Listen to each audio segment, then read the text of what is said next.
Ini menjadi salah satu, seperti saya sampaikan tadi, ini adalah salah satu magnet utama yang bisa menarik perhatian dari wisatawan. Saat ini yang sedang tampil adalah Isyana Saraswati.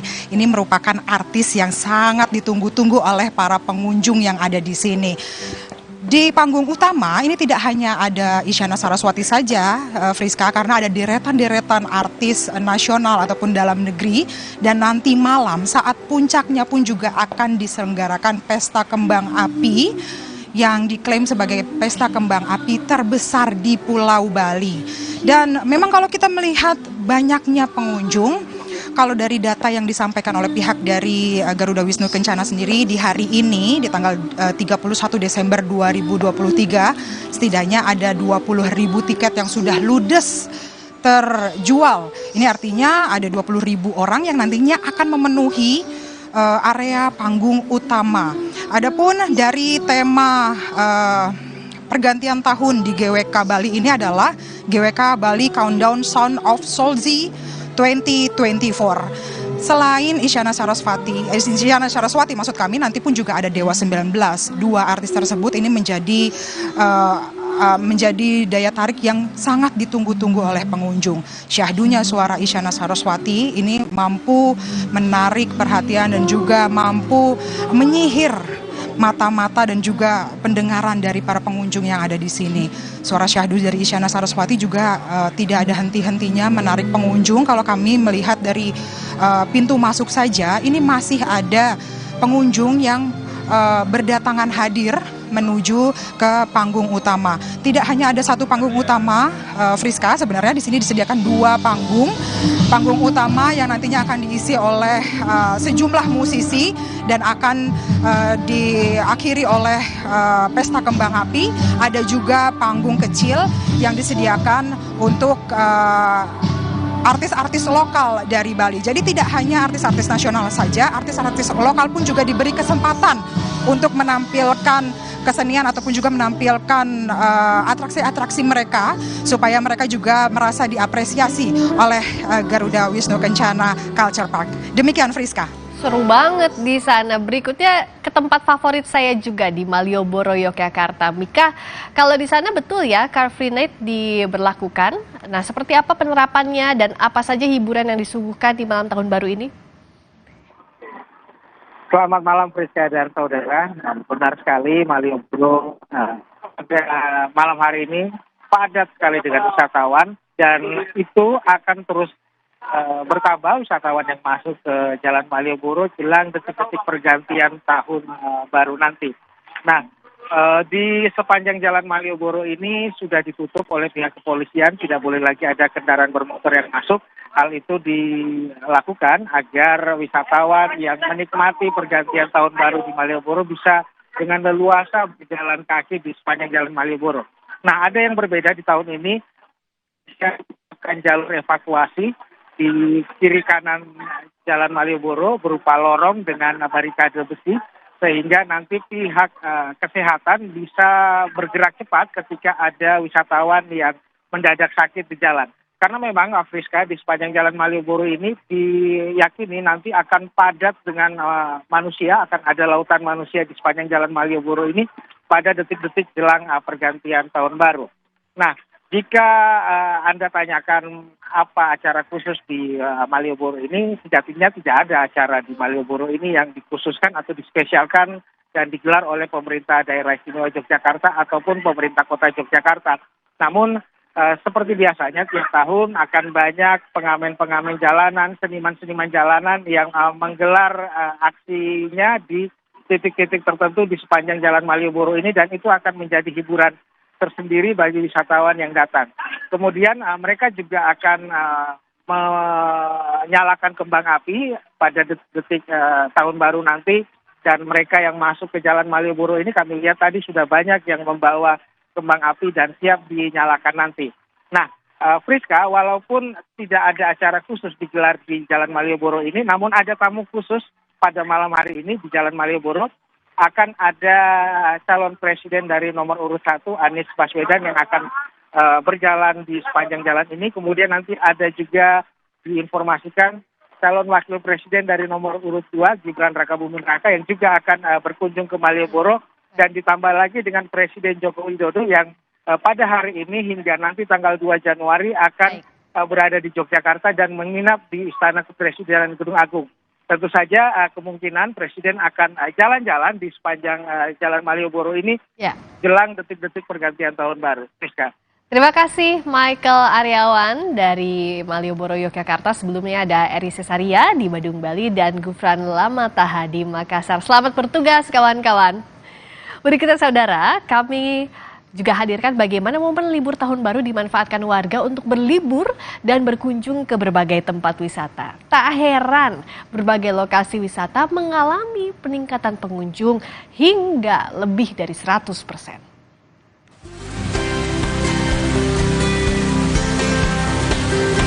Wisata pemandian air panas alam Sariater Subang diserbu pengunjung.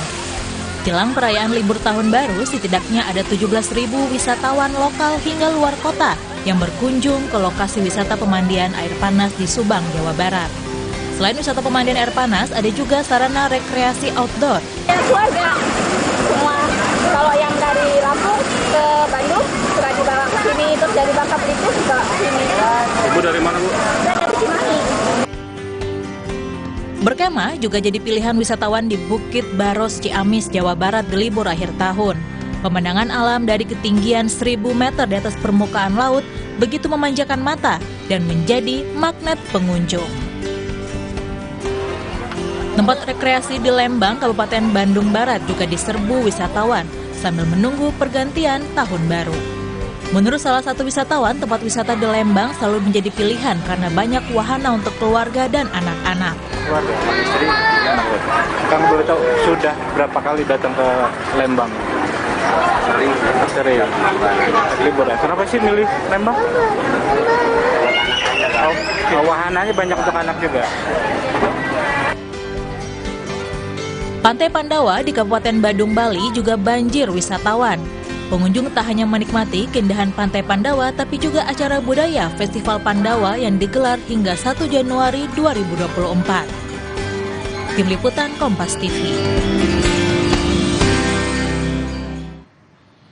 Pemerintah Provinsi DKI Jakarta akan menggelar acara bertajuk Malam Muda-Mudi untuk merayakan pergantian tahun di sekitar Bundaran Hotel Indonesia. Acara ini akan dimeriahkan pertunjukan musik dari para artis ibu kota. Di kawasan Bundaran Hotel Indonesia telah dipersiapkan panggung pertunjukan untuk menghibur warga yang merayakan malam tahun baru. Pemprov DKI juga menyiapkan acara karnaval di sepanjang Jalan Sudirman Tamrin. Di mananya? Di dalam ya?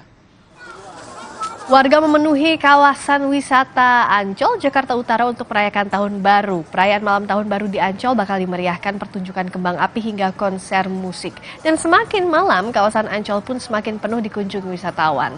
Salah satu acara tahun baru di Ancol, pertunjukan kembang api.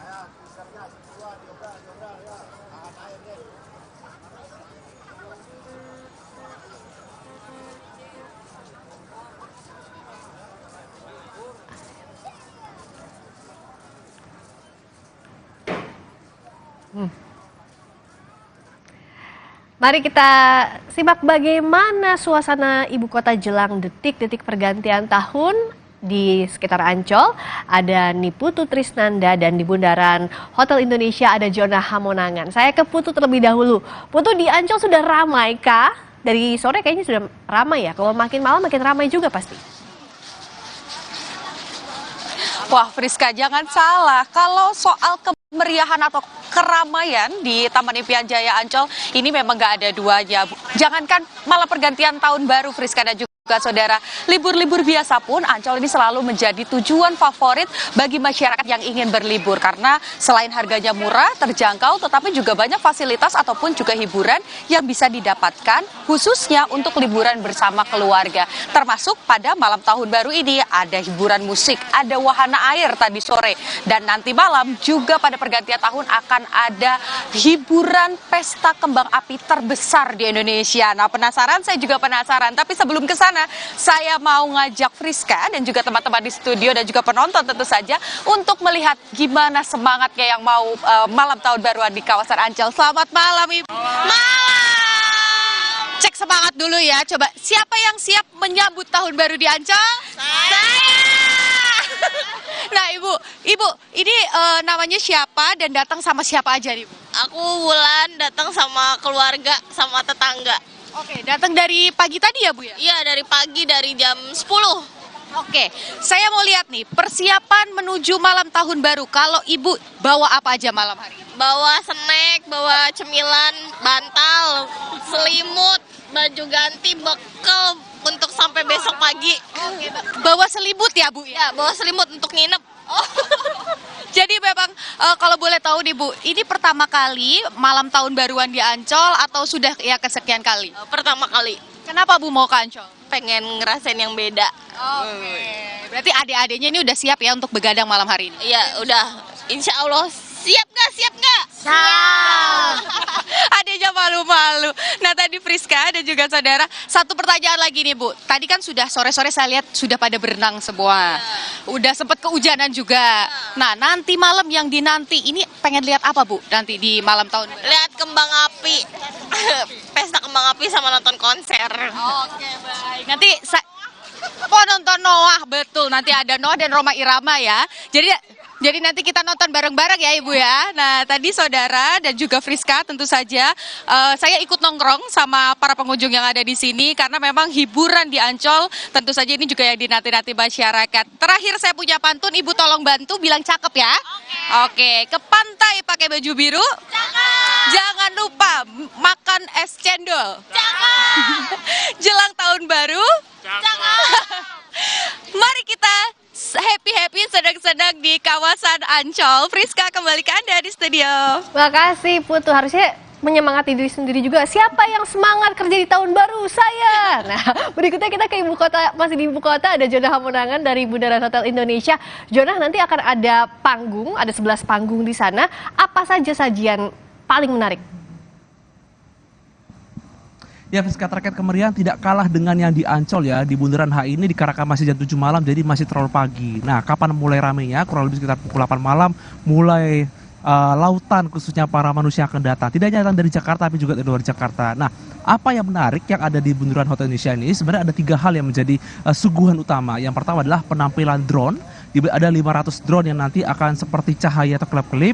Yang kedua adalah adanya visual 3 dimensi yang nanti akan ditampilkan di bangunan. Dan yang ketiga adalah adanya air mancur, tapi air mancur ini adalah penampilan secara visual. Jadi ini menunjukkan bahwa Jakarta tidak kalah dengan kota besar lainnya. Tapi kalau kita lihat saat ini memang dikarenakan jalan masih ditutup dan warga juga baru berdatangan, jadi tampaknya mungkin seperti masih gelap ya, atau mungkin belum hidup. Tapi nanti sekitar pukul jam 8 malam atau pukul setengah 9 barulah mulai terasa euforia ataupun energi dari masyarakat Jakarta. Nantilah baru terasa, tidak kalah dengan di Ancol. Bagaimana dengan penampilan atau musik? Nanti juga ada seperti band atau performance. Tentu saja ini menunjukkan bagaimana geliat Jakarta sebagai ibu kota. Apalagi kalau kita lihat masyarakat datang tidak hanya datang dari Jakarta tapi juga dari luar Jakarta, kita bisa menampilkan Jakarta sejajar dengan kota lain yang ada. Makanya mungkin kalau ada waktu Friska juga bisa datang untuk bisa merasakan bagaimana energi Jakarta khususnya ada di Bundaran HI. Apalagi ini merupakan panggung utama, selain Bundaran HI ada juga 11 panggung lain yang berjejer mulai dari Sudirman sampai Tamrin. Bahkan nanti juga ditampilkan seperti karnaval yang dinamakan Jack Karnaval. Jadi bisa melihat tidak kalah seperti mungkin kita lihat ada di Brazil ataupun di New York, dan ini ditampilkan di depan mata di Jakarta dan menunjukkan bagaimana geliatnya ibu kota tidak kalah dengan kota lain yang ada di dunia. Rizka? Pengennya sih nyusul Jonah ke sana, cuma kayaknya jalannya harus agak panjang nih, udah macet kalau udah siaran ke sana. Terima kasih Jonah Hamonangan langsung dari Bundaran Hotel Indonesia. Sebelumnya ada Niputu Trisnanda dari Ancol. Terima kasih kawan-kawan, selamat bertugas. Saudara, berikutnya kami kembali dengan sorotan mendekati pemilihan umum 2024. Presiden Jokowi mengingatkan tentang bahaya peretasan data. Menurut Presiden, kesalahan kecil bisa berdampak politis. Lebih lengkap kita bahas usai jeda di Sapa Indonesia Malam.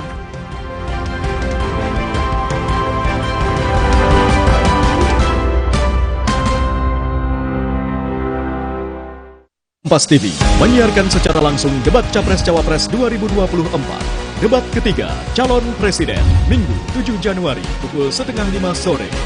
Live di Kompas TV, Rumah Pemilu. Pakai motor listrik Polytron Fox R. Gak capek nyetir. Gak capek ke bengkel. Gak capek antri bensin. Baru motor listrik Polytron Fox R. Imajinasi dimulai dari Java Pay. Terbukti untuk gedung tinggi, resort, dan rumah Anda. Java Pay, primer, cat eksterior, dan super interior.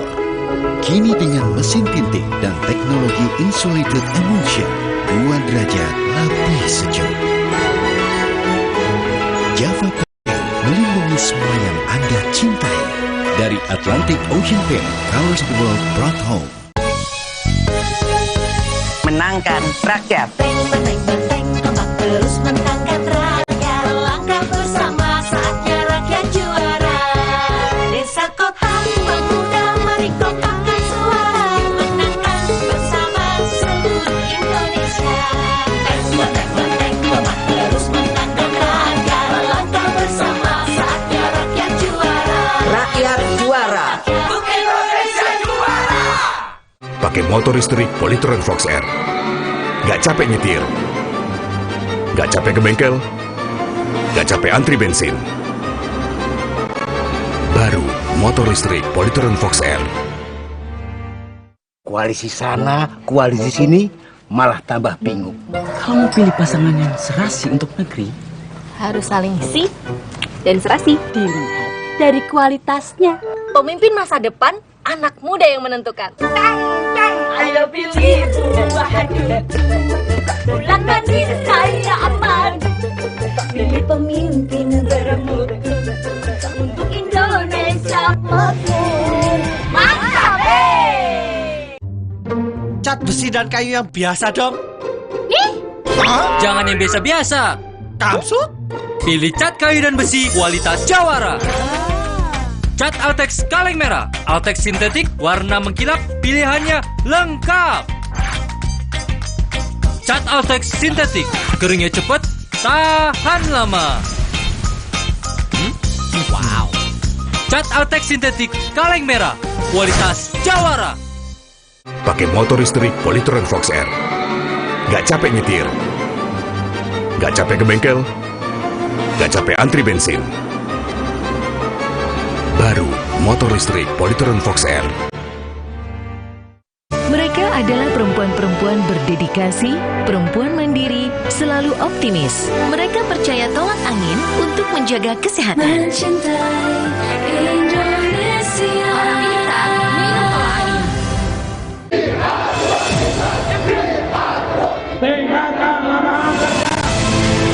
tanah untuk petani, reforma agraria. Pendidikan gratis hingga perguruan tinggi. Anti impor beras demi kedaulatan pangan. Gratiskan iuran BPJS Kesehatan. Perahu dan solar murah untuk rakyat. Bersama Partai Buruh, mari kita wujudkan welfare state, negara sejahtera, Indonesia bahagia.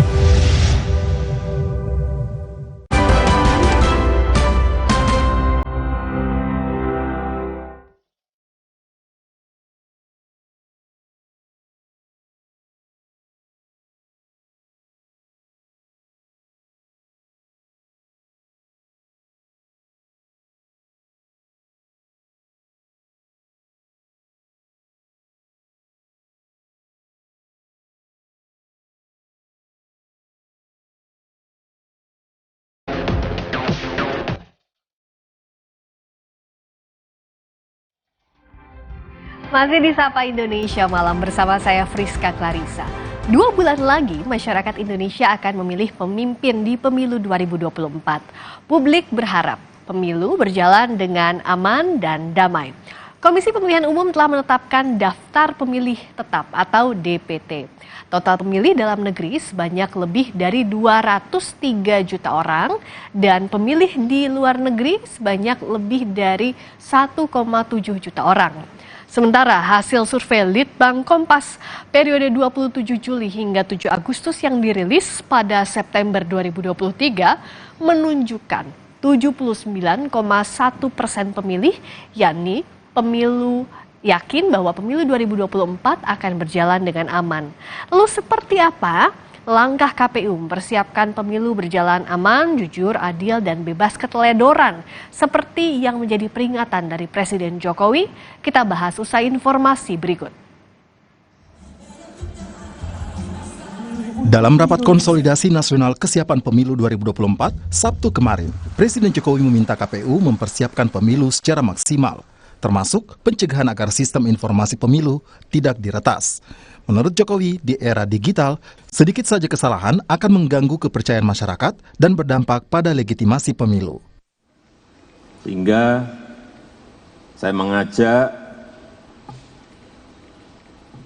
jaminan kehandalan sistem informasi dan perangkat-perangkat penunjang pemilu harus berfungsi dengan baik, harus transparan, terbuka, jangan sampai terjadi pertasan. Hati-hati mengenai ini.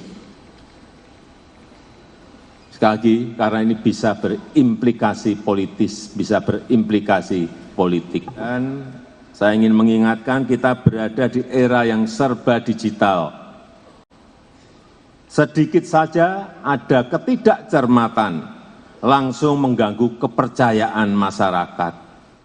Menanggapi pesan Presiden, Ketua Komisi Pemilihan Umum RI Hasyim Asyari memastikan kelancaran pemilu 2024. KPU bekerjasama dengan sejumlah kampus hingga Badan Siber dan Sandi Negara terkait sistem elektronik layanan kepemiluan.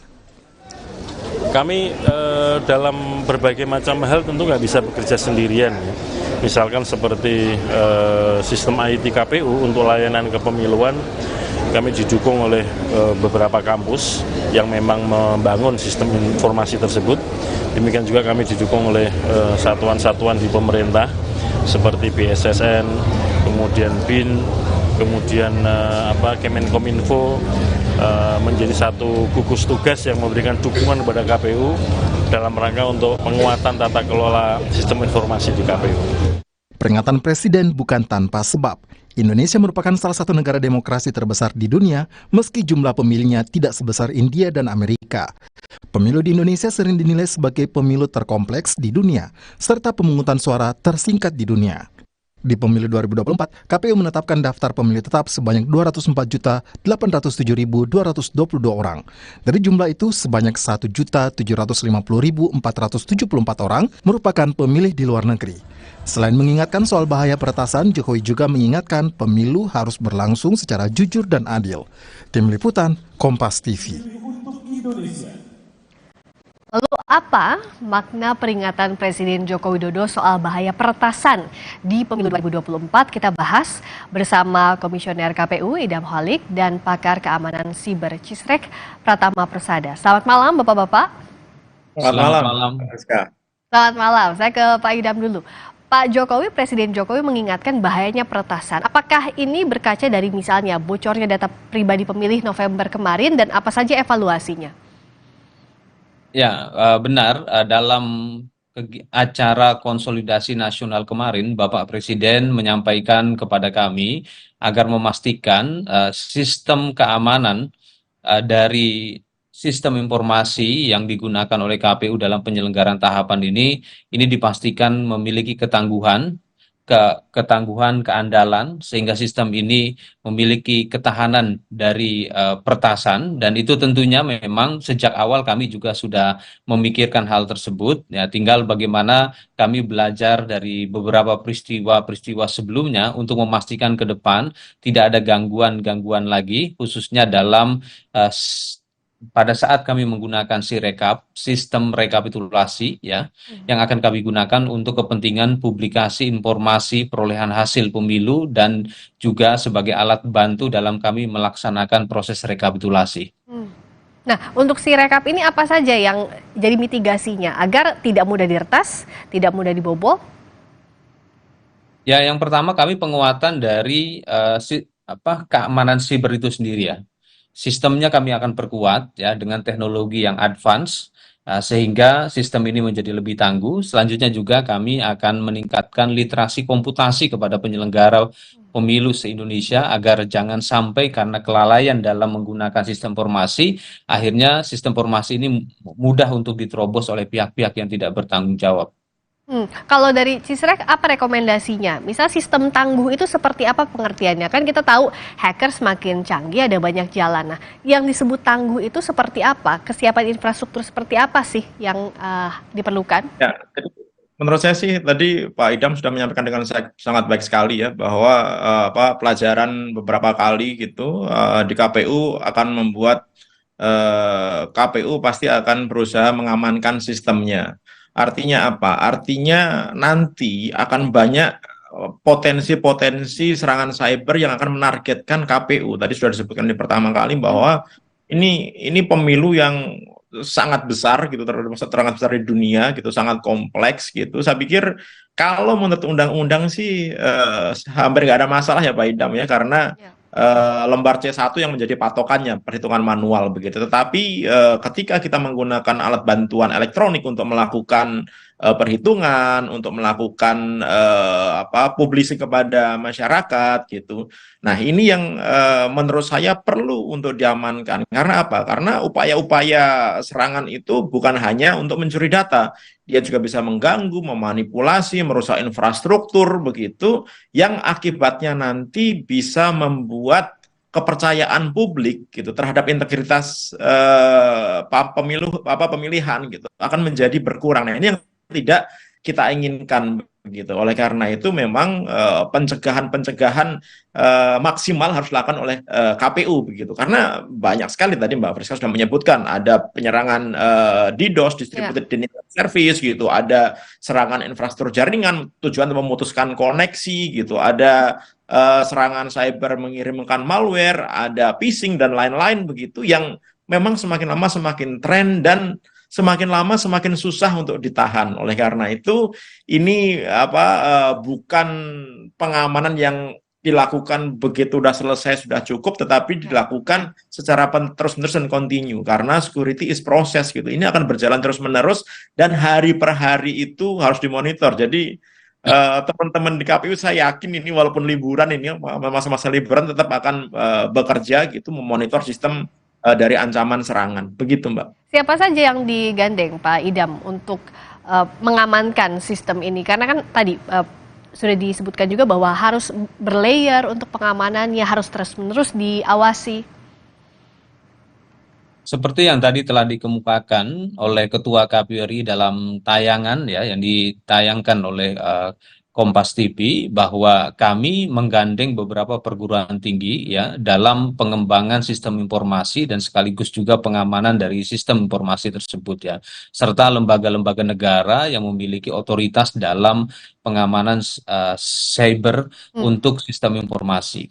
Jadi di sini memang kami tekankan betul kepada pengembang sistem informasi yang kami percayakan untuk mengembangkan beberapa sistem informasi yang kami gunakan untuk memastikan sistem ini memiliki ketangguhan dari berbagai upaya-upaya yang tidak hanya tidak baik tapi bisa memiliki niat jahat ya untuk misalnya melakukan peretasan dan lain sebagainya. Maka kami pastikan ke depan untuk sistem informasi ini harus lebih baik ya. Oke. Kalau silakan. Ya, sehingga kami selain juga melakukan monitoring dalam konteks kewaspadaan seperti yang tadi disampaikan oleh Mas Pratama, kami juga terus harus meningkatkan kualitas dari sistem keamanan siber yang digunakan untuk sistem informasi yang KPU gunakan. KPU pastinya kan mengevaluasi dari pemilu ke pemilu. Kalau dari yang terakhir saya 2014 ke 2019, apa yang KPU lihat tantangan yang semakin meningkat terutama soal tantangan di bidang siber ini? Ya, yang jelas kita harus mengantisipasi peretasan sebagai sebuah aksi politik. Ya, dalam studi komunikasi politik itu disebut dengan hacktivisme. Dan ini terjadi tidak hanya di Indonesia, hampir di seluruh negara-negara di dunia, ya, menjadikan peretasan sebagai aksi protes. Oleh karena itu, bagaimana kami membangun komunikasi publik yang baik dengan semua pihak, karena untuk menjaga sistem keamanan ini butuh kerja-kerja kolaboratif, ya, kerja-kerja kita semua sebagai anak bangsa, karena sistem informasi yang digunakan KPU dalam penyelenggaraan pemilu ini juga menjadi bagian dari aset nasional. Oleh karena itu kita harus bersama menjaganya dengan cara jangan berupaya untuk melakukan uji coba ya terhadap sistem keamanan KPU, dalam artian begini, jangan coba-coba ya, karena kami melihat juga ada beberapa pihak yang berupaya untuk melakukan pengetesan dan lain sebagainya. Saya pikir kita sebagai anak bangsa, marilah kita jaga aplikasi ini dari sisi keamanannya. Kalau dari Mas Pratama, tentu yang harus disiapkan bagaimana pencegahannya pasti, tapi juga jikalau itu terjadi, bagaimana kesiapan infrastruktur siber kita saat ini kalau yang Mas Pratama lihat? Jadi kalau menurut saya, kalau boleh saran ya Pak Idam ya gitu, sistem pemantauan keamanan yang digunakan untuk mendeteksi aktivitas yang mencurigakan itu menurut saya harus ditingkatkan gitu, karena saat ini banyak sistem peretasan, banyak hacker yang dia menggunakan sistem APT, Advanced Persistent Threat gitu, yang kalau kita tidak memaksimalkan sistem pemantauan, kita nggak akan bisa mendeteksi gitu, sehingga kita nggak tahu ketika ada serangan. Kemudian yang kedua adalah menerapkan business continuity management gitu, bahwa harus selalu mensimulasikan ketika terjadi peretasan atau tiba-tiba sistemnya down, apa yang harus dilakukan oleh KPU begitu, apa yang harus dilakukan oleh tim IT-nya gitu.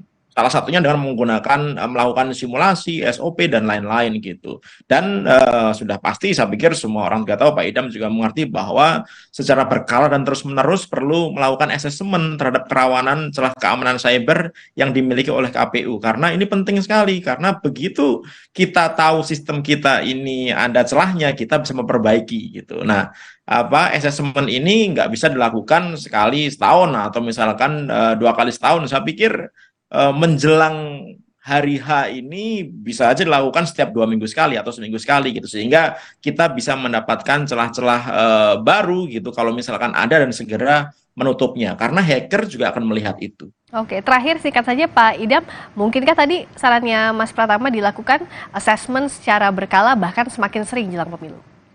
Sebenarnya apa yang disampaikan oleh Mas Pratama itu sudah kami lakukan sejak awal, dan itu dilakukan oleh gugus tugas keamanan siber aplikasi yang digunakan oleh KPU. Jadi gugus tugas keamanan siber inilah yang bekerja tidak hanya melakukan monitoring harian atau daily monitoring, tetapi juga melakukan assessment dan menyampaikan rekomendasi kepada KPU agar terus meningkatkan atau memperbaiki kualitas sistem informasi. Baik, jadi yang juga harus digarisbawahi bahwa keamanan siber ini bukan pilihan, tapi sudah kewajiban, apalagi menjaga data sampai pemilu 2020. Kebutuhan bagi kami. Dan kebutuhan tentunya untuk penyelenggara pemilu. Terima kasih atas waktunya Komisioner KPU, Pak Idam Holik, dan terima kasih juga Mas Pratama Persada, pakar keamanan siber Cisrek, telah bergabung di Sapa Indonesia Malam. Berikutnya saudara, Presiden Joko Widodo pulang kampung ke Solo, Jawa Tengah. Jokowi mengisi libur akhir tahun mengajak cucu jalan-jalan ke mal. Selengkapnya usai jeda di Sapa Indonesia Malam.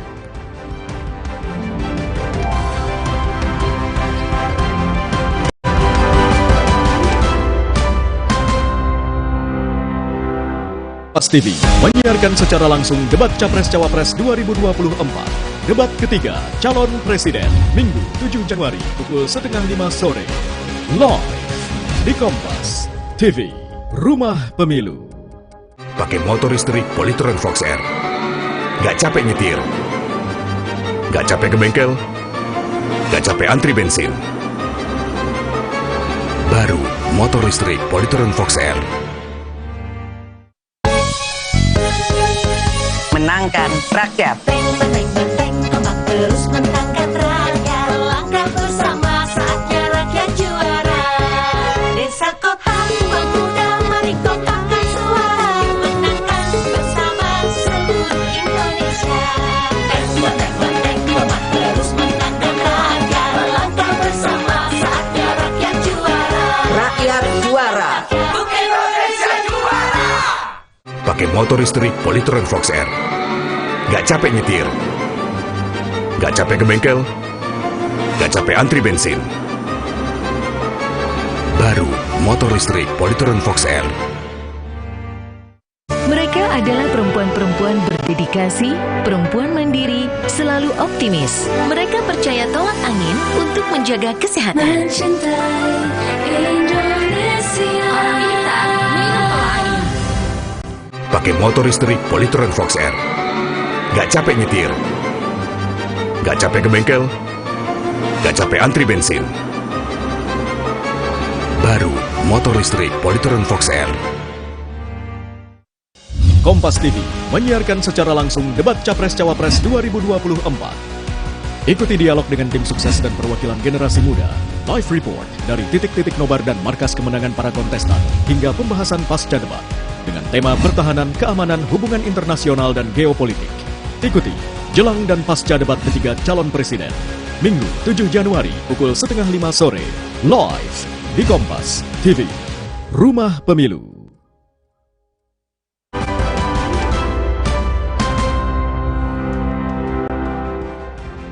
Saudara Presiden Jokowi pulang kampung ke Solo, Jawa Tengah. Jokowi mengisi libur akhir tahun mengajak cucu jalan-jalan ke mal. Presiden Jokowi mengunjungi salah satu mal di Solo bersama dua cucunya yang merupakan putra-putri Gibran Rakabuming. Jokowi membelikan mainan sebagai kado tahun baru. Selain berbelanja, Jokowi menyempatkan menyapa hingga bersuah foto dengan beberapa pengunjung mal.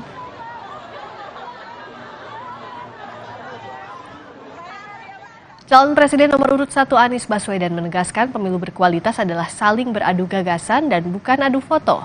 Anies memilih berdialog dengan berbagai kalangan membagi gagasannya. Ditemui di Yogyakarta, Anies Baswedan menegaskan lebih memilih dialog langsung dengan masyarakat selama masa kampanye. Menurut Anies, masyarakat harus merasakan pemilu berkualitas dengan adu gagasan, bukan hanya adu foto atau gambar. Anies juga kini mulai membuka ruang dialog lewat live TikTok yang diakui baru dimulainya. Maka seorang presiden akan diberikan tanda tangan yang bisa membuat keputusan bermacam-macam.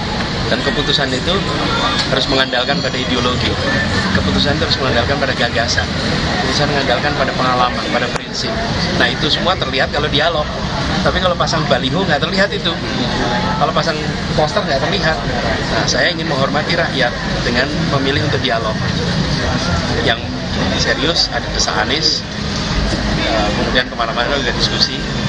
Yang lebih santai yang ngobrol dengan anak muda.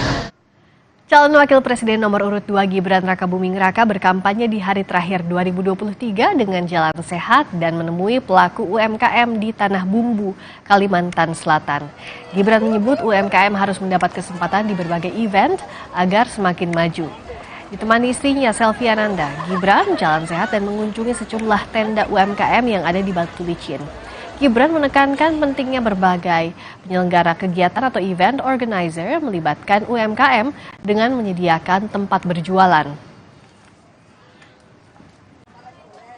Jadi jelas UMKM harus selalu dikasih tempat untuk berjualan, harus sinergi sama pembuat event sama itu aja. Ini kan acaranya sampai tahun baruan nanti. Saat berkunjung ke pondok pesantren di Purworejo, Jawa Tengah, calon presiden nomor urut 3 Ganjar Pranowo menjanjikan insentif bagi guru ngaji dan guru agama. Di hadapan ribuan santri An-Nawawi Berjan, Ganjar menyebut guru ngaji dan guru agama di seluruh Indonesia perlu mendapat perhatian pemerintah. Kedepan, Ganjar berkomitmen akan memberikan insentif kepada guru agama. Menurut Ganjar, anggaran untuk insentif para guru agama ini tidak banyak dan sangat mungkin direalisasikan di Indonesia. Dari perhitungan Ganjar, hanya sekitar 4 triliun rupiah. Kita melonceng bahwa seluruh guru agama, guru ngaji akan mendapatkan insentif. Karena praktek ini pernah kita lakukan waktu di Jawa Tengah. Kita pernah menghitung-hitung waktu itu anggarannya kurang lebih 4 triliun lah. Kalau pakai pola Jawa Tengah. Dan insya Allah mudah-mudahan ini bisa berjalan karena kita punya kepentingan yang lain. Apa itu? Di samping mereka mengajarkan ilmu-ilmu agama kepada anak-anak, juga saya titip budi pekerti. Insya Allah kalau ilmu agamanya bagus, budi pekertinya bagus, kan hubungan sosialnya menjadi bagus. Program makan siang dan susu gratis dari pasangan Capres-Cawapres Prabowo Gibran disindir Capres nomor urut 3 Ganjar Pranowo. Program tersebut dinilai menghabiskan anggaran sementara masih banyak fasilitas kesehatan belum memadai. Kita punya program makan siang gratis. Banyak yang nyinyir, tapi sekali lagi Pak, program makan siang gratis ini adalah investasi menuju Indonesia Emas. Program makan siang gratis 400T ini adalah stimulan untuk ibu-ibu, warteg-warteg, warung-warung, catering-catering yang ada di daerah. Capres-Cawapres saling adu program-program pro rakyat. Pasangan Capres-Cawapres nomor urut 2 Prabowo Subianto Gibran Rakabuming Raka menyebut program makan siang gratis untuk anak sekolah jadi prioritasnya. Diperkirakan program ini akan menelan anggaran 400 triliun rupiah. Namun program makan siang gratis Prabowo Gibran mendapat kritikan dari calon presiden nomor urut 3 Ganjar Pranowo. Ganjar menilai masyarakat harus kritis soal program yang ditawarkan paslon. Ganjar bilang program makan siang gratis menelan biaya besar, sementara masih banyak wilayah yang minim fasilitas kesehatan. Mereka akan membawa ke rumah sakitnya jauh. Kemana mereka harus lewat? Bukan jalannya rusak atau jelek, tidak ada jalan. Dan kemudian kita berpesta pora ngomong tinggi-tinggi sekali. Dan kemudian 14 triliun mau digunakan untuk makan siang.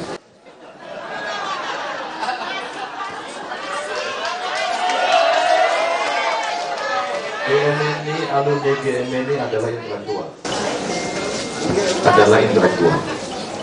Mari kita makin kritis pada soal jargon, pada soal program, pada soal gimmick. Tim kampanye nasional Prabowo Gibran tidak mempersoalkan kritik soal program makan siang gratis. TKN menegaskan makan siang dan susu gratis merupakan program prioritas untuk memperbaiki gizi anak-anak Indonesia demi menyambut era bonus demografi. Nah, kalau ada orang yang mengatakan tidak prioritas, itu hak mereka. Kami mengatakan itu adalah prioritas kami untuk mengatasi, memastikan pasokan gizi buat anak-anak Indonesia mendatang yang jumlahnya kita perkirakan totalnya mencapai 82,9 juta orang. Sementara pasangan Anies Baswedan dan Muhaimin Iskandar lebih memprioritaskan sektor pendidikan, kesejahteraan guru, dan infrastruktur sekolah. Cawapres Anies Muhaimin Iskandar menyatakan program pendidikan Anies Muhaimin akan jadi program yang menelan dana APBN terbesar, sekitar 600 triliun rupiah. APBN nanti yang paling besar kayaknya tetap tertingginya pendidikan ya. Satu, kewajiban 20%. Yang kedua, guru-guru yang tidak mendapatkan kesejahteraannya. Yang ketiga, perhatian kepada sekolah-sekolah yang belum berkualitas. Jadi modal 20% kayaknya perlu tambahan. Kira-kira kalau setara dengan IKN 480 triliun dibanding pendidikan yang 20%, ya imbang-imbang sih ya. Pendidikan kira-kira berapa besar sih, berapa triliun? 20% dari 3.000 triliun berapa? 20 600-an ya. Pasangan Capres-Cawapres saling berlomba membawa program-program terbaik mereka. Namun, masyarakat yang akan menentukan pilihan 14 Februari 2024 mendatang. Tim Liputan, Kompas TV. Sambut tahun baru, bola raksasa di Times Square, New York, Amerika Serikat sudah naik ke puncak tertinggi One Times Square. Kita akan lihat usai jeda di Sapa Indonesia Malam.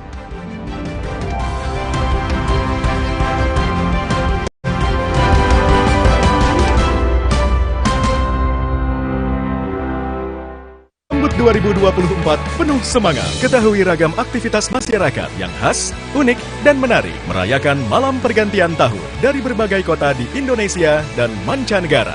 Ikuti juga aktivitas para capres dan cawapres di pergantian tahun. Di sini juga boleh tahu. Dan jangan lewatkan keseruan para komika dalam sketsa Selamat Datang Pemilu. Sapa Tahun Baru 2024, Minggu 31 Desember, menjelang pergantian tahun, live di Kompas TV. Menangkan rakyat. Terus menangkan rakyat, langkah bersama saatnya rakyat juara. Desa kota pemuda mari kotakan suara, menangkan bersama seluruh Indonesia. Terus menangkan rakyat, langkah bersama saatnya rakyat juara. Rakyat juara. Untuk Indonesia juara. Prenagen kaya akan protein, omega 3 dan kalsium. Penting untuk pembentukan organ tubuh bayi. Minum selama hamil 9 bulan. Prenagen. Baru Morinaga Morigrow. Kasih makan anak masih pakai drama. Beri dia Morinaga Morigrow. Susu dengan formula Grow Max. Bantu tingkatkan nafsu makan dan penuhi nutrisi untuk pertumbuhannya.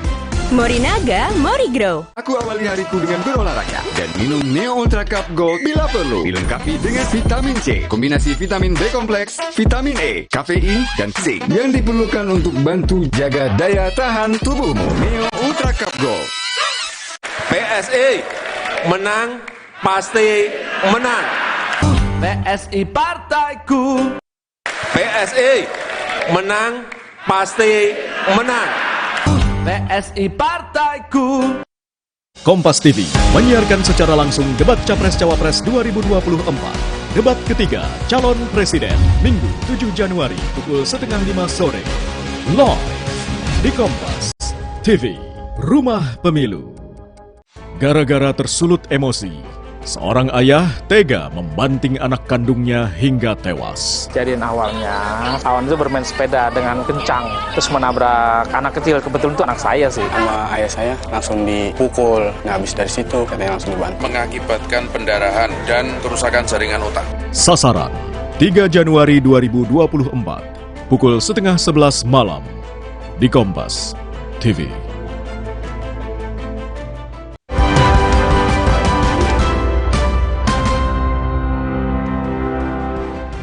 Malam pergantian tahun 2024 tinggal hitungan jam. Bola raksasa di Times Square, New York, Amerika Serikat sudah naik ke puncak tertinggi One Times Square.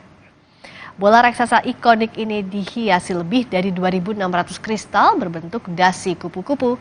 Bola akan turun dalam hitungan mundur menjelang tepat pukul 12 malam pergantian tahun.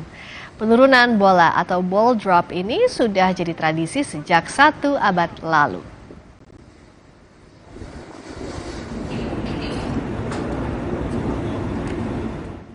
Wisatawan lokal hingga mancanegara di Australia mulai memadati Sydney Harbour Bridge. Para pengunjung menanti pertunjukan kembang api di malam pergantian tahun. Pengunjung bahkan rela membangun tenda untuk menginap selama 3 hari demi mendapat titik pemandangan terbaik di sekitar Sydney Harbour Bridge dan Opera House. Pertunjukan kembang api di Sydney, Australia menjadi favorit wisatawan lokal hingga mancanegara pada malam tahun baru.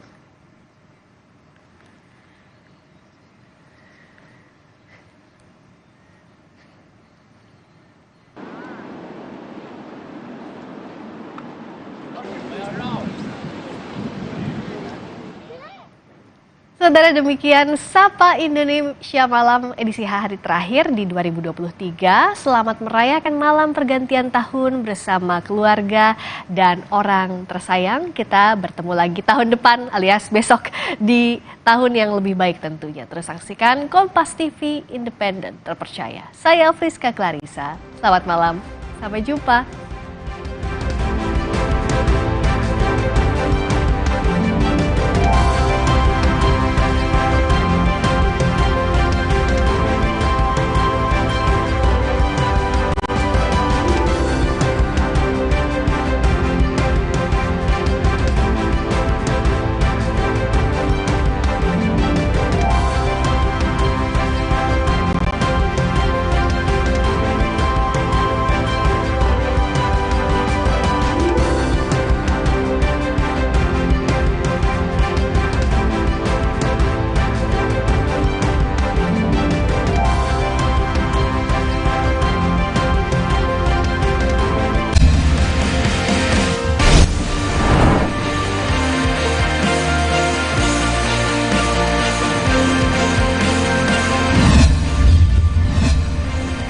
Kompas TV, Rumah Pemilu.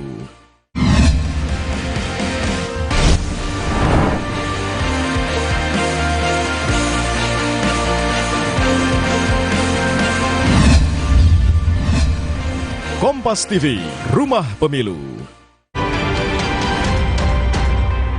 Kompas Update dipersembahkan oleh Entrasol. Minum Entrasol 2 kali sehari. Entrasol. Anda menyaksikan Kompas Update pukul 20 waktu Indonesia Barat. Saya Friska Clarissa.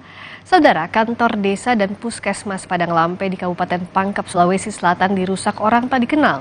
Pelaku menggunakan senjata tajam, merusak pintu dan jendela hingga membuat petugas puskesmas panik. Sejumlah kaca jendela pecah dan berhamburan di lantai usai dirusak oleh orang tidak dikenal. Petugas puskesmas kaget dan panik hingga bersembunyi di salah satu ruangan ketika pelaku berteriak menantang warga sambil mengacungkan senjata tajam. Karena tidak ada yang menanggapi, pria tak dikenal itu kemudian merusak pintu kaca puskesmas lalu melempari kaca kantor desa yang berada di samping puskesmas. Ini sudah dilepas. Demikian Kompas Update kali ini. Saya Friska Clarissa. Terima kasih. Sampai jumpa. Kompas Update dipersembahkan oleh Nutrif Benecol.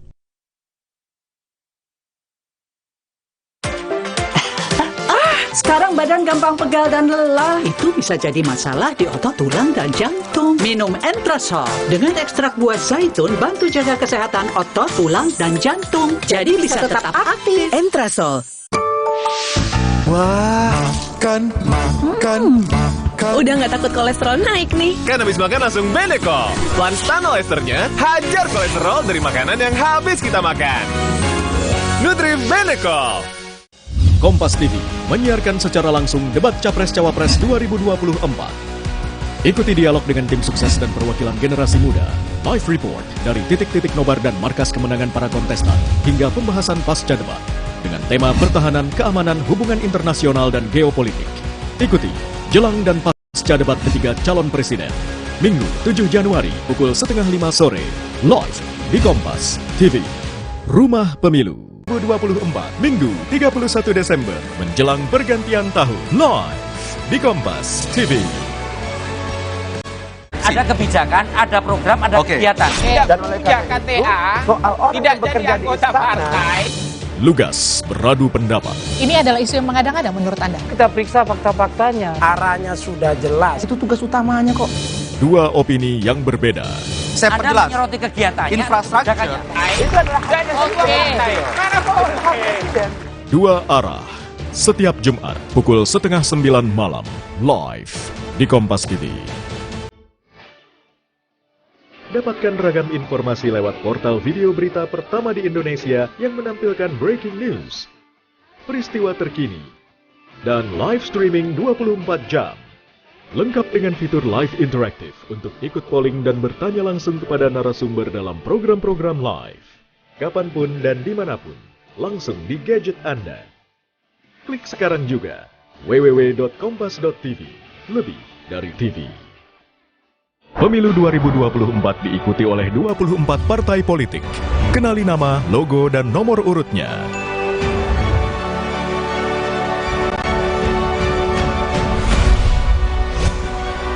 Jadilah bagian dari perhelatan akbar demokrasi negeri ini untuk Indonesia damai sejahtera. Ikuti perkembangan dan informasi terkini seputar Pemilu 2024 bersama teman memilih. Kompas TV, Rumah Pemilu. Pemilu 2024 adalah pesta demokrasi kita. Perbedaan pilihan jangan sampai menjadi konflik dan mencederai demokrasi itu sendiri. Jadilah bagian dari Pemilu 2024 dengan mengetahui setiap tahapannya untuk Indonesia maju dan damai. Pencalonan DPD dimulai sejak Desember 2022, sementara pencalonan DPR dan DPRD dimulai sejak April 2023. Sedangkan pengumuman pendaftaran serta pencalonan presiden dan wakil presiden dimulai Oktober 2023. Dilanjutkan dengan masa kampanye pada November 2023. 11 sampai 13 Februari 2024, seluruh peserta kampanye masuk dalam masa tenang untuk memberikan waktu kepada masyarakat memutuskan secara objektif pilihannya. Berikutnya, proses rekapitulasi hasil penghitungan suara. Setelah suara dinyatakan sah, pengambilan sumpah Presiden dan Wakil Presiden Republik Indonesia terpilih. Jadilah bagian dari perhelatan akbar bangsa Indonesia bersama teman memilih Rumah Pemilu Kompas TV.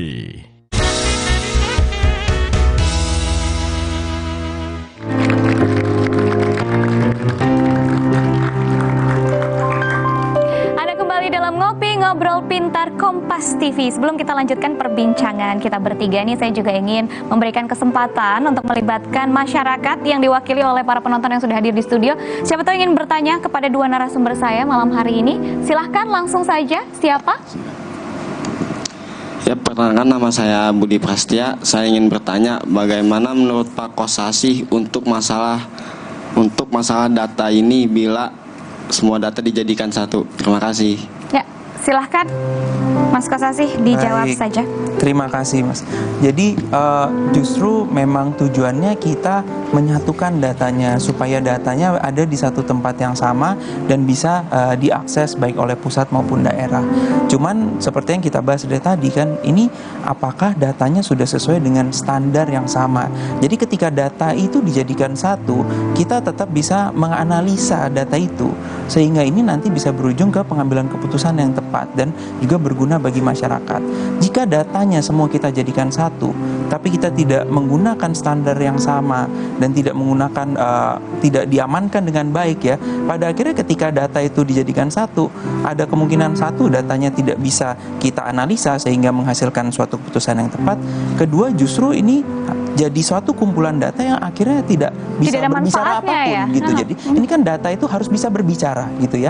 Jadi untuk data itu bisa berbicara, kita harus bisa menghubungkan satu data dengan data lainnya, walaupun itu data yang dari sumber yang berbeda-beda tapi menggunakan standar yang sama, supaya itu nanti bisa menghasilkan suatu keputusan atau analisa yang tepat. Oke, lalu bagaimana dengan keamanannya nih, Mas Kosasih? Nah, keamanannya tentu kan ini juga kita sudah memiliki BSSN. Seperti yang tadi disampaikan, BSSN sudah mengeluarkan aturan bagaimana manajemen keamanannya.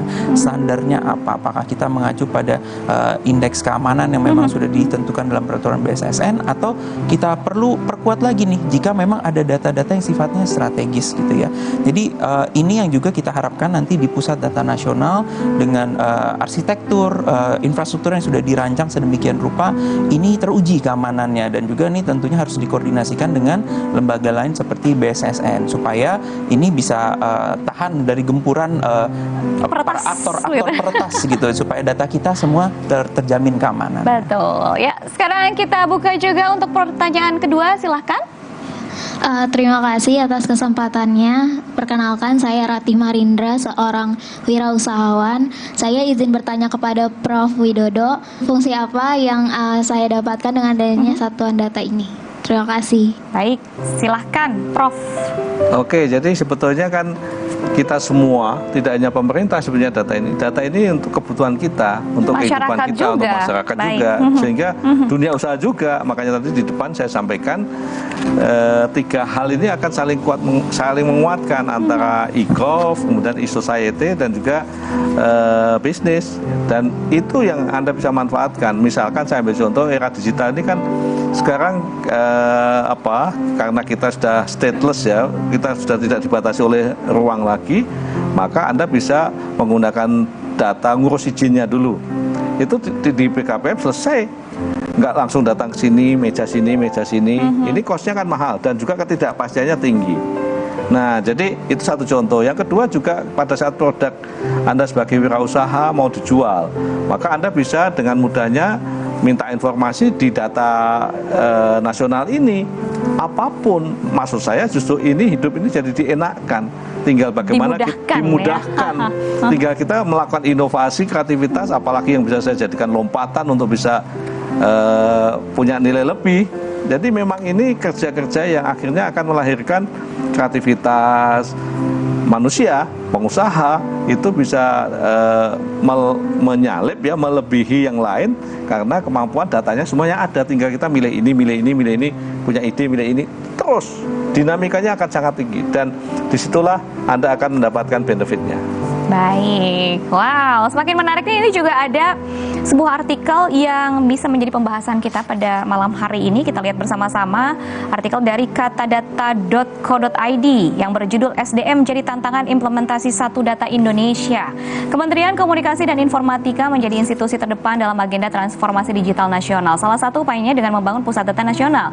Pentingnya pembangunan pusat data di Indonesia untuk mengintegrasikan dan menyinkronkan data seluruh kementerian dan lembaga sudah diinstruksikan oleh Presiden Joko Widodo pada Februari 2020 silam. Namun demikian, selama program ini berjalan, pengembangan dan penyempurnaan layanan pusat PDN masih diperlukan. Selain kendala dari sisi penyedia layanan, kapabilitas dan kesiapan sumber daya manusia dalam melakukan migrasi juga masih terjadi. Nah, ini juga sudah dilihat dari artikel dan bagaimana menurut Prof, apa saja kesulitan yang sebenarnya dihadapi dalam mewujudkan Satu Data Indonesia ini secara real gitu? Sebetulnya ini adalah kesiapan SDM ya. Di Kominfo juga sekarang ini sedang digencarkan ada pelatihan level paling atas. Level paling atas itu pelatihan untuk pimpinan, Digital Leadership Academy. Supaya apa? Supaya ada kesadaran, karena biasanya kalau sudah level eselon 2 itu ya, eselon 1 ini kan sudah baby boomers ya. Nah, itu pun juga dilatih oleh kami untuk bisa aware terhadap pentingnya data. Kata Pak Presiden kan data itu new oil gitu ya. Jadi data itu betul-betul harus dijadikan sebagai hal yang penting, prioritas untuk diproses, untuk dijadikan hal penting. Termasuk di medianya ada digital leadership untuk mahasiswa-mahasiswa, untuk guru. Literasi digital yang memang ini paling bawah. Gerakan Nasional Literasi Digital. Ini jutaan orang dilatih, dipahamkan itu. Makanya sebetulnya secara survei juga disebutkan Indonesia itu harus setiap tahun ada 600.000 punya talenta digital baru. Dan ini sekali lagi bukan kerja satu kementerian, ini bahkan partisipasi. Kalau kita lihat di negara-negara yang lainnya melibatkan NGO, melibatkan organisasi kemasyarakatan untuk bisa kita aware. Nah, bagi pemerintah ini tentu setelah pimpinannya tadi ya, Digital Leadership Academy tadi paham, dia mesti punya komitmen untuk bisa meningkatkan kompetensi dan juga kualitas dan kuantitas SDM untuk bisa input ini, karena ini continuous ya, ini continuous. Dan ini membutuhkan proses juga kan, belajar nggak bisa sekarang belajar besok sudah bisa kan, nggak bisa. Jadi ini akselerasinya harus dilakukan oleh semua KL. Ini hanya lintas kementerian saja atau memang juga ada keterlibatan dari pihak swasta? Oh, bisa. Kalau kita sudah bicara soal cloud, cloud itu bisa nanti partisipasi mitra yang bisa pemerintah itu kan yang sifatnya public ya, public data ya, dan sangat dilibatkan swasta. Data ini kan luas sekali, banyak sekali ya. Tidak mungkin pemerintah sendirian. Kita mesti akan melibatkan swasta untuk menjadi mitra bersama-sama. Tentu saja ada kehati-hatian, ada standar-standar yang dipenuhi supaya yang tadi disampaikan Pak Kosasi bahwa interoperabilitas itu tidak sekedar sama angkanya, tetapi kualitasnya sama juga, keamanannya gitu ya. Jadi dalam prakteknya kadang-kadang kita merasa oh enak ya gini ya, tetapi bisa enak begini itu membutuhkan background berbagai resource yang harus diperhatikan, termasuk di dalamnya tadi disampaikan adalah SDM-nya yang berkualitas. Karena salah input ya, habis in habis out gitu ya, kan dalam data kan begitu. Nah, ini yang saya kira menjadi komitmen kita semua. Makanya kalau kita lihat pada Menkominfo 1 2023 itu, interoperabilitas itu sebetulnya adalah harus bisa menjadikan Satu Data Indonesia itu running well dan bisa memenuhi kebutuhan pelayanan publik yang lebih baik. Oke, lalu bagaimana nih Mas Kosasi, Anda melihat kemajuan pengelolaan data di Indonesia baik di pusat maupun daerah, apakah sudah mendekati standar? Ya, jadi sebetulnya kita harus apresiasi juga ya upaya pemerintah untuk melakukan berbagai inisiatif dari Satu Data, Pusat Data Nasional gitu. Ini kita menuju ke arah yang baik. Tinggal bagaimana kita mendorong pelaksanaannya supaya ini berjalan sesuai dengan rencana aksi yang memang sudah direncanakan. Kalau memang kita lihat dari dashboard yang ada di Satu Data Indonesia, ini menarik. Dari jumlah kementerian dan provinsi yang partisipasi itu sudah mencapai 70%, tapi berarti belum semua, gitu ya. Nah, yang menarik yang dari kabupaten, berapa banyak kabupaten yang sudah memasukkan datanya ke Satu Data Indonesia, ini masih 43,1%. Berarti kan kita masih punya PR di sini untuk mendorong bagaimana kabupaten-kabupaten itu dia bisa memasukkan datanya sesuai dengan standar yang sama. Nah, ini kan tentunya tidak terjadi secara otomatis. Seperti yang disampaikan oleh Prof. Widodo, ini butuh ada campur tangan dari manusianya, talentnya gitu ya. Ini kenapa jadi kalau kita bicara tentang suatu inisiatif ini biasanya ada people, process, and technology. Kita dari tadi sudah bicara teknologinya seperti apa, prosesnya seperti apa, yang bagaimana mereka masukkan ini. Tapi kan kita butuh people-nya, sumber dayanya ini juga mereka harus tahu bagaimana cara masukkannya dan sehingga datanya pun akurat dan tidak salah seperti itu. Oke, kira-kira solusinya seperti apa untuk menjembatani itu?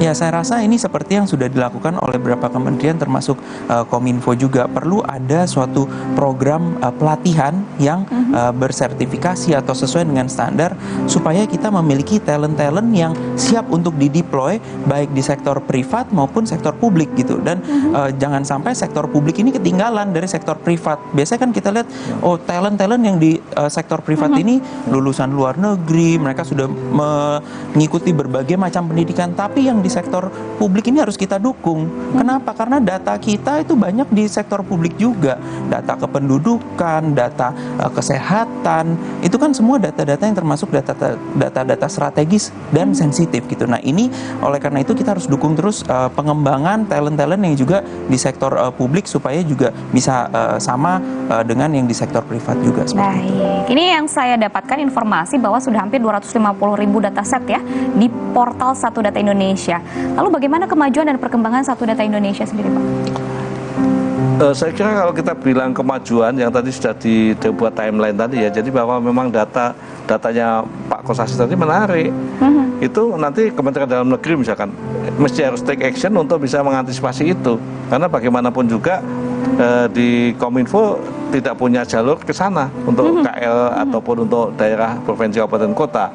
Nah, sehingga makanya kalau dalam sistem bicara data ini selalu akan duduk bersama. Dan nanti yang dianalisis seperti apa dan yang bertanggung jawab mengeksekusi siapa. Dinamis sekali. Jadi kami di government ini senang karena ketemu dengan semua KL dan akhirnya kita harus koordinasi, dan kata koordinasi itu tidak simpel ya, koordinasi tentang tadi proses, tentang SDM, tentang teknologinya, dan itu satu sama lain harus bisa punya payung besarnya, visi misi yang sama presiden. Makanya visi misi presiden itu menjadi pegangan kita. Ini yang saya kira menjadi bagian penting, dan kami optimis karena sudah dicanangkan juga adanya Indonesia Digital 2045. Oke, Indonesia Emas ya. Itu dari sisi satu abad Indonesia Emas ya. Tetapi dari sisi indeks digital Indonesia 2045 juga kita akan ke sana. Dan perlu juga penting dipahami, kita ini kan indeks digital masyarakat itu skornya 3,5. Artinya dari skor 0 sampai 5. Artinya kita ini sedang. Berarti bisa ditingkatkan ya, optimis. Masih optimis dan ditingkatkan, dan itu target kita tahun depan harus ke sana. Baik, target keseluruhannya berarti di bulan Oktober 2024. Itu pembangunan PDM-nya yang ada di Cikarang di Jawa. Nanti kita kan juga di Batam. Baru beralih ke proyek lain ya. Dan ke IKN ya. Jadi memang dan ini bisa kelihatan karena apa? Alokasi pengadaan bisa Satu Data Indonesia ini betul-betul baik pihak Kementerian Keuangan, Bappenas dan juga dengan DPR itu punya komitmen yang sama. Menarik ini. Jadi tinggal bagaimana kita eksekusi secara bersama-sama. Derap langkahnya harus sama. Baik, wow. Masih ada informasi yang bisa kita gali dari dua narasumber pada malam hari ini, tapi kita harus jeda lagi. Jangan kemana-mana, tetaplah bersama kami dalam Ngopi, Ngobrol Pintar Kompas TV.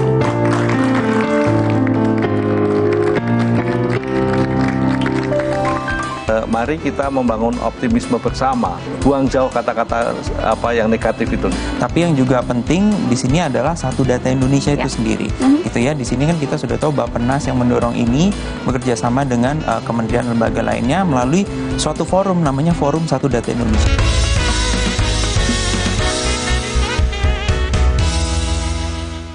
Saya Andi Budiman Kumala, CEO KG Media, hadir di tengah-tengah Anda dengan hati yang penuh sukacita menjelang Natal dan Tahun Baru 2024. Keluarga besar KG Media telah bersama-sama menjalani setahun yang penuh tantangan dan makna. Saat ini kami ingin berbagi kebahagiaan dan merayakan komitmen keberlanjutan untuk dunia yang lebih baik melalui program KG Media Lestari. Sebuah komitmen kami menjadi agen perubahan dalam mendukung tujuan pembangunan berkelanjutan melalui langkah-langkah nyata yang berdampak positif terhadap kehidupan masyarakat dan lingkungan. Bersama para mitra Lestari, kami telah menjalankan sejumlah inisiatif dari program sanitasi dan gerakan bersama entaskan stunting hingga mendukung UMKM melalui jagoan lokal dan Sri Kandi untuk negeri. Kami telah menunjukkan bahwa setiap tindakan kecil memiliki dampak besar terhadap masa depan yang lebih baik. KG Media Lestari memperkuat misi keberlanjutan melalui program inovatif seperti Sisir Pesisir dan Circular City Project. Selain itu, dengan program Manifest dan Kompas Yanival, kami mengajak generasi Z dan millennials berperan aktif membentuk masa depan yang berkelanjutan. Selamat Natal dan Tahun Baru 2024. Semoga semangat Natal dan Tahun Baru membawa kesuksesan untuk kita semua. Teruslah bersama kami menorehkan kisah-kisah yang penuh arti dan berkontribusi untuk masa depan Indonesia dan dunia. Kompas TV menyiarkan secara langsung debat Capres-Cawapres 2024. Ikuti dialog dengan tim sukses dan perwakilan generasi muda. Live report dari titik-titik nobar dan markas kemenangan para kontestan hingga pembahasan pasca debat dengan tema pertahanan, keamanan, hubungan internasional, dan geopolitik. Ikuti jelang dan pasca debat ketiga calon presiden. Minggu 7 Januari pukul 4:30 sore. Live di Kompas TV. Rumah Pemilu. Gara-gara tersulut emosi, seorang ayah tega membanting anak kandungnya hingga tewas. Kejadian awalnya, kawan itu bermain sepeda dengan kencang, terus menabrak anak kecil. Kebetulan itu anak saya sih. Sama ayah saya langsung dipukul. Nah, habis dari situ katanya langsung dibantu. Mengakibatkan pendarahan dan kerusakan jaringan otak. Sasaran 3 Januari 2024 pukul 10:30 malam di Kompas TV. Sambut 2024 penuh semangat. Ketahui ragam aktivitas masyarakat yang khas, unik, dan menarik merayakan malam pergantian tahun dari berbagai kota di Indonesia dan mancanegara. Ikuti juga aktivitas para capres dan cawapres di pergantian tahun. Ini juga boleh tahu. Dan jangan lewatkan keseruan para komika dalam sketsa Selamat Datang Pemilu. Sapa Tahun Baru 2024, Minggu 31 Desember, menjelang pergantian tahun. Live di Kompas TV. Ada kebijakan, ada program, ada kegiatan. Dan oleh KTA tidak jadi anggota partai.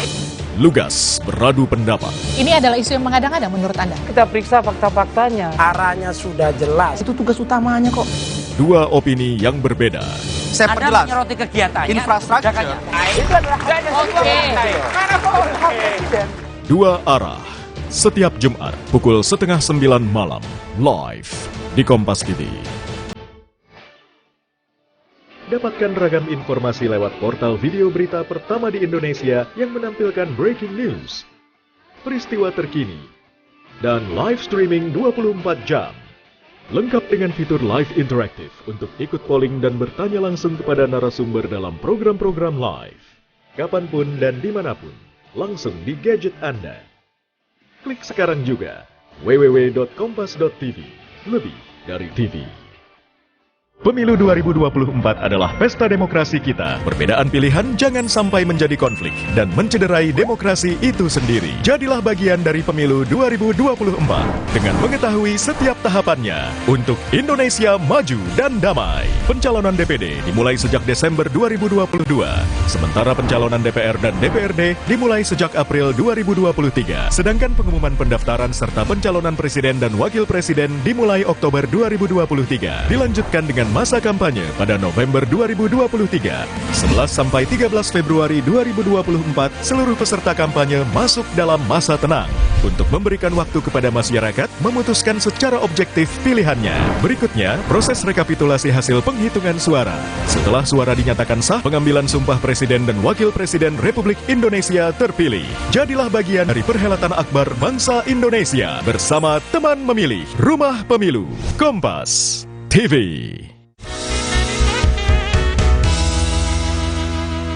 Terima kasih Anda masih setia bersama kami dalam Ngopi Ngobrol Pintar Kompas TV. Bersama saya Widi Dwinanda dan juga dua narasumber saya juga yang masih setia menemani saya. Kita masih berbincang ya. Ada Prof. Widodo Muktio selaku staf ahli Menkominfo bidang komunikasi dan media massa, dan juga Mas Raditya Kosasi selaku co-founder APPDI. Kita masih membahas tentang satu data untuk kemajuan pembangunan.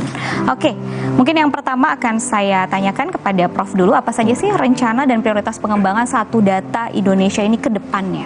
Ya, sebetulnya penyempurnaan yang kata kuncinya ya. Jadi penyempurnaan agar supaya wujud dari satu data Indonesia itu betul-betul utuh, gitu ya, betul-betul utuh. Tadi disampaikan bahwa memang ini proses ya, proses dan kesiapan SDM juga selalu disempurnakan, teknologi juga disempurnakan ya, termasuk juga bagaimana kita kemudian punya cita-cita bahwa kita ini akan punya impact yang jauh lebih besar, yaitu pada ekonomi masyarakat, pertumbuhan ekonomi masyarakat, pertumbuhan ekonomi bangsa kita ini. Jadi ini yang saya kira menjadi penyempurnaan itu bagian dari proses, dan Pak Presiden selalu mengingatkan akselerasi. Jadi apa-apa itu harus akselerasi, dipercepat. Kalau bisa lebih cepat, kenapa tidak? Gitu ya? Kenapa lama gitu ya? Dan data satu data Indonesia ini menjadi hal penting untuk mengenabler, menjadi pengungkit adanya pertumbuhan bisnis, pertumbuhan good governance di dalam berbagai institusi, dan akhirnya ini akan menjadikan iklim kita menjadi lebih bagus. Yang menjadi catatan tidak kalah pentingnya adalah bagaimana keadabannya ya. Keadabannya itu jangan sampai data yang sudah banyak ini disalahgunakan gitu ya. Disalahgunakan. Jadi membangun keadaban terhadap komunikasi digital ini juga harus dibangun.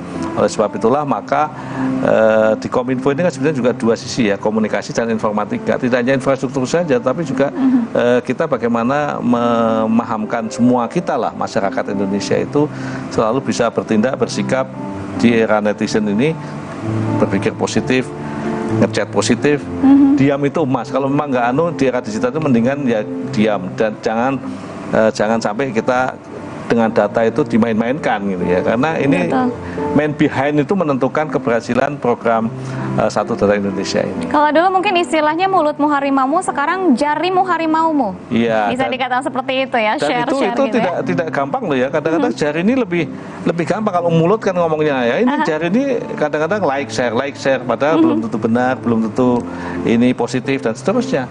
Nah ini yang saya kira mindset baru di era digital ini juga harus dibangun bersama-sama. Mindsetnya harus growth mindset ya, tidak hanya fixed mindset tapi growth. Artinya dinamika kompleksitas masyarakat digital itu juga tumbuhnya sangat cepat, sehingga growth mindset bagi semua masyarakat yang sudah senang berselancar digital itu juga harus dibangun kesadaran oleh semua pihak. Ya, bukan hanya pemerintah saja yang bertanggung jawab, tetapi juga masyarakat, bahkan diri sendiri nih, kita harus sadar bahwa era digital itu begitu mudah informasi didapatkan, tetapi mungkin sangat minim ya untuk bisa sadar bahwa informasi ini jangan-jangan yang sebenarnya kita share adalah data pribadi kita. Itu kesadaran itu yang mungkin harus ditingkatkan. Lalu kepada Mas Kosasi, apa sih saran dan rekomendasi Anda untuk pengelolaan data di Indonesia, khususnya PDN? Ketika kita bicara pengelolaan data ya, itu kan adalah suatu cycle ya. Ketika awal dari tahap perencanaan bagaimana kita mau mengumpulkan datanya, itu kan kita harus tahu targetnya siapa, audiensnya siapa, kita harus tentukan. Lalu ketika kita melakukan pengumpulan, bagaimana metode pengumpulannya dan siapa yang melakukan pengumpulan, ini kan juga harus orang-orang yang memang kompeten gitu dan sudah memiliki kapabilitas yang memang sesuai dengan standar yang sudah diterapkan. Lalu ketika data itu sudah dikumpulkan, bagaimana proses verifikasinya? Ini juga tidak kalah pentingnya. Jangan sampai data yang sudah masuk ini kotor gitu loh, atau tidak akurat. Ini kan harus diverifikasi supaya ketika nanti digunakan untuk analisa hasilnya tepat. Nah, pada akhirnya setelah data itu semua sudah dikumpulkan, sudah diverifikasi dengan baik, bagaimana penyebar luasannya gitu. Nah, siapa yang bisa mengakses? Nah, ini kan aktor yang terlibat cukup banyak, dari sekretariat Satu Data Indonesia yang menjalankan program Satu Data ini, lalu dari wali datanya siapa, lalu produsen datanya siapa. Itu semua memiliki peran masing-masing, termasuk dari infrastruktur yang memang disediakan oleh pemerintah, termasuk melalui Pusat Data Nasional. Nah, ini harus saling mendukung satu sama lain supaya interoperabilitas yang tadi dicita-citakan itu betul-betul tercapai gitu. Karena jika satu saja itu tidak berfungsi dengan baik atau tidak mengikuti standar yang memang sudah diterapkan, ini bisa mengganggu jalannya memang atau kapan kita bisa mencapai tujuan terciptanya satu data Indonesia yang memang memiliki data-data yang akurat, data-data yang memang tepat guna dan juga sesuai dengan standar yang diterapkan. Jadi semua aktor memiliki peran serta di situ. Baik, jika sudah kondisinya ideal begitu ya, datanya sudah terverifikasi dengan baik, lalu juga tata kelolanya juga ekosistemnya sudah baik, kira-kira potensi apa yang bisa terbuka?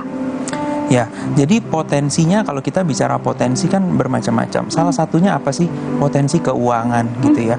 Tentunya kan kita ada penerimaan pajak, ada PNBP juga. Nah ini kan data-data yang ada di satu data ini termasuk data-data perizinan. Bagaimana kita memastikan izin-izinnya itu memang sudah tepat dan kita tahu siapa pemilik izinnya, korporasi yang mana, apakah mereka sudah melakukan pembayaran pajak, PNBP-nya. Dan juga yang paling penting juga jangan sampai adanya tumpang tindih izin. Ini kan yang masih suka terjadi dan oleh karena itu peran BIG juga untuk memastikan data-data spasialnya tepat itu juga cukup penting. Kenapa? Bukan cuma masalah penerimaan negara. Mencegah terjadinya kerusakan lingkungan itu juga cukup penting. Jangan sampai izin pertambangan atau izin kehutanan itu saling tumpang tindih sehingga pada akhirnya menyebabkan lingkungan kita semakin rusak. Oke, menurut Mas Kosasi dibutuhkan tidak sih penanggung jawab tunggal untuk PDN ini? Ya tentunya kalau PDN itu kan lebih ke infrastrukturnya ya, dan ini memang sudah Kominfo nanti yang akan mendorong adanya PDN ini, tentunya berkoordinasi dengan pihak-pihak lain, kementerian lain seperti BSSN untuk standar keamanannya. Tapi yang juga penting di sini adalah satu data Indonesia itu sendiri, gitu ya. Di sini kan kita sudah tahu Bappenas yang mendorong ini bekerja sama dengan kementerian lembaga lainnya melalui suatu forum namanya Forum Satu Data Indonesia. Nah forum ini kita harus dukung supaya mereka diskusinya terus bergulir. Jangan cuma sekali diskusi lalu juga pada akhirnya pada pelaksanaannya mereka tidak melakukan pengawasan. Bagaimana sih pelaksanaan di lapangan? Misalkan dari forum sudah menetapkan, oh ini struktur data yang mau kita kumpulkan, komponennya seperti ini, satuannya seperti ini. Nah itu kan sudah bagus. Tapi pelaksanaannya di lapangan seperti apa? Nah ini kan yang harus dimonitor terus, harus dipastikan ada pengawasan yang tepat supaya satu data ini betul-betul tercapai dari pembuatan kebijakan, perencanaannya sampai pada akhirnya pelaksanaannya. Baik, terakhir Prof, harapan ke depannya seperti apa? Ya, kalau kita melihat selama ini dalam proses pewujudannya, pasti optimis. Ya. Dan kita sekarang bergerak ke sana, sehingga mari kita membangun optimisme bersama. Baik. Dan ini membutuhkan komitmen kepedulian kita semuanya. Jangan sampai ada rasa ini kayaknya sulit. Jangan buang jauh kata-kata yang negatif itu. Kita harus memberikan kata-kata yang positif terhadap upaya pencapaian satu data Indonesia ini. Dan itu akan menjadi energi buat seluruh komponen bangsa. Untuk bergerak bersama. Baiklah, Prof. Mas Kosasi, terima kasih banyak atas waktunya. Tidak terasa nih 1 jam berlalu berarti waktunya. Kita pamit undur diri dari hadapan Anda yang saudara. Tentunya satu data untuk kemajuan pembangunan bisa terwujud dengan adanya komitmen, sinergi, dan juga integrasi dari segala aspek, segala pihak. Tidak terkecuali Anda sebagai bagian dari masyarakat. Akhir kata, saya Widi Dwinanda pamit undur diri. Selamat menyambut tahun baru 2024 tentunya dengan semangat baru. Sampai jumpa. Terima kasih banyak. Terima kasih banyak.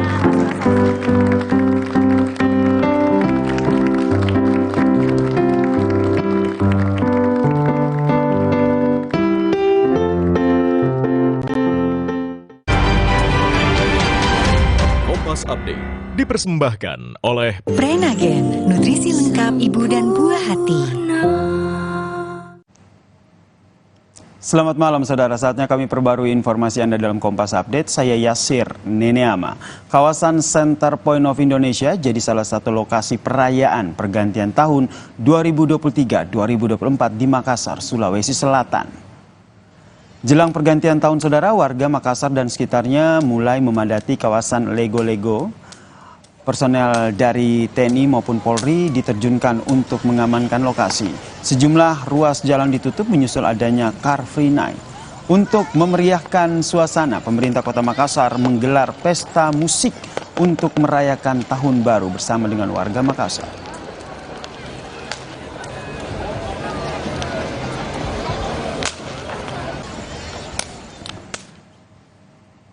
Demikian Kompas Update dan sesaat lagi Anda bisa menyaksikan program Kompas Malam. Kompas Update dipersembahkan oleh Morigro. Morinaga Morigro, susu dengan formula Grow Max, bantu optimalkan nutrisi anak.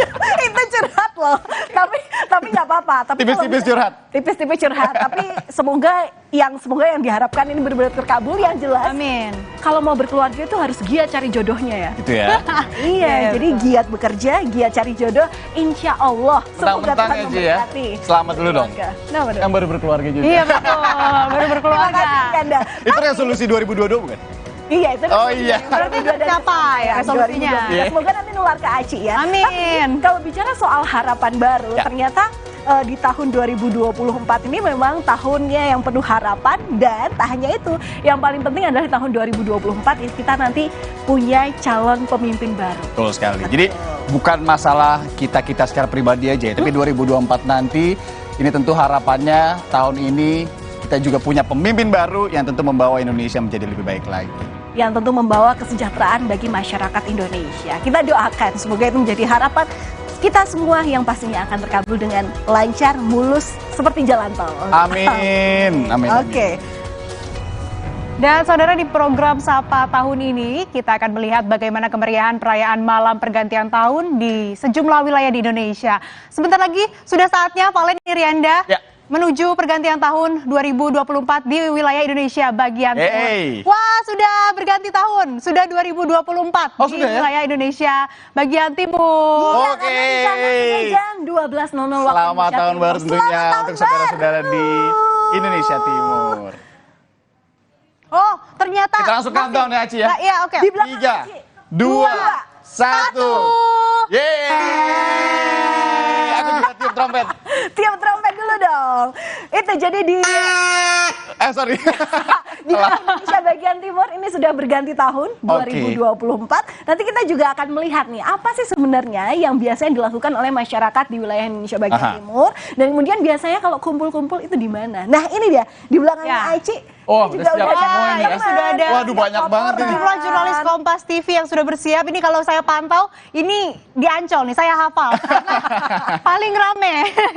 Iya, benar. Terus pokoknya ada juga nih yang dari wilayah Indonesia bagian timur. Itu juga ada tuh di lapangan Pancasila Simpang 5, itu pasti di Semarang.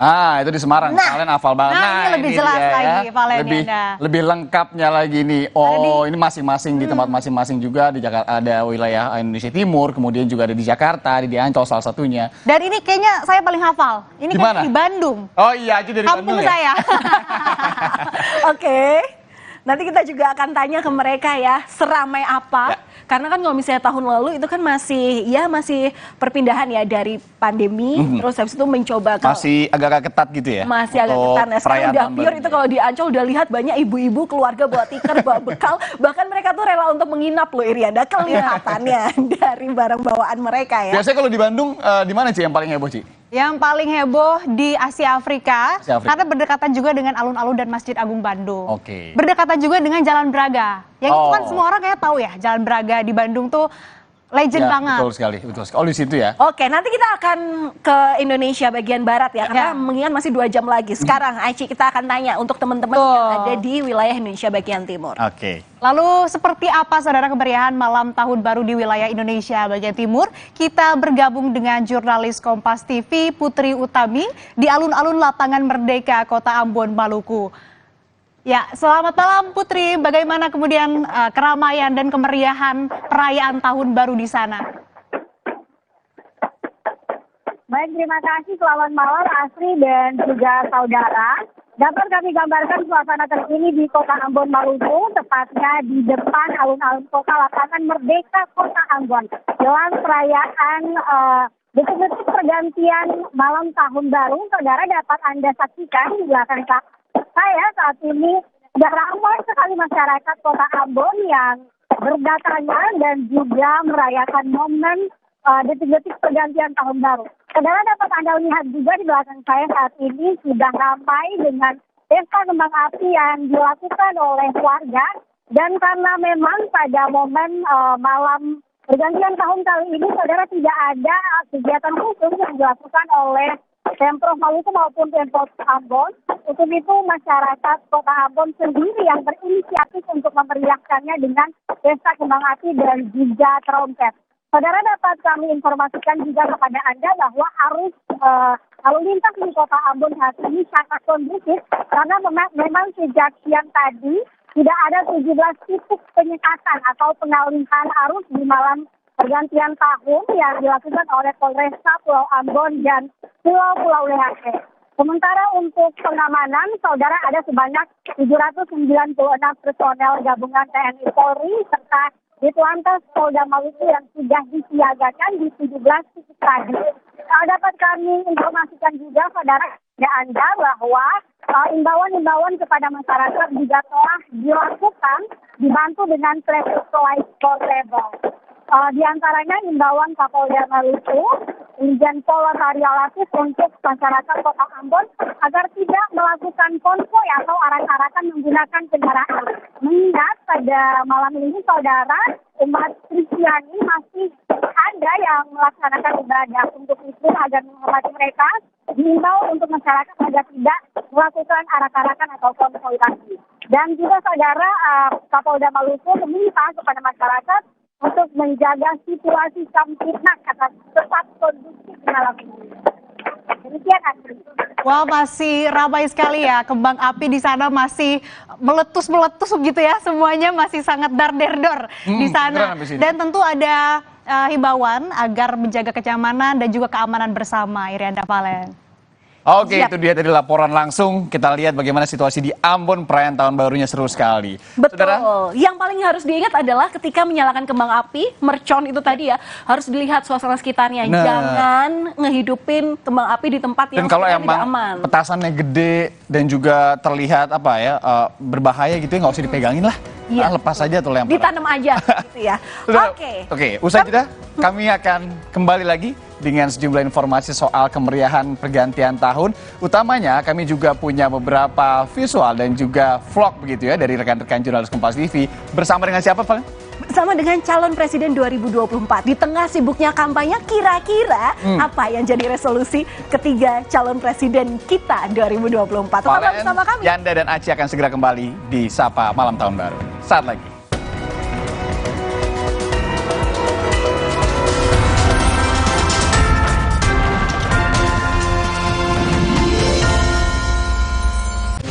Dapatkan berita dan informasi utama seputar pemilu 2024. Ketahui serba-serbi jelang pencoblosan. Kawal prediksi hasil pemilu. Simak analisa perolehan suara para kontestan. Ikuti rangkaian pemilu damai 2024 bersama Kompas TV. Rumah Pemilu. Sensasi rasa intens dengan tarikan mantap dari filter inovatif Airflow Filter. Marlboro Filter Black, Pursuit Flavor. Mood booster favorit gue nih, mie sedap kari kental spesial. Kuahnya kental, berpadu rempah pilihan yang bikin makin sensasional. Rasanya makin spesial. Buruan cobain yang sedapnya berkari-kari dari Wings Food. Sensasi rasa intens dengan tarikan mantap dari filter inovatif Airflow Filter. Marlboro Filter Black, Pursuit Flavor.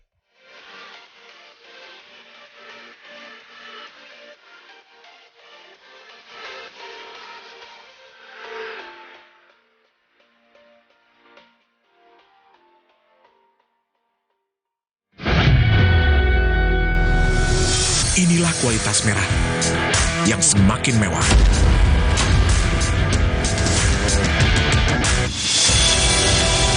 Gudang garam merah edisi terbatas. Antangin JRG dengan jahe, royal jelly, ginseng, bantu meredakan gejala masuk angin dan menghangatkan bangsa Indonesia. Antangin JRG. Wes, bablas angine. Inilah kualitas merah yang semakin mewah.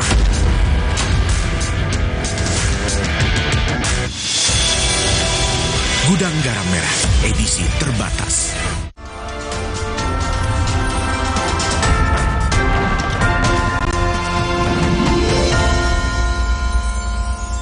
Assalamualaikum warahmatullahi wabarakatuh. Saya Hasyim Asyari, Ketua KPU Republik Indonesia. Saya mengucapkan selamat Tahun Baru 2024. Sebagaimana kita ketahui, tahun 2024 adalah tahun yang akan diselenggarakan pemilu serentak pada hari Rabu 14 Februari 2024 dan juga akan dilaksanakan Pilkada serentak 2024. Pada kesempatan nanti di 2024 kami mengundang rakyat Indonesia, pemilih Indonesia untuk hadir memberikan suara pada hari Rabu 14 Februari 2024 di TPS-TPS yang telah ditentukan.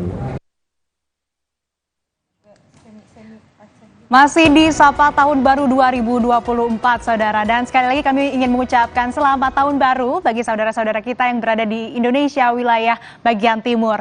Valen, Tahun Baru, harapan baru, tentu pemimpin baru. Ya, itu yang akan kita tunggu. Nantikan 14 Februari. Itu kalau misalnya memang satu putaran. Betul. Nah, tapi kalau misalnya memang harus terjadi 2 putaran, ya Juni nih kita masih akan coblos lagi. Kita lihat perkembangannya nanti seperti apa. Nah, Saudara, 3 calon presiden yang nantinya akan jadi pemimpin kita pastinya punya harapan resolusi di tahun baru ini. Di tengah kesibukan saat kampanye, Saudara, rekan-rekan kami jurnalis Kompas TV sempat membuat vlog dengan ketiga capres yang berbicara terkait dengan harapan dan juga resolusi di tahun baru ini. Kira-kira apa saja ya, Valen? Nah, langsung aja kita dengerin apa yang jadi resolusi calon presiden nomor urut 1 Anies Baswedan di tahun 2024 ini. Berhubung tahun 2023 udah mau habis, 2024 bakal menjelang, kira-kira resolusi apa yang belum tercapai dan targetnya pengen apa nih 2024? Saya lagi bareng sama Mas Anies Baswedan. Kalau dihitung pakai persentase, berapa persen resolusi Mas yang di tahun ini terjalankan dan berapa yang masih ngutang? Alhamdulillah rasanya hampir semua udah terlampaui. Yang harus ditambah lebih banyak makan makanan sehat. Asik. Pokoknya mudah-mudahan apa yang sudah diusahakan di 2023 nantinya terlampaui. 2024 insya Allah kita bisa lewati dengan baik. Jadi selain resolusinya jadi presiden, resolusi buat 2024 apa nih, Mas? Semuanya ya, lebih sehat, lebih berkah, itu aja. Nah, kalau tadi calon presiden nomor urut 1 ini harapannya bisa makan sehat, terus juga resolusinya jadi presiden tentunya di tahun 2024. Kira-kira resolusi calon presiden nomor urut 2 Prabowo Subianto sama nggak ya, Valen, sama Mas Anies? Kita coba lihat. Aja kita lihat. Harapannya apa buat 2024? Selamat tahun baru. Semoga bangsa Indonesia selalu diberi kebaikan, keselamatan, kemakmuran seluruh rakyat Indonesia. Terima kasih. Buat Pak pribadi apa harapannya, Pak? Harapannya buat pribadi Bapak apa nih, Pak? Buat pribadi agar diberi yang terbaik oleh Yang Maha Kuasa. Terima kasih. Ya, harapannya Pak Prabowo itu sama ya dengan kita semua, kemakmuran bagi rakyat Indonesia dan kesejahteraan itu tentu yang diharapkan untuk kita bersama. Dan ini dia resolusi dan harapan dari Capres nomor urut 3 Ganjar Pranowo di tahun 2024. Saudara, saat ini saya sedang bersama dengan tokoh yang lagi sibuk banget berkeliling Indonesia. Calon Presiden nomor urut 3 Ganjar Pranowo. Selamat pagi, Pak. Pagi, Mbak. Oke.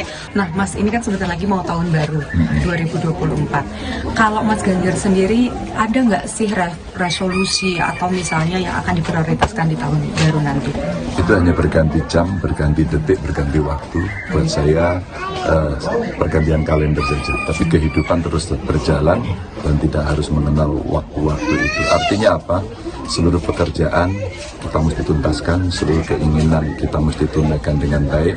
Ada nasihat kepada saya yang bagus sekali. Pak, jangan berhenti saat capek, berhentilah saat sampai. 3 3 calon presiden sudah menyampaikan resolusinya di tahun 2024, tapi rasanya kurang lengkap, Valen, kalau belum membahas lebih dalam dengan tim ses atau orang yang berada di belakang dari para paslon itu sendiri. Nah, Irianda ini sudah bersama dengan perwakilan dari masing-masing perwakilan tim ses dari masing-masing paslon, nomor urut 1, nomor urut 2, dan juga nomor urut 3. Silakan Irianda. Thank you, Ci Valen. Ya, benar sekali, saudara. Saya sekarang sudah bersama dengan Cindy Monica, Putri Komarudin, dan juga Mas Aryo Sena Bagaskoro. Ini merupakan politisi-politisi muda. Selain memang mereka ini membantu di belakang, seperti kata Aci tadi ya, para paslon yang kita tahu sedang berkampanye untuk pemilihan Capres-Cawapres 2024. Di momen tahun baru 2024, terasa berbeda dan spesial karena kita sekaligus juga masuk ke tahun pemilu dengan panas dingin perjalanan menuju tahun pemilu. Imbauan agar penyelenggaraan pemilihan umum harus berjalan dengan jujur dan adil. Tentunya ini kita akan dengar langsung. Ada 3 narasumber yang sudah saya kenalkan tadi. Langsung saja saya tanya ke Mbak Cindy dulu. Mbak Cindy, karena nomor urut 1 ya, Mbak Putri dan Mas Aryo. Jadi nggak apa-apa, nanti kita gantian. Aman. Aman. Mbak Cindy, pertama kali ini untuk running begitu ya, untuk nyalek ya berarti ya? Betul. Di Dapil?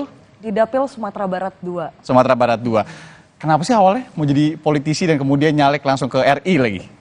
Pertama, saya itu mengawali karir saya sebagai pengusaha dan aktivis sosial. Baik di bidang pendidikan dan pemberdayaan, juga perlindungan perempuan dan anak. Saya rasa usaha saya sebagai pengusaha muda maupun aktivis itu belum cukup untuk membantu masyarakat banyak, sehingga akhirnya saya tertarik untuk masuk ke politik sebagai langkah pengabdian. Mbak Cindy umur berapa sekarang? 24 tahun. 24 tahun tadi ya. Oke, itulah biar punya dampak yang lebih besar lah tentunya bagi Dapil ya di sana ya. Mbak Put, aduh kaku banget ya manggilnya Mbak Put. Berasa kayak tantenya ya. Kebetulan saya 30 tahun. Oh iya. Tapi Mas Seno lebih muda lagi loh. Neng Putri. Jangan disebut lah kalau Seno ya. Mas Seno berapa sih usianya sekarang? Saya 22 tahun. Oke. Aduh, Yang paling gitu dong. Ini juga 30 nih di sini. Kita ke Mbak Putri dulu deh. Mbak Put, udah berapa tahun? 4 tahun? 4 tahun. Di DPR RI ya? Ya, dari 2019. Dulu mungkin ada yang belum tahu juga awalnya mau masuk ke politik itu kenapa. Ya. Kemudian juga bolehlah cerita dikit ya Mbak Sin. Mas Seno ini kan udah 4 tahun nih di Senayan. Suka dukanya gimana? Dinamikanya gimana? Bener nggak sih di dalam tuh bener-bener apa ya, berdebat panas soal idealisme politik dan lain-lain? Ya. Mungkin kalau saya karena dari awal tumbuh besar di keluarga yang berlatar belakang politik, jadi emang dorongan untuk menjadi pelayan masyarakat itu selalu ada. Jadi dari sejak kecil saya terbiasa berorganisasi, sampai akhirnya ketika kerja juga memutuskan untuk masuknya ke lembaga pemerintah waktu itu sebelum jadi caleg. Dan di situ saya juga melihat bahwa ternyata kalau di DPR ini akan lebih efektif karena kita bisa membuat undang-undang, anggaran kita yang menyusun sama pemerintah, terus kalau ada yang kurang efektif di lapangan kita bisa menyuarakan itu dalam fungsi pengawasan. Jadi makanya akhirnya pada saat itu saya berhenti dari lembaga tersebut dan memutuskan untuk menjadi anggota legislatif calon pada saat 2019. Alhamdulillah terpilih sudah 4 tahun. Dapil mana Mbak Put?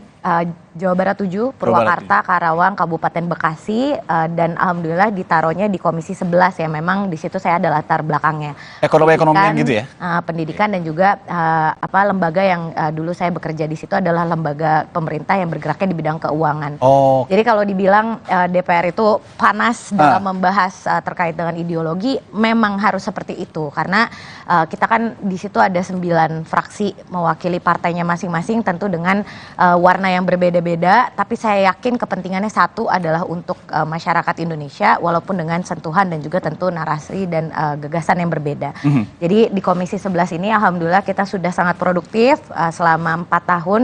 Kita sudah membahas 4 undang-undang, 3 diantaranya omnibus, 2 diantaranya produk saya waktu itu lagi hamil. Jadi 7 bulan hamil besar, tapi alhamdulillah anaknya sekarang sehat, tetap ngantor dan sudah jadi undang-undang omnibus, harmonisasi peraturan perpajakan dan hubungan keuangan pemerintah pusat daerah. Jadi kalau saya sekarang sebagai seseorang yang sudah 4 tahun di situ, sangat mendorong supaya teman-teman yang anak-anak muda berani untuk mengambil langkah ini karena memang suara kita sangat dibutuhkan di dalam situ. Kalau yang kata manggil nama aja nggak apa-apa ya? Cindy lah, iya. Kalau kata Cindy tadi pengen punya dampak yang emang lebih besar ke masyarakat itu benar? Ya, karena kalau dari misalnya kalau kita bahas undang-undang ya, ini kan akan langsung bermanfaat buat masyarakat satu Indonesia. ya kan? Jadi apa yang kita bahas hari ini akan bisa memberikan manfaat untuk tahun-tahun ke depan. Jadi kalau misalnya kita selalu bergerak di bidang aktivisme, yang mungkin yang kita layani hanya organisasi kita saja atau konstituen di organisasi tersebut, kalau di DPR ini kita bisa melayani ratusan juta masyarakat Indonesia yang memang benar-benar membutuhkan terkait dengan perlindungan hukum, landasan hukum yang memang akan disasar oleh undang-undang tersebut misalnya, ataupun dari anggaran ataupun dari fungsi pengawasannya. Oke, Mas Eno, ya, kenapa? 22 tahun loh. Iya, sebelumnya selamat menyongsong tahun baru dulu ya. Iya. Menyongsong. Tapi di Indonesia Timur udah ya? Indonesia Timur hampir ya. Hampir. Jadi, ini suasana yang menyenangkan, meriah. Kompas malam ini warna-warni. Kita senang sekali lah kita bisa ngobrol.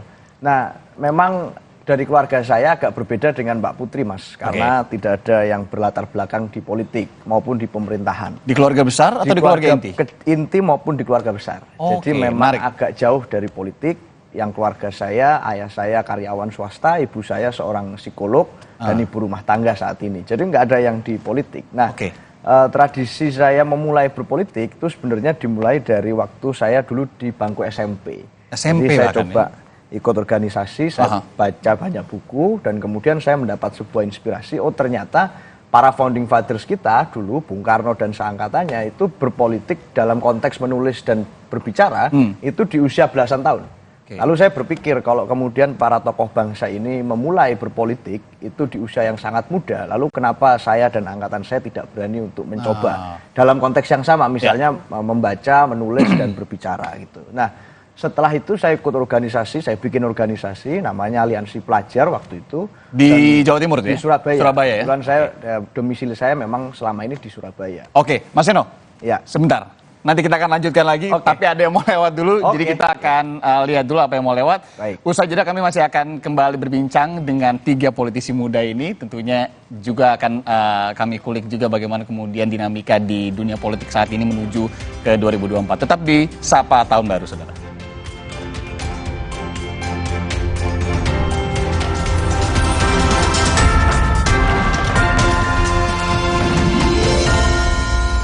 Antangin JRG dengan jahe, royal jelly, ginseng, bantu meredakan gejala masuk angin dan menghangatkan bangsa Indonesia. Antangin JRG. Wes, 12 angine. Sensasi rasa intens dengan tarikan mantap dari filter inovatif Airflow Filter.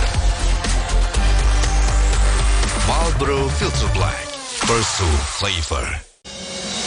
Ketahui visi misi, program kerja, dan kompetensi para Capres-Cawapres dalam rangkaian debat Capres-Cawapres Pilpres 2024. Live di Kompas TV, Rumah Pemilu. Hiruk-pikuk masyarakat menghabiskan waktu liburan Natal dan Tahun Baru. Melangsungkan perjalanan ke berbagai daerah mengunjungi sanak keluarga atau sekadar berlibur. Supaya kita kerasa semangat liburannya. Proses pengamanan dilakukan oleh pihak Pak Presiden sendiri juga sudah menyampaikan bahwa tahun ini berjalan dengan baik. Informasi independen dan terpercaya, ikuti liputan mudik Natal dan Tahun Baru di Kompas TV. Kompas Sport pada jam-jam berikut live di Kompas TV. Ketahui visi misi, program kerja, dan kompetensi para Capres-Cawapres dalam rangkaian debat Capres-Cawapres Pilpres 2024. Live di Kompas TV, Rumah Pemilu. Antangin JRG dengan jahe, royal jelly, ginseng, bantu meredakan gejala masuk angin dan menghangatkan bangsa Indonesia. Antangin JRG. Wes, 12 angine.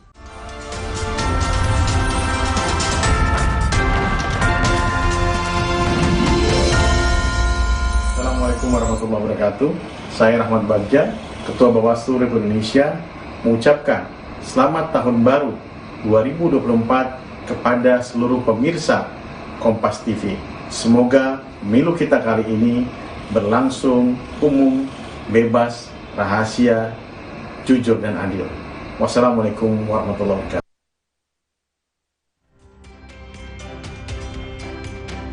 Kita kembali ngobrol-ngobrol lagi dengan 3 politisi muda yang sudah ada di studio Orange Kompas TV. Ada Cindy, Nasdem, kemudian ada Putri Komarudin, Golkar, dan juga Mas Seno dari PDIP. Tadi sorry, kepotong. Ya. Silakan lanjutkan, Mas. Ya, jadi memang tradisi itu aku mulai dari sekolah, Mas, dan SMP dari tadi, organisasi, dari SMP. Lalu kemudian berkembang, bikin gerakan dan lain sebagainya, dan itu yang menempa aku awal-awal. Nah, SMP bikin gerakan? Iya, gerakannya waktu itu mengkritisi terkait pengalian kewenangan SMA SMK ke provinsi. Dari kabupaten kota, karena itu berpotensi menghapus sekolah gratis di Surabaya. Nah, jadi kita bergerak dan berproses di situ. Nah, lulus dari SMA, aku berpikir aku pingin untuk meneruskan gerakan nih, lewat mana gitu. Nah, kalau bicara gerakan politik, ya harus melalui organisasi politik. Maka aku mencoba untuk mencermati partai-partai politik. Nah, dari partai-partai itu, aku mencari partai yang kiranya bisa memberikan aku ruang untuk menjadi kader yang baik. Berproses di situ, kemudian bisa belajar step by step dari bawah, dan punya ideologi yang firm.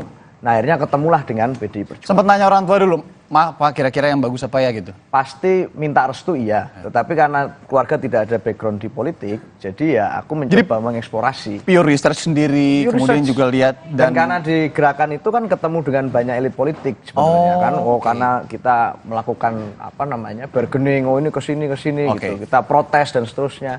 Sehingga berinteraksi dengan banyak orang. Nah, disitulah ketemu dengan macam-macam warna-warni spektrum politik, dan aku ternyata paling cocok dengan merah dan merahnya PDI Perjuangan. Nah, jadi berproseslah di situ sampai hari ini aku diberi kesempatan untuk nyalek. Jadi nyalek ini nggak setahun 2 tahun, tetapi sudah sejak 2020 lulus SMA, aku masuk ke partai politik, saya masuk di situ, saya berproses. Dan ternyata hari ini diberi penugasan untuk bisa nyalek, dan itu di tingkat kota, Mas, di Surabaya, jadi nggak di RI. Oke. Sin, sampai sekarang prosesnya kayak gimana? Yang disiapin apa, kemudian apa yang mau tuju nanti ketika misalkan kamu berhasil masuk ke Senayan? Untuk mempersiapkan Cindy dalam 2024 itu prosesnya panjang. Untuk turun langsung menyapa konstituen itu udah 1,5 tahun kurang lebih. Dan udah turun kurang lebih sampai ke 700 titik di pedalaman Dapil 2 Sumatera Barat. Karena menurut Cindy kita yang muda ini punya energi yang lebih tentunya untuk langsung bersosialisasi kepada masyarakat, dan bagaimana kita bisa melihat secara langsung potret dari pedalaman dan apa yang dibutuhkan oleh masyarakat nantinya. Dan tentu ini menjadi modal penting untuk kita sehingga nanti ketika kita menduduki kursi sebagai, kalau saya ya DPR RI, regulasi yang saya buat itu sesuai dengan apa yang dibutuhkan oleh masyarakat. Jangan, kalau gimana ya, kalau sekarang jadi anak muda generasi mager susah juga ya kalau mau jadi politisi berarti ya. Tapi kalau dibilang orang gitu ya, anak-anak muda ini kan kadang ngelihat politik itu kok sesuatu yang jauh sekali ya. Pengalaman selama ini, kemudian juga udah turun dapil selama 4 tahun ini. Emang bener ya, anak muda tuh ngelihat politik tuh kayak agak-agak apa ya, nggak mau deket-deket lah gitu. Skeptis gitu ya. Apa udah berubah sekarang ini? Justru kan sebenarnya ini tugas-tugas kita, saya, Cindy, Mas Seno, ini kan tugas kita bertiga sebenarnya untuk memastikan bahwa generasi muda ini tidak lagi merasa jauh dengan politik.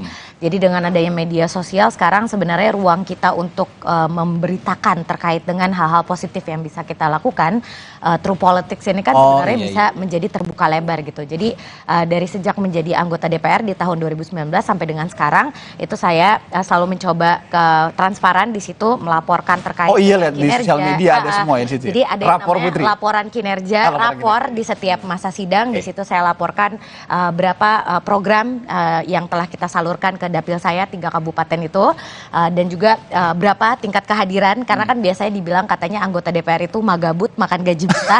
Di situ saya laporkan misalnya cuti melahirkan berapa hari pada saat melahirkan gitu. Terus ada gitu kalau tidak masuk alasannya kenapa, itu semuanya saya buka di media sosial, dan tentu kita sampaikan dengan bahasa yang sesuai dengan bahasa yang diminati oleh orang-orang yang mengikuti lewat media sosial, karena komunikasi itu 2 arah, jadi kan harus nyambung ya. Dan kita kemas dengan kemasan yang desainnya menarik lah gitu, karena nggak ada lah yang mau baca buku 1000 halaman sekarang kan, pasti orang kan akan melihat inti-inti sarinya dari situ. Jadi dengan itu harapannya anak-anak muda bisa semakin terbuka dengan politik dan bisa lihat bahwa ini jalur yang bisa membawa kebaikan untuk banyak orang. Kalau bukan jadi anggota DPR, belum tentu selama COVID saya bisa bisa menyalurkan puluhan ribu sembako untuk masyarakat kurang mampu di dapil saya, atau misalnya bisa buka akses ke pupuk subsidi yang memang sangat langka di daerah saya yang daerah pertanian, atau misalnya membina ratusan kelompok UMKM yang sekarang alhamdulillah sudah ada yang sampai ekspor ke negara-negara luar negeri kalau bukan jadi anggota DPR. Jadi insya Allah itu akan bisa membawa kebaikan kalau memang niat kita baik. Sebenarnya banyak yang pengen saya tanyain banget. Tapi karena memang waktu juga membatasi, saya akan langsung berikan masing-masing. Mungkin singkat saja. Ini kan punya jagoan masing-masing lah pasti. Dengan warnanya masing-masing juga. Dimulai dari Mas Seno deh, karena memang kan urutannya gitu ya. Mas, apa yang kemudian Anda lihat dari calon Anda dan kenapa kemudian ini menjadi penting masyarakat untuk tahu gitu? Kemudian nanti langsung gantian ke Cindy dan Putri ya. Baik, terima kasih. Jadi Pak Ganjar dan Pak Mahfud ini mewakili pasangan nasionalis religius. Pak Ganjar itu lekat dengan tradisi nasionalis, Pak Mahfud lekat dengan tradisi religiusnya. Saya kira yang publik tidak bisa menyangkal adalah situasi itu, nasionalis religius. Dan kedua-duanya sangat menghayati apa yang dibutuhkan oleh rakyat, karena beliau berdua memang berasal dari rakyat. Jadi Pak Ganjar itu anak polisi di tingkat rendah, Pak Mahfud anak seorang pegawai kecamatan. Jadi beliau sangat mengerti apa yang dihadapi. Bagaimana rasanya harus pergi sekolah dengan berpikir besok bayar uang sekolah gimana. Harus berpikir gimana di rumah tidak ada beras. Harus berpikir masa depan yang tidak pasti. Mereka mengalami. Maka di masa yang akan datang, dalam mendesain kebijakan, beliau berdua sangat paham. Nah, 2023 kemarin memang ada banyak situasi di negeri ini yang menimbulkan rasa keprihatinan kita. Terkait dengan penegakan hukum, terkait dengan situasi yang carut-marut, dan situasi demokrasi hari ini yang banyak orang merasa ini sedang ada persoalan di Indonesia. Tahun 2024 Pak Ganjar, Pak Mahfud punya keyakinan bahwa tahun ini kita harus memperbaiki itu semua. Tidak boleh ada lagi penganiayaan kepada para pendukung, tidak boleh ada lagi situasi penekanan dan seterusnya. 2024 adalah tahun kebangkitan baru seperti Pak Ganjar waktu dideklarasikan pada hari Kartini. Habis gelap, terbitlah terang. Dan terang itu ada di 2024. Thank you, Seno. Sedikit lagi, karena saya harus juga memberikan kesempatan yang sama dengan Cindy dan juga Putri. Singkat saja. Jadi Bapak Anies Baswedan dan juga Caimin itu membawa gagasan besar pemerataan pembangunan. Bagaimana mewujudkan Indonesia yang adil dan makmur. Sehingga ini itu sesuai dengan masalah yang terjadi di lapangan. Masyarakat itu masih belum mendapatkan hak-hak dia sebagai warga negara secara adil dan merata. Yang kemudian diserap gitu ya? Yang kemudian itu diserap, dan tentu pembangunan ini tidak hanya soal infrastruktur. Bagaimana ketersediaan akses itu juga meliputi pendidikan, akses kesehatan, akses untuk membeli bahan pokok dengan harga sewajarnya, dan juga akses untuk mendapatkan perlindungan hukum yang sama. Gagasan perubahan yang kemudian akan dibawa sama tim Amin ya? Ya, itulah. Mewujudkan Indonesia adil dan makmur. Kenapa sih waktu saya paling singkat? Tapi jelas antara Pak Prabowo dan Mas Gibran ini kan pertemuan antar dua generasi. Yang satu generasi yang sangat berpengalaman. Mas Gibran ini representasi dari 56% pemegang suara di 2024. Jadi karena Pak Prabowo sudah memberi kesempatan, bukan hanya menjadikan generasi muda sebagai jualan saja, saya yakin keduanya akan bisa benar-benar mendorong keberlanjutan dari pemerintahan Pak Jokowi yang landasannya sudah sangat bagus, dengan percepatan dan juga penyempurnaan yang insya Allah akan membawa kita menuju Indonesia Maju 2045. Cross generation, kemudian juga memilih suara yang kemudian mayoritas di 2016 dan untuk menjadi koridor kita agar kita bisa benar-benar maju di tahun 2045. Ini nggak salah berarti ya, di timnya masing-masing milih mereka semua juga pasti untuk jadi jurkam dan juga nyalek tentunya sukses ya di 2023 ke 2024 ini. Kemudian juga nanti kalau udah nyampe di RI, di Senayan, kalau siapapun itu yang nanti ke sana tolong titip juga transparannya, kemudian juga semangat, jangan mager-mageran untuk ke dapil. Oke? Cindy Monica. Terima kasih banyak. Cindy Monica, caleg Nasdem, kemudian juga Putri Komarudin, anggota Komisi 11 dari Golkar, juga Aryo Sina Bagaskoro, politisi muda dari PDIP. Terima kasih. Terima kasih. Saya akan kembalikan ke Valen dan Aci. Silakan. Oke, terima kasih untuk narasumber yang sudah hadir. Mari kita sama-sama mewujudkan pemilu damai yang jelas pasti akan asik ke depannya. Baik, langsung aja kita akan melihat bagaimana keseruan persiapan malam pergantian tahun di wilayah Indonesia bagian Barat. Saya ajak Anda untuk terbang ke wilayah Semarang. Sudah ada jurnalis Kompas TV, ada Aili Ginaldi yang akan melaporkan suasana terkini di jelang tahun baru di Kota Semarang. Aili, selamat malam. Jadi gimana suasana di sana sekarang? Apa ada perbedaan dengan perayaan malam tahun baru dengan tahun-tahun sebelumnya? Ya Irianda, suasana tahun baru sudah mulai terasa di Semarang ini. Antusias masyarakat juga sudah mulai terasa. Hal itu juga mempengaruhi arus lalu lintas. Namun sejumlah petugas kepolisian sudah dikerahkan untuk menjaga keamanan dan juga kelancaran lalu lintas. Untuk lebih lengkapnya lagi, saat ini saya bersama Brigjen Pol Agus Suryo Nugroho. Untuk informasi lebih lanjut mengenai pengamanan, marilah kita bertanya dengan Bapak Agus. Bapak, selamat malam. Selamat malam. Bapak, untuk malam tahun baru ini, Bapak, pastinya ramai sekali masyarakat. Bagaimana Pak pengamanan arus lalu lintas di Semarang ini, Pak? Baik, Assalamualaikum warahmatullahi wabarakatuh. Jadi operasi Lilin Candi 2023 sampai saat ini alhamdulillah terkendali, dan malam ini kita konsentrasi dalam rangka pengamanan perayaan tahun baru. Tradisi perayaan tahun baru di Semarang cukup terkendali. Dari pukul 18.00 arus lalu lintas masih normal, namun pada pukul 22.00 kita sudah mulai rekayasa lalu lintas. Jadi konsentrasi massa di samping di Simpang 5, di perhotelan juga dilakukan, sehingga ada beberapa konsentrasi massa, sehingga kondisi saat ini di Kota Semarang masih terkendali. Arus lalu lintas padat, namun tidak sampai macet. Polantas dan stakeholder lainnya sudah melakukan upaya-upaya bersama untuk mengalihkan arus-arus lalu lintas yang menuju ke Simpang 5. Bapak, ini kan ada penutupan jalan, Pak. Sejumlah titik mana saja, Pak, yang ditutup untuk malam hari ini? Jadi akses yang menuju ke Simpang 5 itu lapis 2 kita tutup, namun tidak absolut ya. Nanti bisa kita buka tutup. Sampai saat ini kondisi lalu lintas masih lancar. Jadi kepadatan di Simpang 5 banyak yang berekreasi, ini bagian daripada tradisi merayakan tahun baru, dan kemungkinan nanti pada jam 00.00 kami semuanya masih konsentrasi untuk pengamanan di Simpang 5. Terima kasih informasi ya Bapak. Ya, Saudara, pengamanan yang dilakukan oleh kepolisian untuk memastikan keamanan dan juga keamanan masyarakat jelang tahun baru 2024. Ajik Valentina. Oke, terima kasih Aili. Itu tadi yang jelas ada kesamaan sama Jakarta. Mulai dari 18.00 waktu Indonesia Barat itu jalanan pusat tempat perayaan malam tahun baru udah mulai steril, cukup untuk pejalan kaki aja. Ya, semoga keseruan Semarang juga kita rasakan di sini meskipun kita cuma di studio aja. Betul. Dan selanjutnya Valen, kita juga akan menantikan bagaimana keramaian dan juga perayaan tahun baru di wilayah Indonesia bagian tengah. Nanti informasi lengkapnya akan kami hadirkan usai jeda di Sapa Tahun Baru 2024.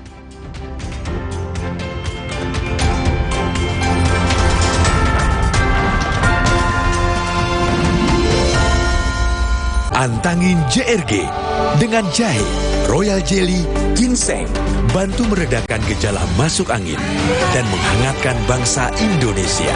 Antangin JRG. Bablas angine. Kompas TV menyiarkan secara langsung debat Capres-Cawapres 2024. Ikuti dialog dengan tim sukses dan perwakilan generasi muda.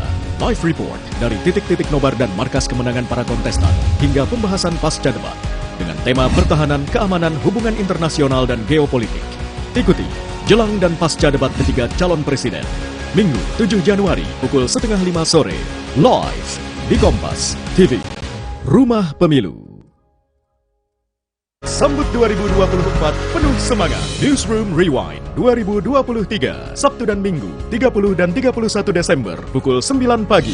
Just for Laughs Gags Minggu 31 Desember pukul 8:30 pagi. Suci Barbar Show spesial tahun baru Minggu 31 Desember pukul 1 siang. Sapa Tahun Baru 2024 Minggu 31 Desember live menjelang pergantian tahun. Nikmati momen pergantian tahun sama program-program istimewa Kompas TV.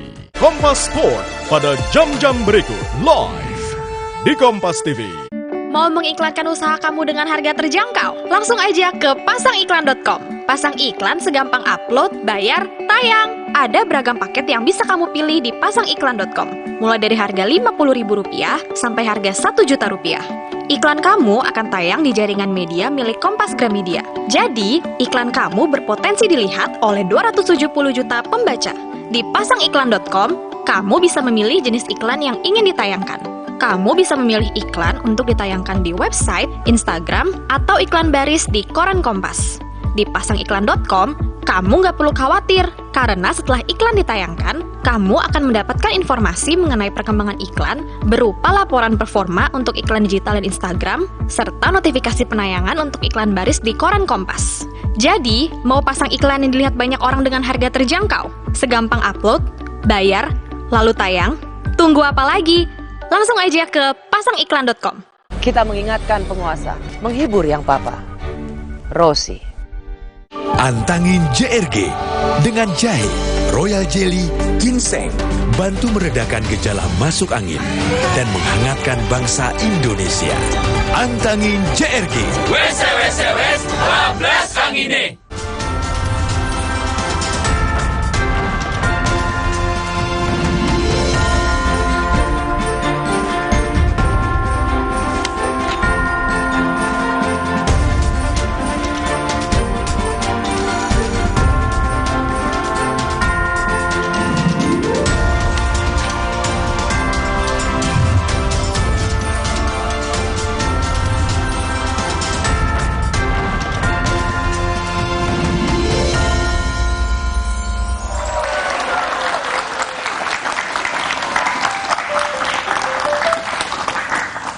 Mau cantik, ada aja halangannya. Lipstik gua yang warna biru tanah habis. Kepotek. Elap gimana ini caranya? Mana laki gua nganggur, mancing aja mancing kerjaannya. Menor banget ini. Kurang ini. Elah, gedek banget. Penonton. Bini gue cakep banget ya? Iya. Saking cakepnya, ditepokin orang mulu. Kenapa sih? Ngomel-ngomel mulu. Ngomel, iya wajar gue ngomel nih. Lipstik gue nih yang panjangnya 2 meter udah habis. Lipstik 2 meter udah lipstik apa di karpet? Gimana ini? Beliin. Si perih banget. Disunat. Kagak disunat, kagak. Iya. Nggak disunat. Lu norak banget. Ini baju dicopot dulu ini. Apanya? Nih. Biarin biar baru, Bang. Baru ngambil banget. di si Asep orang Tasik. Ini dia kredit, ada kreditan. Jangan, Abang, jangan pegang-pegang aku, Abang. Tangan bunyi isi orang mah. Iya. Jangan ngopi-ngopi doang lu, pakai sarung. Iya. Isi dulu. Iya. Tunggu. Cepetan, 5. Tuh, kan kata gua juga apa? Ini gue isi, tunggu dulu. Bukan di jidat gua. Bukan. Emang muka gua kotak kayak si kering banget. Iya. Nih. Cepetan. Nih token listrik apa di ban sih naruhnya ya? Lu mah. Ada ya orang naruh token listrik tuh di ban. Ini rumah apaan sih ini? Cepetan, udah belum? Ya, ntar lu nomor telepon gue isi salah. Bukan. Salah. Nah. Iya. Nggak diajakin ya? Tahu. Gara-gara lu nih lipstik gua jadi melencong. Kayak Batman ya. Bukan musuhnya. Venom. Ini Joker ya, Ge? Joker apa as? Remi. Bukan kartun. Iya, ini Remi. Enggak, ini kenapa sih tiba-tiba datang? Loh, ngopi. Iya, salah. Ya kasih tahu Bang yang benar. Mas, kalau ngambil kopi tangan kanan, ya pasti minum tangan kanan lah. Iya. Bukan. Lu jam bener. Ada tamu itu bibir begitu. Benerin dong, Bang. Enggak, bukan. Udah. Aduh. Jadi kedatangan saya ke sini, perkenalkan dulu saya ini calon. Calon apa, Pak? Bapak siapa ini? Calon saya. Calon apa, Pak? Calon cantikan. Calon. Ya, ada apa nih Pak kesini, Pak? Ya, saya ini calon kades dan beserta prajurit saya atau ajudan saya di sini. Saya tuh kadang-kadang suka kasihan gitu melihat warga-warga kita kondisinya ya, Mas Rio ya. Pak? Siap, Yang Mulia. Nih, ya yang simpel-simpel aja ya. Bukannya maksud tersinggung ya. Ini meja bawahnya ban mobil. Kasihan mobil bawahnya kaki meja. Nggak ditukar. Nggak ditukar, enggak. Enggak, tetap begini. Kasihan. Mereka keluarganya miskin banget Yang Mulia. Kenapa? Lihat, orang mah punya anak diasuh. Ini dilukis Yang Mulia. Iya. Anaknya dilukis Yang Mulia. Iya. Gede-gede. Iya, kadang-kadang tuh saya suka prihatin mana motor di dalam rumah. Kalian tidur di luar. Kok tahu sih, Pak? Ya Allah. Pak, ini saya serius, kedatangan saya di sini untuk memberitahu kepada kalian semua, kalau selama saya ada di sini, saya jamin tidak ada lagi suara token listrik yang bunyi, dan saya akan support dan subsidi kosmetik untuk ibu-ibu agar tidak lagi wajahnya seperti Joker. Alhamdulillah. Bagus banget. Makasih Pak. Dan ada satu lagi Yang Mulia. Silahkan Satu Pak. lagi. Jadi ada satu lagi buat Bapak sama Ibu, nanti ada dana desa untuk kesehatan. Ya. Alhamdulillah. Separuh untuk kesehatan, yang separuh lagi untuk piknik ke Taman Mini. Cuma di Taman Mini dari Jawa ke Sumatera dekat. Iya. Karena dari Anjungan ke Anjungan. Emang saya udah capek banget Pak, emang ya gini Pak, kehidupan kami nih emang ya makanya kan menghina-hina ya, gitu saya mah. Makanya jadi Dedi. Terus Kenapa suami saya ditempel-tempelin? Jangan. Bapak namanya Dani. Iya, jangan lupa pilih Pak Dani nih. Ini visinya jiwa muda, semangat muda di desa sejahtera. Kan bisa di situ, nggak di sini. Ya di sini juga boleh tahu. Tolong nggak bisa napas. Ya Allah ini terlalu berkomedi ini. Ini rambut loh, ini rambut. Ya Allah ya. Maaf ya sayang. Maaf. Iya. Ya, pokoknya seperti itu. Ya. Selama saya menjabat, selama nanti saya Apa tuh? Gitu-gitu tuh apa tuh, Pak? Begini tuh. Apa tuh? Nah, semua jalannya harus lurus menuju kebenaran. Oh, gitu. Rakyat, Iya. Supaya nggak ada lagi nih orang-orang gini yang pakai kasur Palembang, udah nggak ada tuh, ya kan? bingung saya. Kamu kasur Palembang tapi yang tidur orang Depok. Emang nggak boleh. Iya. Emang nggak boleh.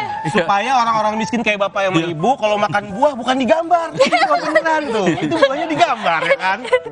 Pokoknya itu pesan dari saya ya. Kalian harus jaga-jaga. Nanti siapapun yang masuk ke sini ingat janji saya. Saya akan mensejahterakan keluarga ini.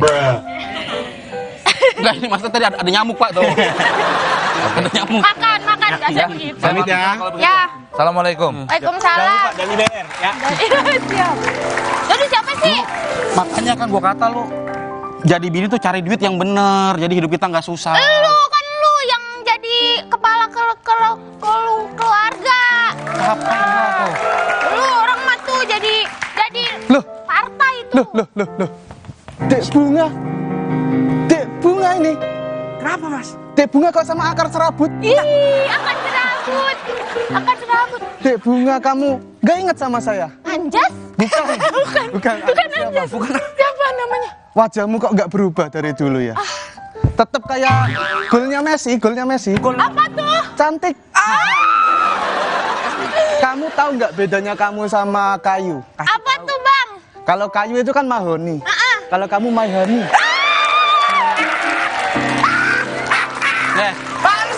Balas. Lu siapa lu? Goda-godain bini gua lu, ya. Bapak siapa? Duduk.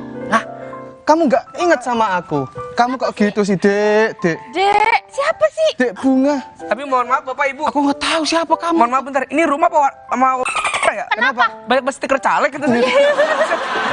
Ini banyak banget di sini. Enggak, ini emang wallpaper gitu. Wallpaper ya, temanya politik di rumah. Iya. Duduk. Mohon maaf, Bapak nggak tahu ini siapa? Siapa? Ini dia adalah masa lalunya Ibu Ryuka Bunga. Iya kan? Makanya nama dia nggak utama. Karena yang utama cuma Ryuka di masa depannya. Lu jangan dikit-dikit jatuh ngapa? Emang kan sakit dengkulnya. Ada apa Bapak tujuannya ke sini? Kasih tahu. Mas Tama ini mau mencalonkan di daerah sini. Iya. Karena tadinya dia mau naik ke DKI. ke pusat. Tapi minta wakilnya saya nggak bisa. Kenapa? Karena nama dia Gautama. Nama saya Alip. Kalau kita punya pasangan, Gautama, Alip disingkat gatal aja. Gak enak. Gak bisa, gak enak. Ntar garuk-garuk mulu ya. Udah, ini langsung intinya aja. Tolong keluarin yang di jaket, Lip. Yang di kantong saya, Pak? Iya, yang di kantong. Aduh, apa? Ya, ibu mau yang di kantong kiri, kantong kanan apa tirai 3? Tirai 3. Gak bisa tidur. Gak bisa tidur. Waduh. Gak bisa tidur. Pesertanya luar biasa. Waduh. Di kantong saya bener. Yang di kantong sekarang. Biar kita mempersingkat waktu aja ini, Mas. Tebak. Tebak. Ini, Pak. Bukan risol. Cuma bekal lu. Itu mah buat tadi. Bekel talent jangan dikeluarin oleh. Yang udah kita siapin kan. Iya, ini. Maaf. Iya.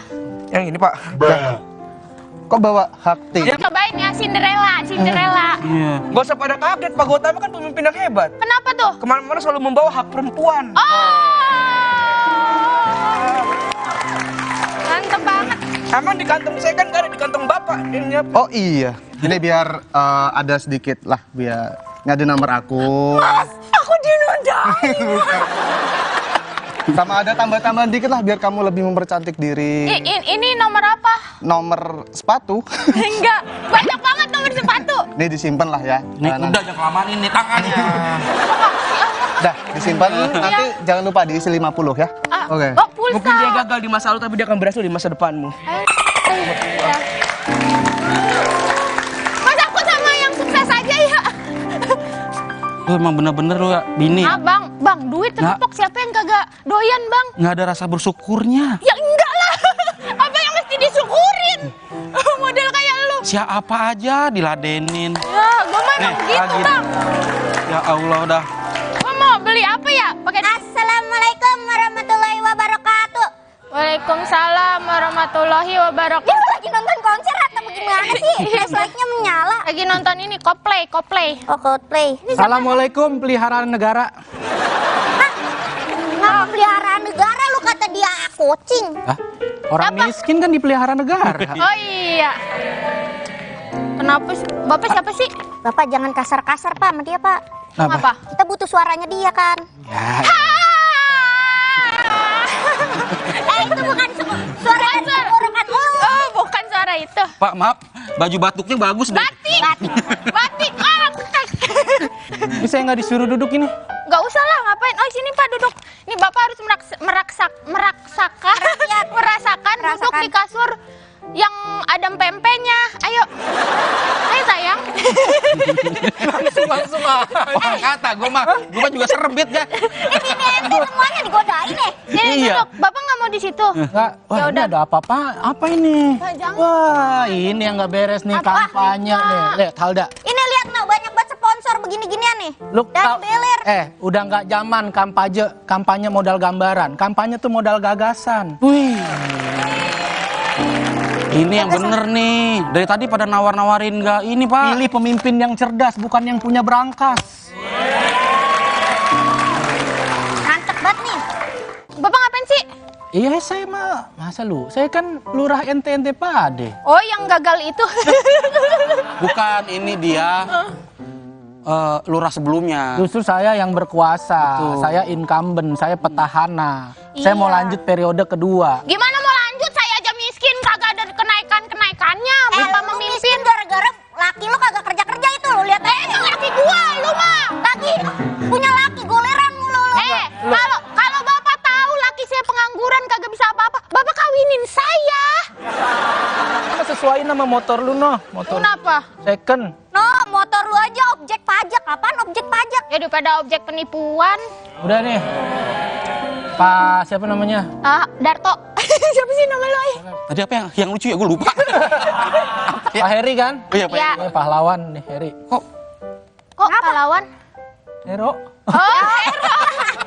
Super Heri apa super hero? Udah dah, bentar dulu ya. Gue mau ngambil ini dulu sesuatu. Apaan? Apaan lagi? Ada Bapak juga yang punya barang. Ntar aja tunggu. Ntar aja. Enggak, saya kesini mau ngingetin aja. Iya. Jangan lupa saya mau lanjut 2 periode nih.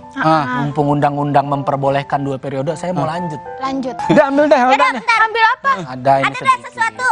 Jadi ntar ada apa acara? Saya emang ya? nggak main-main nih kayak begini-begini ngasih-ngasih. Ini kan namanya money politik nih. Oh, Ini aduh juga- ini berat banget nih buat lu nih. Aduh, apaan itu? Ini.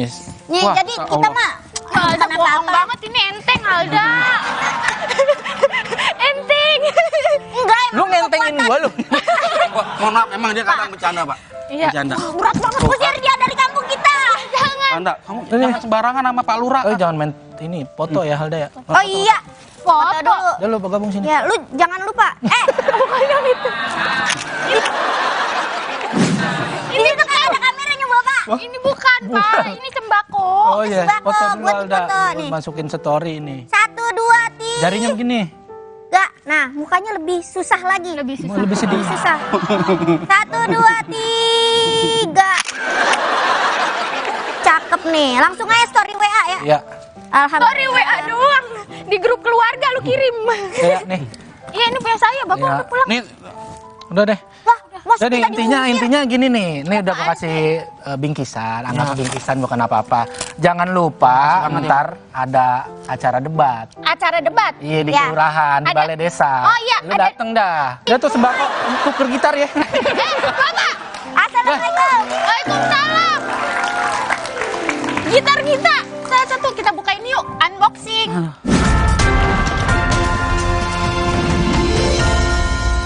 Antangin JRG dengan jahe, royal jelly, ginseng, bantu meredakan gejala masuk angin dan menghangatkan bangsa Indonesia.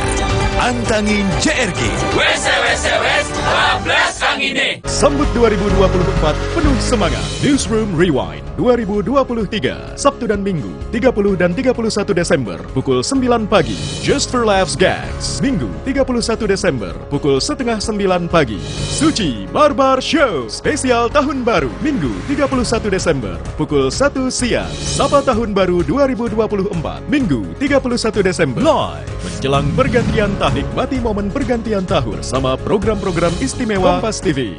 Antangin JRG dengan jahe, royal jelly, ginseng, bantu meredakan gejala masuk angin dan menghangatkan bangsa Indonesia. Antangin JRG.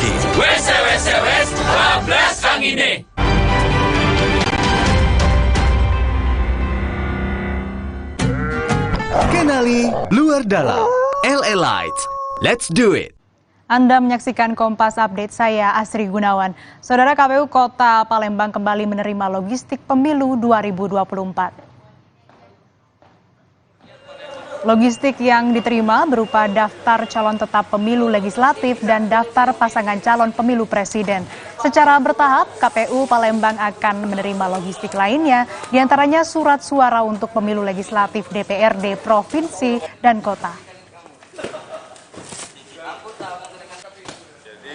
Untuk logistik hari ini yang datang dapat calon tetap, daftar pasangan calon, daftar calon tetap untuk ditempel di TPS. Kemudian hari ini datang juga surat suara. Demikian Kompas Update, saya Asri Gunawan. Sampai jumpa. Kenali luar dalam. LA Lights. Let's do it.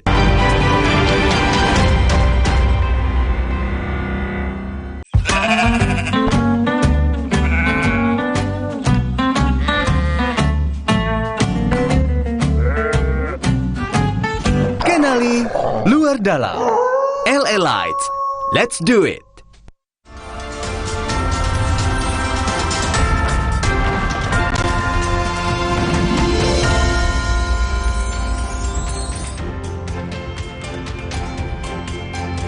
Iya, selamat datang kembali di Sapa Tahun Baru 2024.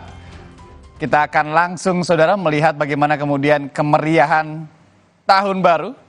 Tentunya untuk sekarang di wilayah Indonesia bagian tengah. Oh, bagian tengah ya. Bali nih karena- pasti nih. Betul, salah satunya. Nah, Kita langsung saja melihat bagaimana kemudian kemeriahan dan juga bagaimana perayaan malam pergantian tahun baru di Bali. Oh, di GWK ini ya? Ya, untuk lebih tepatnya ini di kawasan Garuda Wisnu Kencana Culture Park di Badung, Bali. Ada jurnalis Kompas TV, Eri Cesaria di sana. Kita langsung saja lihat bagaimana kondisi terkini di sana.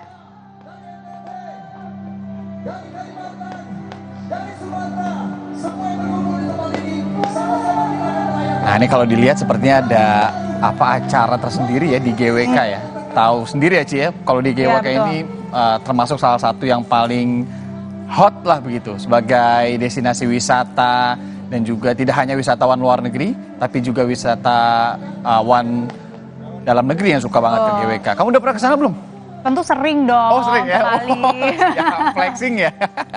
Oke, kita langsung saja pantau bagaimana kemeriahan di sana dan apa sih sebetulnya yang unik, yang khas dari Bali ataupun juga festival yang digelar di Garuda Wisnu Kencana. Kita sapa jurnalis Kompas TV. Oke, oke. Karena memang jurnalis Kompas TV sepertinya lagi nonton juga nih. Betul. Keseruan di sana.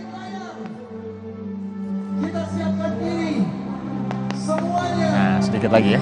Ya, Asri dan juga Irianda, baru saja kita sama-sama mendengarkan lagu Outline Shine yang merupakan lagu pengantar untuk menuju ke pergantian tahun baru 2024. Dan ini lagu ini merupakan lagu yang memiliki makna yang begitu dalam. Di antaranya adalah sebagai bentuk rasa syukur terhadap momen-momen dan juga capaian-capaian yang telah dilewati di tahun 2023 dan juga sebagai bentuk rasa ataupun juga harapan-harapan yang akan dituju di tahun 2024. Saat ini waktu sudah menunjukkan pukul 11.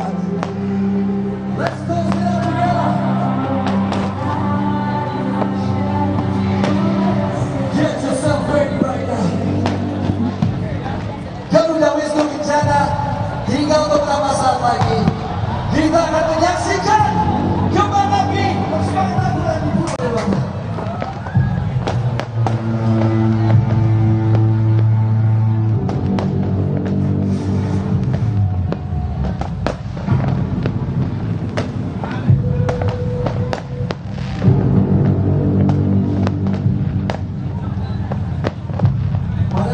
Udah countdown ke 30 nih. Udah 30 nih, gue mau ambil kembang api.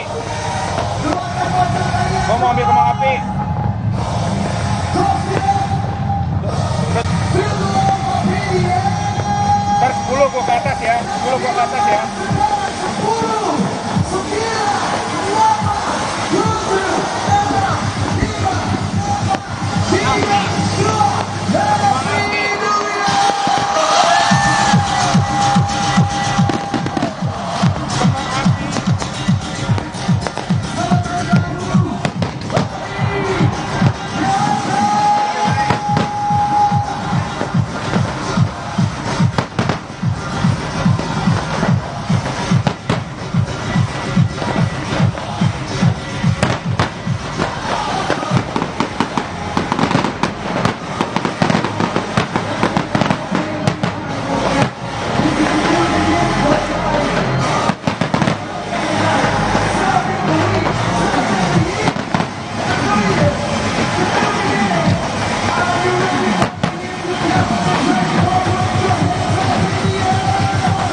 Ya saudara, selamat tahun baru bagi masyarakat Indonesia di bagian tengah atau waktu Indonesia bagian tengah. Kemeriahan demi kemeriahan terus dirasakan di Garuda Wisnu Kencana Culture Park. Tadi sebelum mulai pergantian tahun ataupun juga countdown perhitungan mundur dari 10 hingga 1, kita sama-sama juga sudah mendengarkan lagu Outline Shine yang merupakan lagu pengantar untuk pergantian tahun, di mana lagu tersebut merupakan lagu yang memiliki makna yang cukup mendalam di mana diantaranya adalah bentuk rasa syukur atas capaian-capaian dan juga momen-momen yang telah kita lalui di tahun sebelumnya ataupun di tahun 2023, dan juga sebagai rasa ataupun juga bentuk harapan-harapan baik yang akan kita tuju di tahun 2024. Berikut ini adalah pagelaran spektakuler kembang api yang merupakan kembang api terbesar di Pulau Dewata, Bali yang disajikan langsung oleh Garuda Wisnu Kencana Culture Park. Tadi hiburan demi hiburan juga telah disajikan di panggung utama Garuda Wisnu Kencana Culture Park. Dan tidak hanya berhenti sampai di sini saja, saudara, nanti pagelaran ataupun juga sajian-sajian hiburan masih akan terus berlangsung hingga pagi hari ini. Saudara bisa langsung menyaksikan di layar kaca Anda, ini adalah pagelaran kembang api yang cukup lama kita bisa saksikan. Saat ini di Bali sendiri sudah menunjukkan waktu ataupun juga pukul 00 lebih 02. Ini artinya kami di sini sudah memasuki tahun 2024. Dan harapan-harapan serta juga resolusi-resolusi sudah mulai kami impikan dan juga sudah mulai kami manifestasikan sejak saat ini. Demikian, kembali ke studio, Asri dan juga Irianda. Ya, terima kasih jurnalis Kompas TV Eri Cesaria tadi langsung dari Bali ya. Rasanya juga saya pengen banget ke Bali kalau udah ngeliat semeriah ini. Baru pengen bilang, aduh tahu aja nih Eri Cesaria ya, spot yang paling oke banget untuk ngelihat kembang api terbesar di Pulau Dewata di GWK. Luar biasa sekali, selamat tahun baru 2024 masyarakat Indonesia di wilayah Indonesia bagian tengah. Nah, kita juga akan melihat bagaimana suasana kemeriahan pergantian tahun dari 2023 ke 2024. Sekarang kita akan ke Makassar, Sulawesi Selatan. Nah, ini kita akan coba untuk pantau juga. Wah, ini nggak jauh beda ya. Di mana-mana di Indonesia, di luar negeri nggak jauh beda. Pasti ada pesta kembang api. Waduh, ini juga cakep banget nih, Ci. Iya ya. Biasanya kembang meriah api sekali, selalu pasti memang meriah dan selalu dekat sekali dengan kembang api. Tapi tadi ya kata Valen juga di awal, kalau emang Anda main kembang api, saudara hati-hati, keselamatan Anda, kemudian juga jangan dekat-dekat anak kecil juga. Nah, ini dia masih kita nikmati suasana pergantian tahun 2024 di Makassar, Sulawesi Selatan. Selamat tahun baru sekali lagi. Nah, ini adalah suasana tahun baru, kita dapat gambarnya dari Hong Kong, saudara. Selamat tahun baru bagi warga negara Indonesia juga tentunya yang saat ini ada di Hong Kong. Ada sekitar 140.000 warga negara Indonesia yang ada di Hong Kong. Dan saat ini sudah berganti tahun ke tahun 2024, tentu kita doakan juga keselamatan, kemudian juga sukses terus dan sehat selalu bagi warga negara Indonesia di Hong Kong. Nah, ini dia, keren banget ya. jadi pengen kesana juga, ini jadi bingung ya. Mau ke Bali, mau ke Hong Kong. Jadi Aci mau ke Bali, Makassar, atau Hong Kong? Gak apa-apa, di sini aja deh nemenin pemirsa Kompas TV. Oh iya.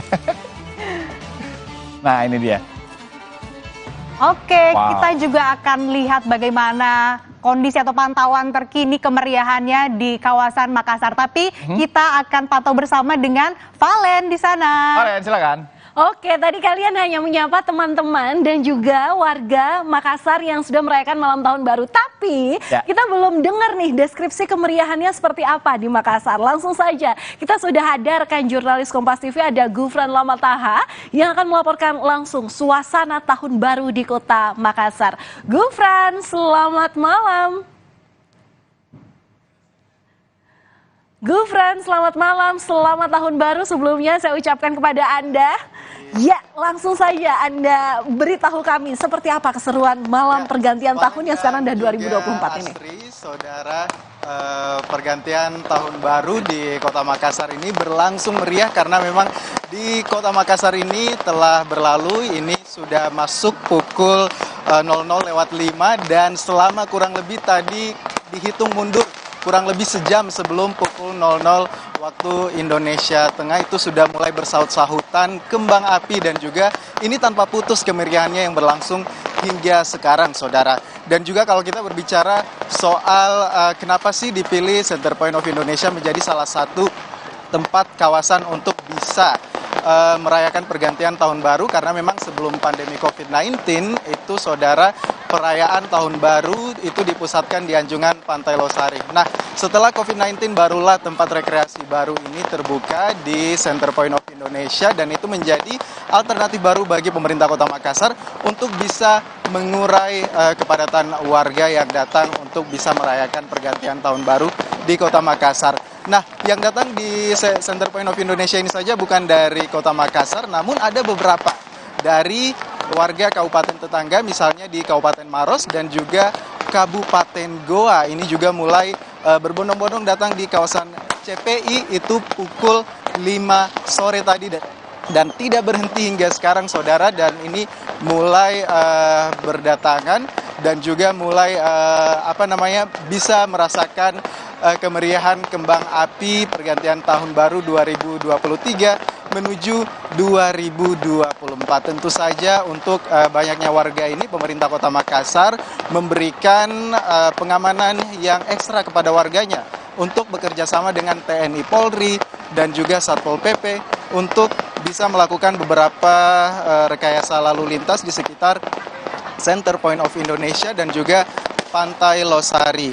Ini terhitung ada 4 jalan utama yang ditutup total oleh pemerintah Kota Makassar dan menjadi tempat berwisata dan juga tempat rekreasi bagi warga menjelang perayaan malam Tahun Baru 2023 ke 2024. Bagi warga Kota Makassar juga tidak perlu khawatir karena memang di sekitar Anjungan Pantai Losari ini terdapat kantong-kantong parkir yang telah disediakan oleh pemerintah Kota Makassar untuk bisa memarkir kendaraan mereka jauh-jauh dari kawasan Center Point of Indonesia, karena memang pada malam ini juga berlangsung Car Free Night yang akan berlangsung hingga pukul 2 dini hari nanti, saudara.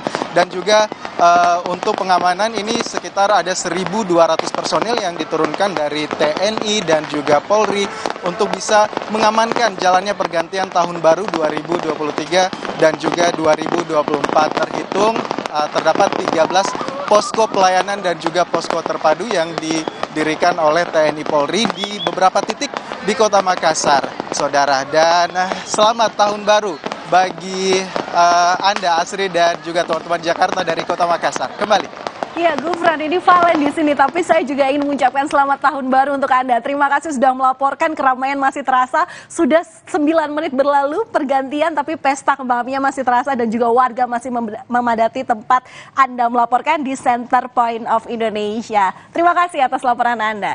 Nah, saudara, dari Makassar kita akan bergeser ke wilayah Indonesia bagian barat, ke Pulau Jawa yang sebentar lagi juga akan merasakan bagaimana kemeriahan di malam pergantian tahun, tepatnya di Kota Bandung, Jawa Barat. Sudah ada rekan saya, Vida Alatas, di sana yang sudah siap dengan laporannya. Vida, kita tahu ada tadi stay di Jalan Afrika gitu ya. Ramai sekali, tapi yang jelas pertanyaannya adalah bagaimana pengamanan di sana supaya warga dalam merayakan tahun barunya tetap nyaman dan aman. Silakan, Vida. Betul sekali, selamat malam Valentina dan juga saudara. Kami memantau dari kawasan Jalan Asia Afrika Kota Bandung dan semakin malam ini semakin ramai warga yang kemudian datang untuk kemudian menghabiskan momen malam pergantian tahun di kawasan ini. Dan tentunya untuk mengetahui bagaimana pengamanan Kota Bandung di momen malam pergantian tahun ini, kami sudah bersama dengan Kombes Pol Budi Sartono, Kapolrestabes Kota Bandung. Pak Budi, selamat malam Pak. Selamat malam Mbak. Kalau kita melihat saat ini kondisi Kota Bandung ramai sekali, padat sekali. Pengamanannya seperti apa Pak yang dilakukan? Ya, jadi kami tadi melaksanakan apel pengamanan dengan jumlah anggota kurang lebih 1.550 gabungan dari TNI Polri dan dari Pemkot Kota Bandung. Dan kami telah menaruh mereka di 18 titik yang diduga akan terjadi titik kemacetan dan tempat hiburan masyarakat Kota Bandung, seperti di Jalan Asia Afrika ini. Baik, berarti artinya untuk malam ini ada berapa fokus titik Pak? 18 titik tersebut? Ada 18 titik, mulai dari titik rawan macet, termasuk datang tempat-tempat hiburan yang akan dituju oleh masyarakat Kota Bandung. Pengamanan yang dilakukan di 18 titik tersebut, apa saja Pak dari kepolisian? Jadi untuk jalur kita taruh anggota lalu lintas untuk mengatur, jadi jangan sampai ada titik macet dan tidak ada anggota yang mengatur jalur. Sedangkan untuk di tempat-tempat hiburan wisata atau tempat wisata, alun-alun, Asia Afrika, Braga, itu kita taruh anggota-anggota yang berseragam untuk membantu masyarakat dan memberikan rasa aman terhadap masyarakat yang lagi berada di tempat wisata ini. Tadi juga sudah sempat memantau lalu lintas dan juga kondisi di Kota Bandung, Pak. Kalau dari keadaan lalu lintas dan juga kondisi keramaian di Kota Bandung secara umum seperti apa, Pak? Ya, tadi kebetulan kami awalnya dengan Forkopimda melaksanakan patroli kendaraan roda 2 dan kami sudah memantau sampai sekarang ini alhamdulillah di beberapa titik yang diduga terjadi titik kemacetan situasinya ramai lancar, jadi tidak tersendat. Hanya di beberapa titik saja yang memang ada kepadatan. Artinya sejauh ini aman dan kondusif ya Pak ya Kota Bandung di malam pergantian tahun. Ya. Pak, tapi kalau kita berbicara mengenai keramaian di malam pergantian tahun atau momen-momen apapun begitu ya Pak ya, dengan adanya keramaian ini otomatis potensi untuk kejahatan ini lebih tinggi atau naik ya Pak. Bagaimana Pak imbauan untuk masyarakat yang akan menghabiskan waktu malam pergantian tahun di malam hari ini? Ya. Kami sudah menilai dari kejadian tahun lalu bahwa banyaknya kejadian itu malah setelah tahun baru. Jadi setelah tahun baru, setelah malam tahun baru, pergantian tahun, kembalinya pulang mungkin dari tempat-tempat wisata atau yang lainnya karena mungkin dalam keadaan mabuk atau bersinggungan terjadilah kejadian tindak pidana. Maka dari itu kami himbau dalam merayakan malam tahun baru ini jangan sampai ada mabuk-mabukan dan lain-lain yang akhirnya ujung-ujungnya kembalinya nanti akan terjadi tindak pidana apakah perkelahian ataupun yang lainnya. Terima kasih banyak Pak, semoga kita harapkan kondusivitas di Kota Bandung di malam pergantian tahun ini terus terjaga ya Pak ya. Dari pihak pengamanan, pihak kepolisian tentunya terus berjaga dan masyarakat dihimbau untuk tetap berhati-hati dan kondusif. Terima kasih banyak Bapak atas waktunya, selamat untuk berpatroli kembali, sehat-sehat selalu. Itu tadi Valen dan juga saudara bagaimana kemudian pihak kepolisian ini terus berjibaku bersama-sama untuk menjaga kondusivitas dan tentunya keamanan Kota Bandung yang saat ini semakin malam semakin ramai untuk kemudian menanti momen pergantian tahun ke tahun 2024. Valen, kembali ke Anda. Ya, 45 menit lagi warga Bandung ini siap-siap tiup trompet. Cuma saya pesan ke Anda, Vida, mungkin Anda juga bisa menyiapkan trompet Anda karena bentar lagi kita juga akan merayakan malam pergantian tahun baru 2024. Terima kasih atas laporan Anda, sehat-sehat selalu, Vida. Saudara, kami masih akan kembali untuk Anda. Sapa Tahun Baru 2024 tentu masih memiliki sejumlah hal yang menarik untuk bisa Anda tonton. Jangan kemana-mana, tetap bersama kami di Kompas TV.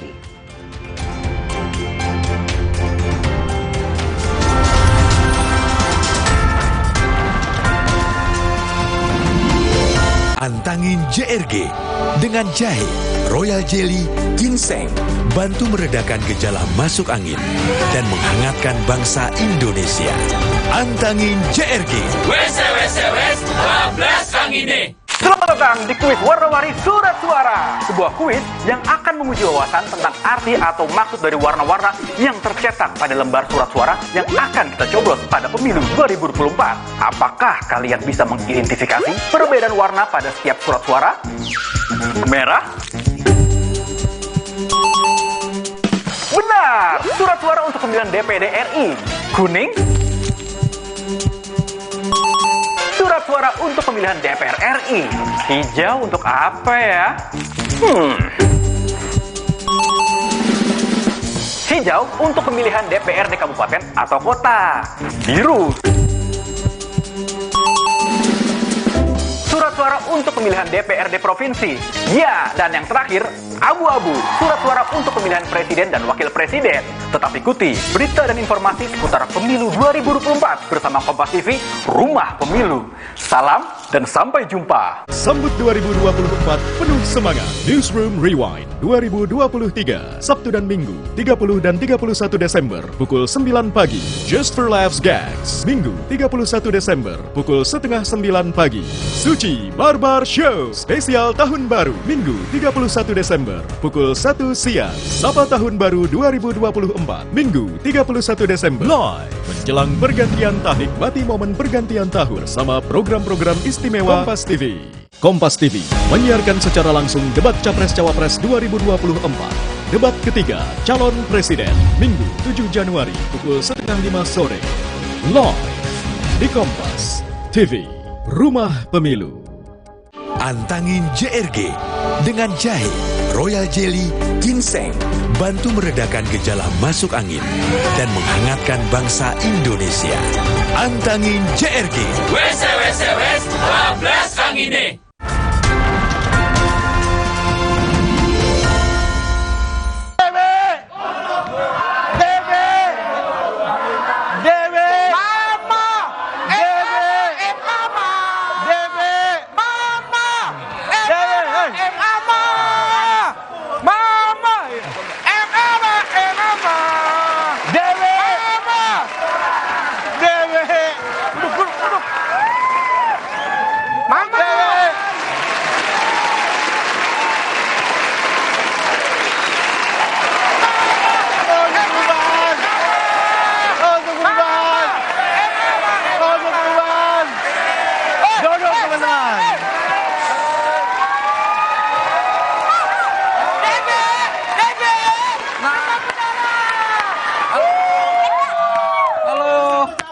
Halo, tenang dulu.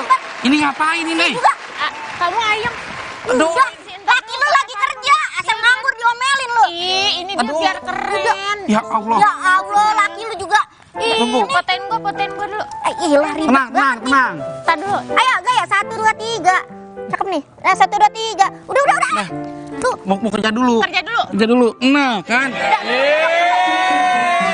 Ilah, segala dicium keningnya. Ibu-ibu, bapak-bapak, encang-encing semuanya, selamat datang di kampanye calon kepala desa. Tahu nggak ini desa apa namanya? Desa apa? Desa Ratnasara. Ya. Ratnasari, Pak. Ratnasari. Makanya tenang dulu. Oke, saya mau tahu seberapa kamu semangat mendukung calon-calon kalian yang kalian perjuangkan, oke? Dari pendukung nomor 1, dari Pak David, Partai Tuna Spasi Mayo, mana suaranya? Kurang heboh.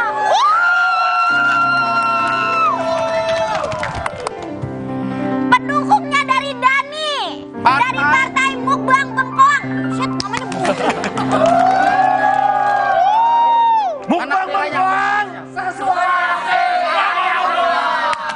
Bagus. Tenang. Sabar, Bang, sabar. Mana yang dari Laskar Gautama? Partai Restu Mama.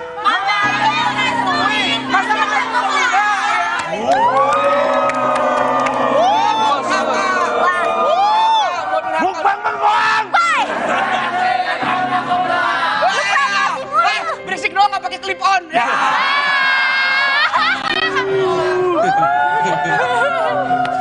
Pasti kan ini yang kalian nanti-nantikan kan? Yes. Ingin melihat langsung bagaimana paslon-paslon kalian menyampaikan visi dan misinya. Tidak, kita panggil calon kepala desa kita, David, Dani, dan Gautama.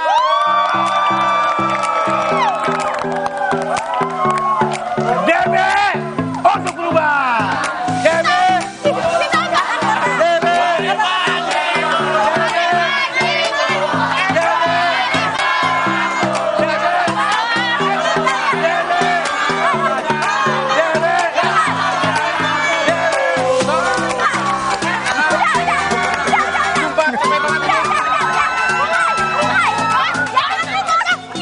Santai. Silakan mereka untuk duduk. Silakan, Pak. Duduk, Bapak. Bentar.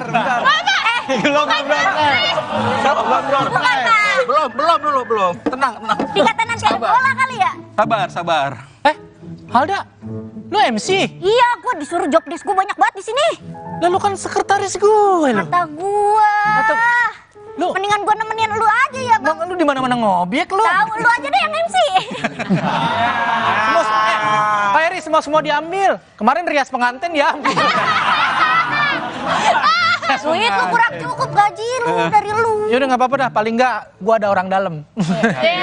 Permisi, paket. Nih, Pak, ini lu pesen ada paket nih. Siapa yang pesen? Wah, ini bini gua nih Siapa pesen ya? kakak nih kayaknya nih. Kagak, kagak punya duit, mau pesen gimana? Tahu yang kayak kasih duit aja. Tahu kayak Siapa yang pesen nih? Bayar dulu, bayar. Ini pesanan gua nih kayaknya. Pesanan lu? Ya. Ini atas nama siapa nih? Kagak tahu, tapi pengirimnya alamatnya di sini. Lah anonim begitu, dia nganter aja ya. Pak, mohon maaf Pak, kaca jangan taruh sini. Kenapa tuh? Pendukung saya perempuan semua, habis buat story nanti Pak.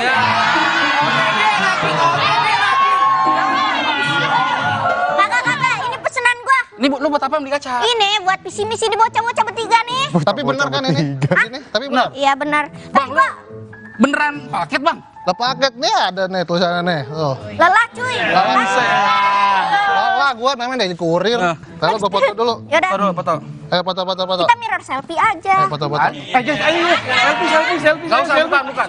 Ini bukan untuk umum, bukan untuk umum. 2.000 ya buat selfie ya. Ini pemandangan bagus kamera lah. Udah ya. Pamitan banget bini lu. Kita pasang di mana ya? Udah bener di sini. Udah benar di sini. Alda, nanti itu lu beli CODA. Tenang, Bapak. Nanti fungsi bapak-bapak ini adalah untuk menyampaikan visi misi di depan cermin. Ya. Yang bisa nembus. Bukan, lu katanya pada Naruto apa? Ini siapa nih? Bocah mana lu? Alda, lu mesin fogging juga.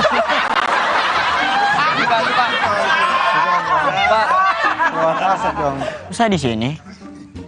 Ya lu gua harusnya nanya, lu ngapain di sini? Ya kamu siapa? Dah, nanya siapa? Ini abang dari 2000 mana nih? Dari 2000 mana? Mau ngapain, nak? Aku mau nyoblos. Tapi aku masih bingung. Bingung? Soalnya aku nggak kenal mereka. Nggak kenal mereka? Kenalan dulu, kenalan. Kenalan ya, tuh. Salim. Nih, siapa kamu namanya? Kamu siapa? Kan kenalan. Kamu kayak orang linglung, saya perhatiin. Sini. Abis ini mandi ya, dimandiin ya. Abis ini dimandiin ya. Ya.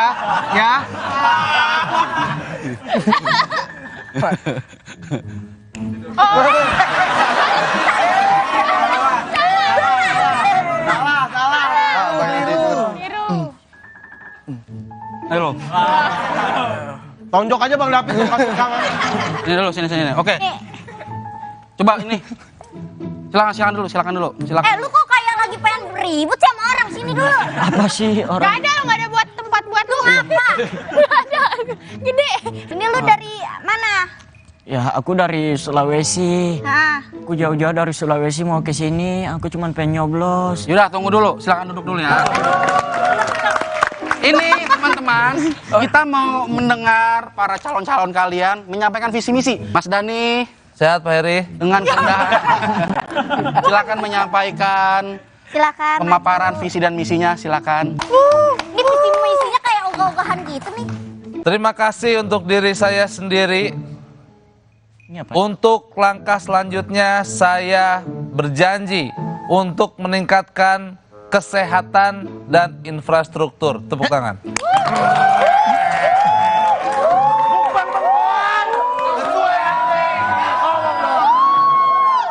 Standar. Kenapa saya harus membangun infrastruktur? Karena masih banyak di Indonesia yang akses jalan satu ke jalan lainnya masih terhambat. Betul? Harapan saya ke depannya supaya semuanya jalan tol dan warga tinggal di rest area.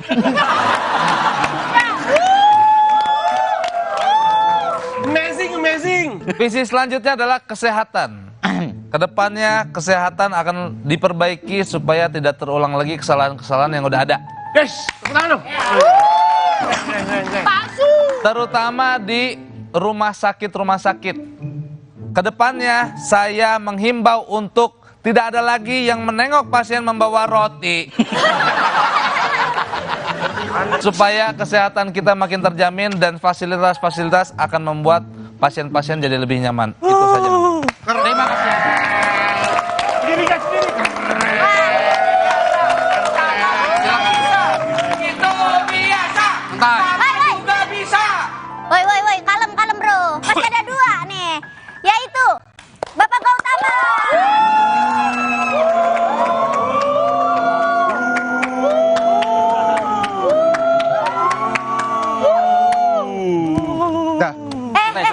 Terlalu. Santai. Bisa saya mulai? Silakan, Pak. Jadi di cermin ini saya melihat ketika saya sudah dikasih kepercayaan oleh rakyat, saya ingin memperbaiki kesejahteraan terutama untuk kaum-kaum perempuan.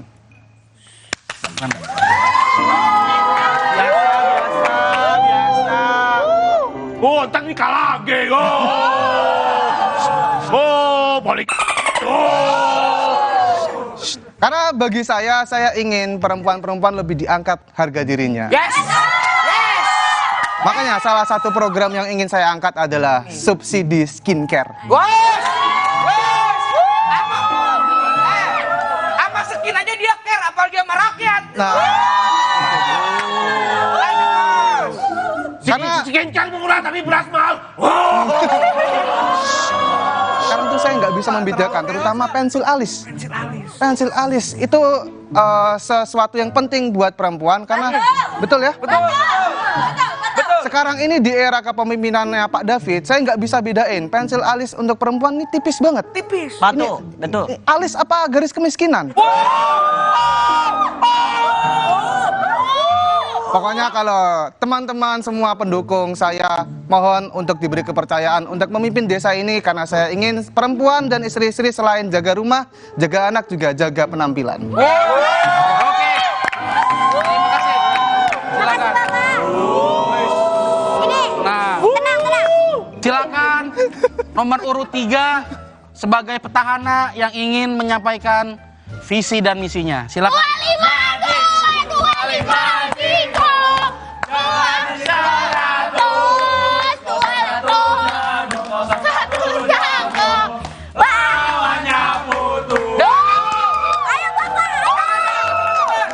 Silakan. Jangan pas. Makanya debat jangan pakai.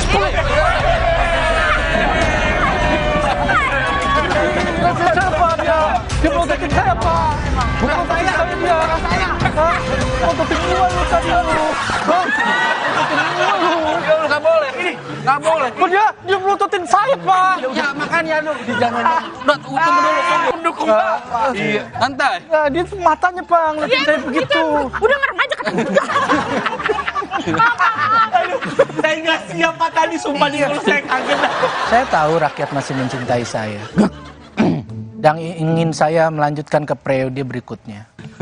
Baik, karena saya petahana, saya cukup melanjutkan kesuksesan program-program saya. Jadi kalau program saya tidak dilanjutkan, sayang sekali. Karena khususnya di pendidikan, anak-anak sekolah yang udah saya masukin sekolah nyetir.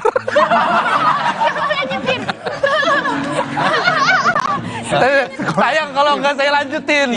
Karena baru saya ngajarin gas, belum ngajarin ngerem. Oh iya, takut sampai kemana-mana ya. Taruh aja detik. Khususnya jangan. Ya udah Pak. Sini. Jadi interupsi mulu. Sayang dia anak kita sayang. Nggak, karena gini nah. Cerita, udah. Tenang. Kamu tuh sebenarnya kenapa? Ada masalah apa sama? Kayaknya tuh ada masalah sama bapak ini. Kenapa? Sampaikan aja. Nggak, jadi aku masuk tadi beliau ngasih mata melotot ke saya. Saya ya sebagai rakyat biasa aja. Namanya juga umur segini emang masih ada lucu-lucunya sih. Jadi Gua lelepin lu. saya kasih tahu. Ya BPJS udah mati tahu. BPJS udah mati.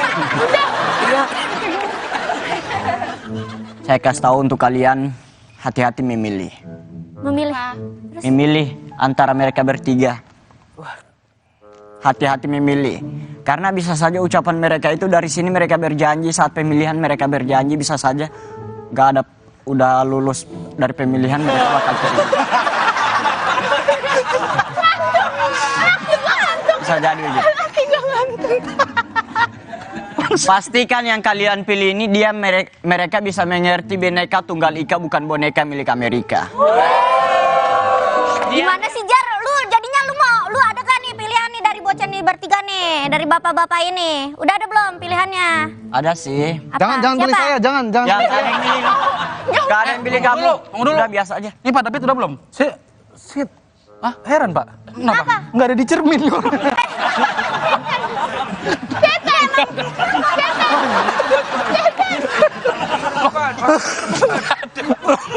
Sumpah nggak ada. Jangan-jangan lu bocah gaib lagi. Ya. Setan. Coba itu. Nggak ada. Nggak ada cermin. Udah. Capek. Tepuk tangan buat ketiga calon ini. Ya udah dengerin paslon-paslon kita nih omong-omong kosong ya. Dah, lo kalau bingung, ayo temanin kita rame-rame nongkrong di Abang Bakso. Mau nggak? Mau, harus mau. Nih, kalau closing, ayo semuanya. Ayo.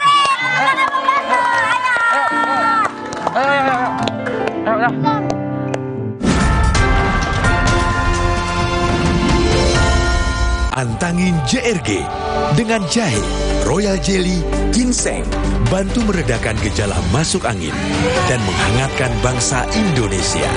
Antangin JRG.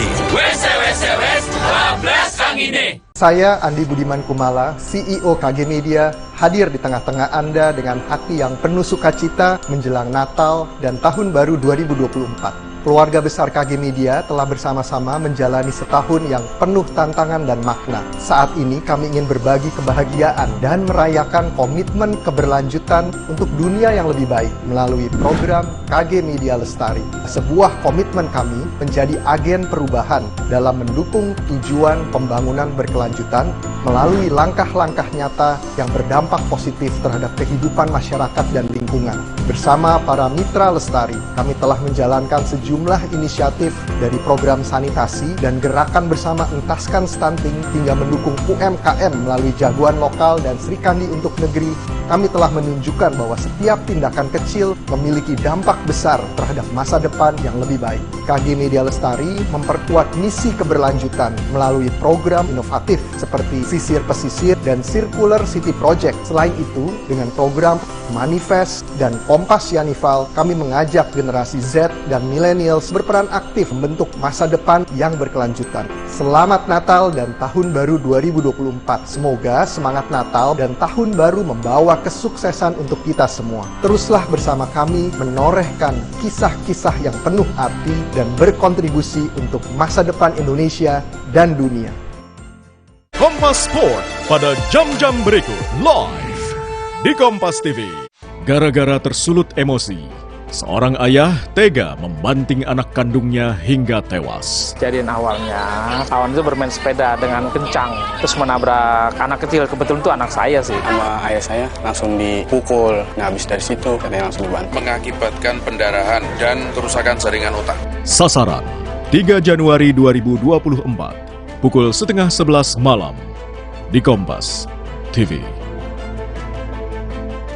Satu Meja The Forum live di Kompas TV. Kompas TV menyiarkan secara langsung debat Capres-Cawapres 2024. Debat ketiga calon presiden Minggu 7 Januari pukul 4:30 sore. Live di Kompas TV, Rumah Pemilu. Antangin JRG dengan jahe, royal jelly, ginseng, bantu meredakan gejala masuk angin dan menghangatkan bangsa Indonesia.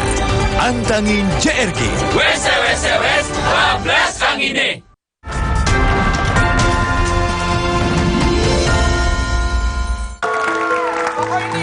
Nanti kalau lu Bisa jadi, nggak sih?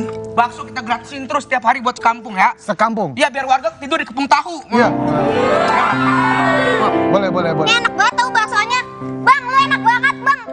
Baksonya apa? Elunya? Oh. Bang, lu intel ya bang, pakai HT. Takut. Iya dong. Makan juga lu makanya. Ajar, kamu jangan nangis mulu. Kamu tuh kalau sedih jangan lupa sama aku ya. Soalnya aku jualan tisu. Sabar. Beli 2 gratis aku. Kukira jualan tisu. Ternyata Miss you. Gue geli banget, gue geli banget tadi. Gue tabur bawang lu ya. Gue geli banget. jangan, nanti dia keperihan. Lu tuh sebenarnya dari mana, Jar? Lu nangis di kerjaan lu. Jar, lu di sini nangis, di sono nangis.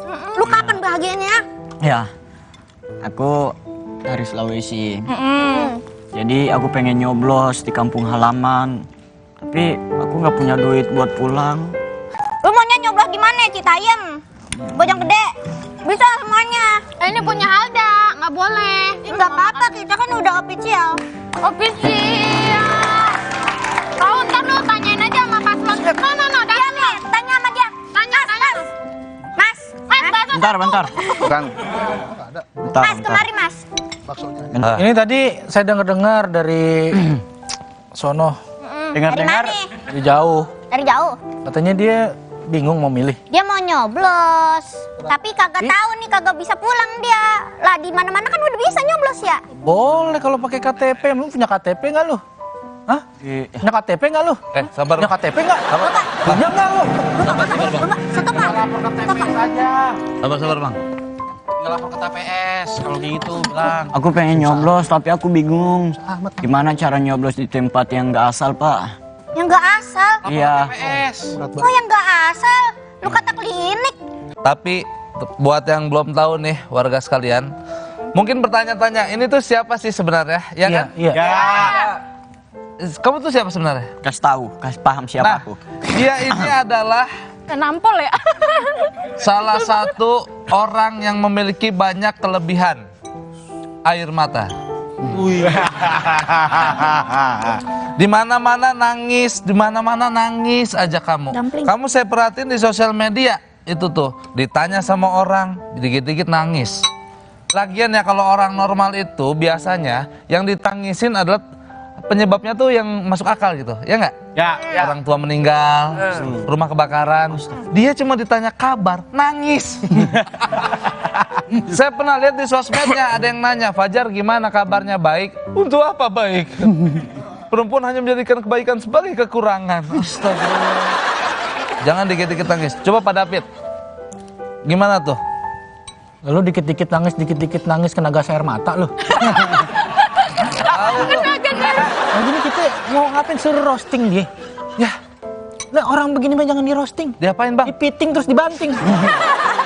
Lebih pecah gua rasa. Bener bang, apanya? Bibirnya. Ya. Bener. Oke. Gimana Bang David melihat sosok Fajar ini? Biasa sih. Enggak, yang ditanya itu. Yang ditanya itu. Lagian lu bener lu kalau jangan apa-apa nangis. Laki-laki tuh nangis tuh di hal-hal tertentu aja. Betul. Lu ditanya kabar nangis. Mau sebelum nyanyi nangis lu. Kita nih harus respect sama Fajar Set. Tepuk tangan buat Fajar Set. Dari sekian banyak orang-orang viral kita tahu ada Dilan Cepmek, ada Bonge, JJ. Ya. Kan udah pada hilang-hilangan tuh. Udah hilang dia. Fajar Set Boy bisa survive di dunia entertain. Pesugihan apa lu? Emang kuat dia. Yang dulu 100. Oh. Salah dong, salah kuping dibisikin ini. Bisa ya nyambung gitu ya. Kencengan. Nangis lagi. Fajar, tolong konsentrasi. Kalau kamu mendengar bunyi ini, kamu akan tertidur. Hipnotis. Oke?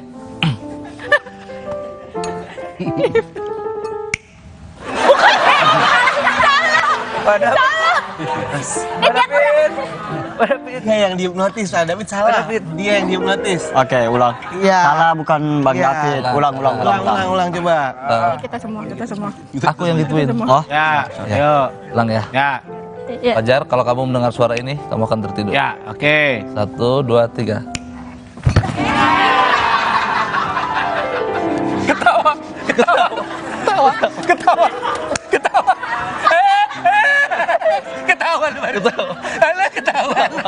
Lu udah banting udah ketawa lu ya. Sakit udah ini nahan dia nih. Ketawa karena dia nggak nyangka. Ketawa. Tanya-tanya dulu Bang David. Jadi lu mau nyoblos asal punya KTP nih buat teman-teman pemirsa Kompas TV juga nih harus tahu nih. Yang penting punya KTP asal lu terdaftar sebagai DPT, daftar pemilih tetap, lu bisa nyoblos dimanapun lu lokasinya. Betul. Gak mesti lu pulang ke kampung, ngerti? Nah, untuk pemirsa di rumah yang juga bingung seperti Fajar, jangan sad. Karena teman-teman bisa cek panduan pindah memilih di alamat web kpu.go.id.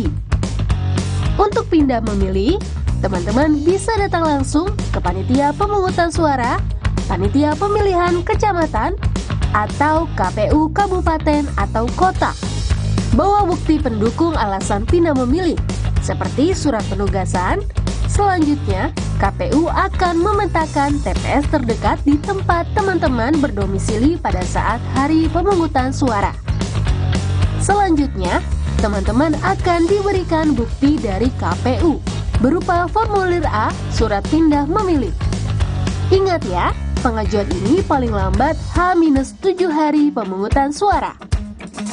Nah, nanti pada saat hari H pemungutan suara, teman-teman tinggal membawa IKTP atau kartu keluarga dan surat bukti pindah memilih yang sudah teman-teman dapatkan. Udah deh, gunakan hak suara kalian ya. Ngerti? Hah? Ngerti lo? Ngerti gak lo? Sabar Bang, sabar. Pak David. Tinggal Tarik napas KTP dulu. doang. Sama ngumpulin KTP. Tinggal kasih. Ngomongnya bisa pelan-pelan aja saya enggak sih. Aku dengar kok apa yang kau ungkapkan dari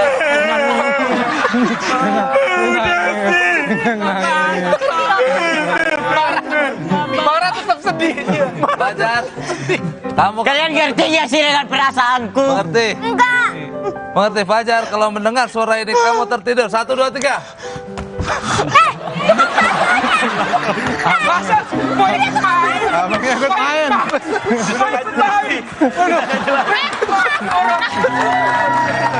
Wah, udah. Jangan dibangunin Gang Baksonya karena bentar lagi kita udah mau kandon nih, udah mau tahun baruan nih kita nih. Kita mau ngerayain tahun baru, pergantian tahun ke 2024 nih. Tahunnya pemilu. Jadi lu jangan bingung-bingung lagi, yang penting lu cari tahu siapa yang mau lu coblos dan siapin data diri lu. Lu bisa nyoblos di mana aja. Pak David. Apa? Pak David gitu doang. Pak David apa? Pak David. Kasih quotes. Quotes untuk apa? Quotes untuk ini. Menutup tahun. Oke. Untuk para kalian yang berada di Indonesia. Para kalian aja. Kalian aja. Jangan digabungin, jangan para kalian. Harus bener. Untuk kalian yang berada di Indonesia, selamat bermalam tahun baru.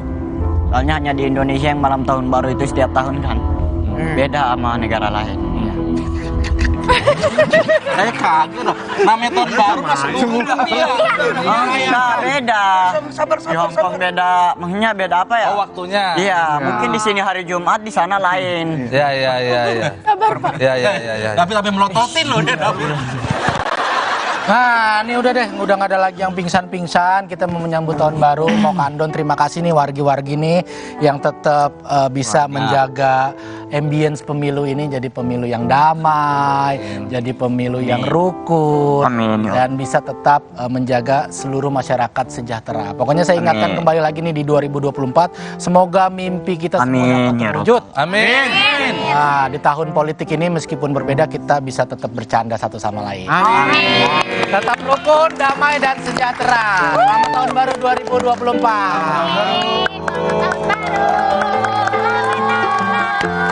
Pak, nyalain Pak kembang apinya Pak.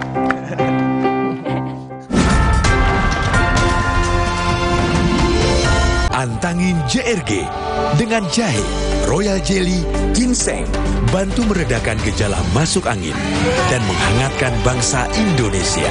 Antangin JRG.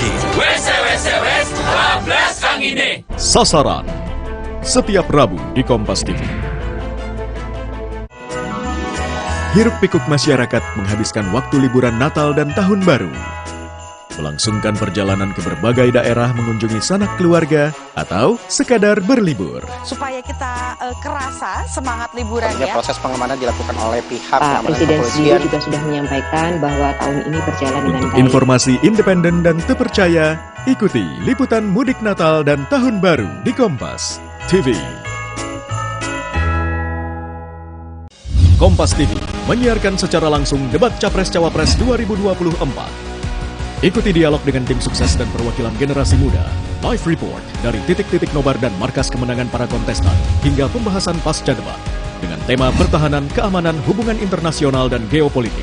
Ikuti jelang dan pasca debat ketiga calon presiden, Minggu 7 Januari pukul 4:30 sore, live di Kompas TV, Rumah Pemilu. Menyapa seluruh Indonesia dengan berita dan informasi terkini yang kredibel. Mengisi ruang informasi Anda. Mulai dari politik, hukum, ekonomi, hingga isu-isu terhangat. Kami akan membawa 3 sorotan utama yang kami miliki. Akan menjadi referensi Anda setiap hari. Selengkapnya, ikuti Sapa Indonesia pada jam-jam berikut. Live di Kompas TV. Antangin JRG dengan jahe, royal jelly, ginseng, bantu meredakan gejala masuk angin dan menghangatkan bangsa Indonesia. Antangin JRG. WS 12 kang ini.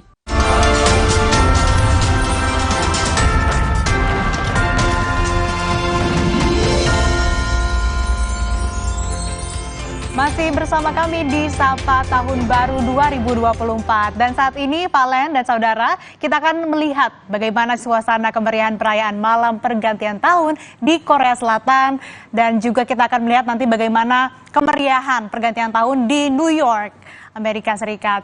Kita akan lihat bagaimana perayaan malam tahun baru dari mancanegara di Korea Selatan. Warga memadati pusat perbelanjaan dan sejumlah lokasi di Seoul untuk menyambut malam tahun baru. Warga dan wisatawan terus memadati sejumlah lokasi di pusat kota Seoul jelang malam pergantian tahun. Sejumlah rangkaian acara spesial ditampilkan untuk menghibur warga dan wisatawan di malam tahun baru ini di Seoul.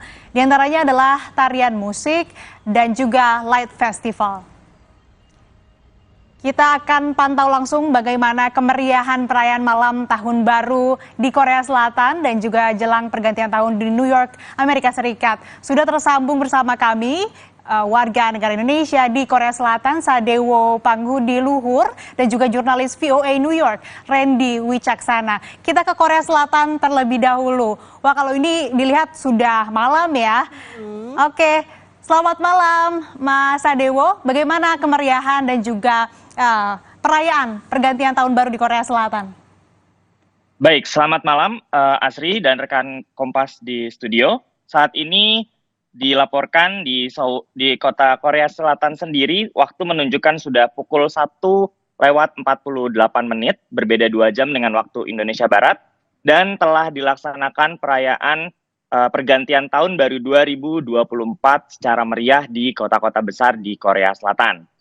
Ya, beberapa warga, bahkan ribuan, bahkan warga negara telah memadati pusat-pusat kota seperti City Hall dan juga tempat keramaian lainnya untuk menyaksikan secara langsung pergantian malam tahun baru 2024 itu sendiri. Ya. Ya, itu tadi bagaimana gambaran perayaan dan pergantian malam tahun baru di Korea Selatan. Lalu selanjutnya masih ada nih laporan dari mancanegara. Ada siapa nih, Valen? Iya, kalau tadi kita udah ngelihat gimana, meskipun kita nggak bisa lihat kemeriahannya gimana ya, karena udah selesai 1,5 jam lalu gitu ya. Kita juga pengen ini, sebelum kita ke New York, kita juga pengen tanya juga ke Dewo. Apa nih yang beda dari perayaan malam tahun baru dengan tahun sebelumnya? Yang jadi khas di Korea Selatan yang selalu ramai itu apa? Ya, baik. Tentu saja tiap kota, masing-masing kota di Korea Selatan itu memiliki ciri khas tersendiri gitu. Pastinya di pusat pemerintahan di kota-kota besar ini mereka melaksanakan kegiatan dimulai dari sambutan dari pegawai pemerintahan dan dilanjutkan dengan atraksi, penampilan dari tarian, kemudian musik-musik, peresmian sambutan, dan dilanjutkan dengan counting down bersama waktu untuk pergantian tahun ke 2024 gitu. Untuk malam tahun baru di Korea sendiri ini merupakan tahun kedua setelah terjadinya pandemi COVID-19 yang melanda Korea Selatan itu sendiri, sehingga warga negara Korea ramai-ramai memadati pusat-pusat perayaan tahun baru 2024 secara massal seperti itu gitu. Oke, ya kalau misalnya dilihat ini mungkin kalau di luar negeri, utamanya di Korea Selatan dan juga New York nih kelihatannya yang sama adalah sama-sama pakai jaket tebel. Betul. Karena lagi di musim dingin. Nah itu tadi cerita dari Dewa ya di Seoul. Kemudian kita bergeser ke Amerika. Ini ada di New York, ada Randy di sana. Randy, Times Square ini memang jadi salah satu tujuan dia untuk merayakan malam tahun baru karena ramenya itu pasti akan terasa. Nah gimana nih? Masih jelang, masih 12 jam lagi, tapi kelihatan euforianya ramai ya. Boleh diceritain Randy, gimana di sana? Valen dan saudara Kompas TV, kalau tadi Sadeo di Korea Selatan melaporkan sudah lewat dan masuk tahun baru, di New York City masih tahun lama, karena kita masih 12 jam lagi untuk menuju pergantian tahun 2024. Dan sekarang saya di pusat Manhattan, di Midtown, yakni di kawasan Times Square. Meskipun masih lama tahun barunya, tapi Anda bisa lihat di belakang saya, ramenya luar biasa. Ini semua pelancong, nggak cuman pelancong domestik, tapi juga pelancong mancanegara. Diproyeksikan ada 64 juta pelancong yang datang ke New York City pada tahun 2024. Ini puncak-puncaknya adalah akhir tahun baru ini, Valen. Yang perlu diketahui adalah New York City ini kan selalu menjadi selalu diromantisasi ya sebagai sebuah lokasi destinasi wisata ketika Natal dan juga Tahun Baru. Tapi yang juga nggak kalah menarik adalah sekarang ini New York City lagi mahal-mahalnya. Bahkan diluarkan sebagai kota termahal di Amerika Serikat dan kota termahal nomor 3 di dunia setelah Zurich dan Singapura. Kalau mau datang ke sini, khususnya ketika Tahun Baru, rata-rata harga hotelnya per malam 5 juta rupiah. Dan ini bukan hotel berbintang, tapi hotel reguler yang mungkin gak ada bintangnya dan gak ada sarapannya, Valen. Jadi orang-orang yang kesini tetap datang ke sini, kenapa? Karena mereka ingin datang ke New York dan merasakan sendiri Natal dan Tahun Barunya seperti apa. Nah, yang juga menjadi hal yang menarik adalah pengamanan yang super ekstra ketat. Anda bisa saksikan di belakang saya ini ramai luar biasa, turis-turis ngumpul di sini semuanya. Dan setidaknya ada 2 mobil van NYPD di sana. Saya kasih lihat ke sebelah sana. Can we have the camera fan out to this way, please? Di sini adalah sebenarnya akses ke Times Square.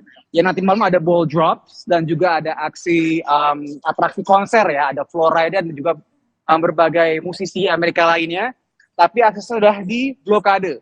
Jadi hanya ada beberapa jalur masuk saja. Jadi ada rekayasa arus lalu lintas kalau misalnya Tahun Baru di Monas di Times Square. Dan Anda bisa saksikan, saudara Kompas TV, ada banyak banget NYPD sudah bersiaga di sini. Ada ribuan petugas kepolisian dan FBI yang sudah disiagakan oleh pemerintah kota New York. Valen. Oke, baik. Sudah nggak sabar ya. Rasa-rasanya pengen nyusul Randy ke Times Square, tapi kelihatannya waktu nggak memungkinkan. Tapi mungkin lain waktu kami akan nyusul ke sana. Semoga ya. Semoga dari Jeki. Terima kasih atas laporan Anda, Randy, dan sebelumnya ada juga Dewa. Terima kasih. Salam sehat selalu. Jaketnya harus dikencangin lagi biar nggak masuk angin. Istilahnya kalau di Indonesia mah penyakitnya gitu ya. Oke, sampai jumpa lain waktu teman-teman. Selamat sambut Tahun Baru dan selamat Tahun Baru buat Dewa. Bye. Baik, terima kasih. Selamat Tahun Baru. Oke, nanti kami masih akan kembali. Sebentar lagi kita akan hitung mundur. Betul. Kita akan berganti tahun utamanya. Dan giliran kita di waktu Indonesia bagian Barat. Siapkan trompet Anda, kembang api Anda, tapi tetap bersama kami hanya di Kompas TV.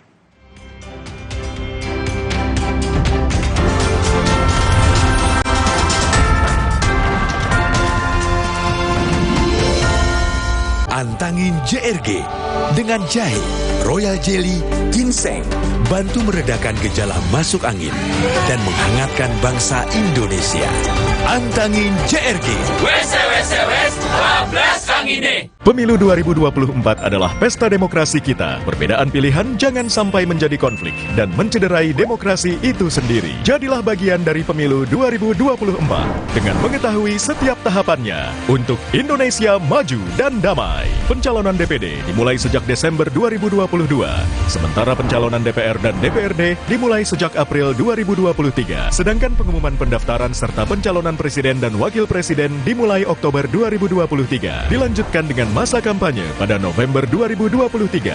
11 sampai 13 Februari 2024, seluruh peserta kampanye masuk dalam masa tenang untuk memberikan waktu kepada masyarakat memutuskan secara objektif pilihannya. Berikutnya, proses rekapitulasi hasil penghitungan suara. Setelah suara dinyatakan sah, pengambilan sumpah Presiden dan Wakil Presiden Republik Indonesia terpilih. Jadilah bagian dari perhelatan akbar bangsa Indonesia bersama teman memilih Rumah Pemilu Kompas TV.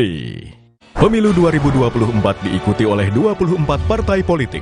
Kenali nama, logo, dan nomor urutnya.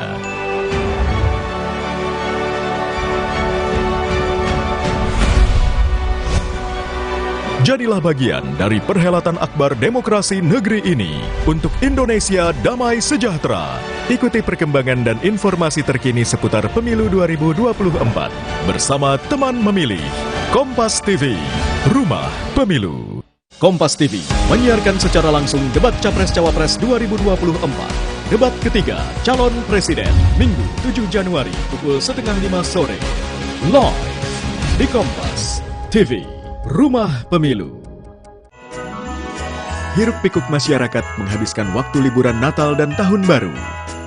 Melangsungkan perjalanan ke berbagai daerah mengunjungi sanak keluarga atau sekadar berlibur. Supaya kita kerasa semangat liburannya. Proses pengamanan dilakukan oleh pihak Pak Presiden sendiri juga sudah menyampaikan bahwa tahun ini berjalan dengan baik. Informasi independen dan terpercaya, ikuti liputan mudik Natal dan Tahun Baru di Kompas TV.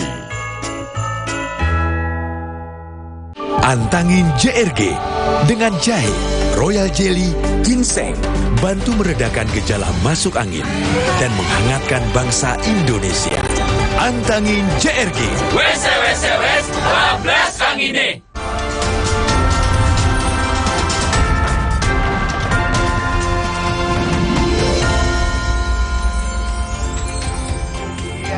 Ini dia sudah ada visual terkini di Bundaran HI. Oh, oke. Ini Bundaran HI. Betul.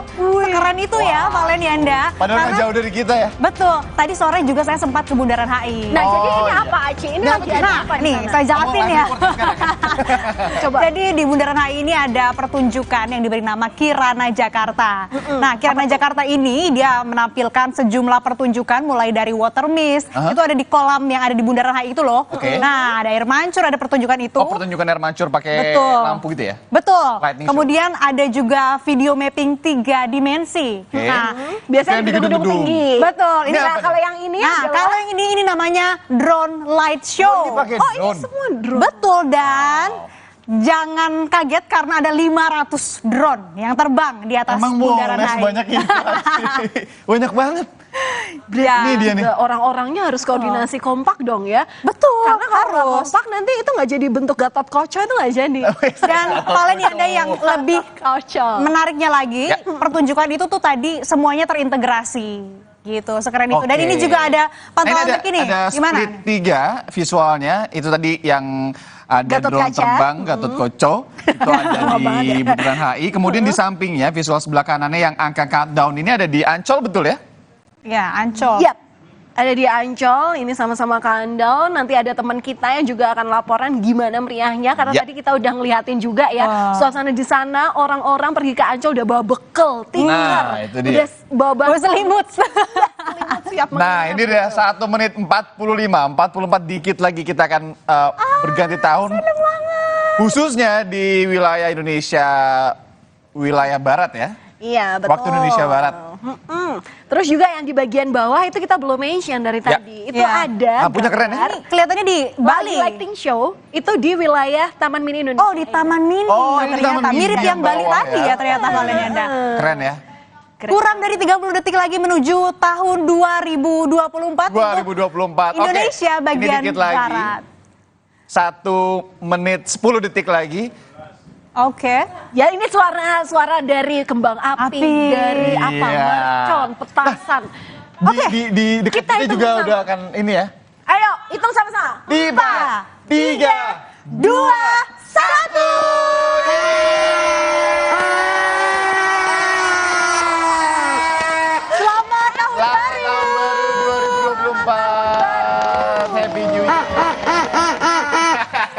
Gak apa-apa, karena tadi memang ada delay ya. Kalau dilihat waktunya di layar kan masih ada 30 detikan.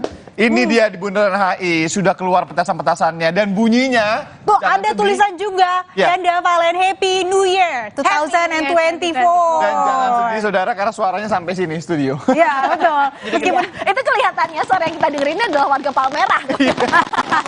Apakah mereka mendengar suara kita juga ya? Semoga ya.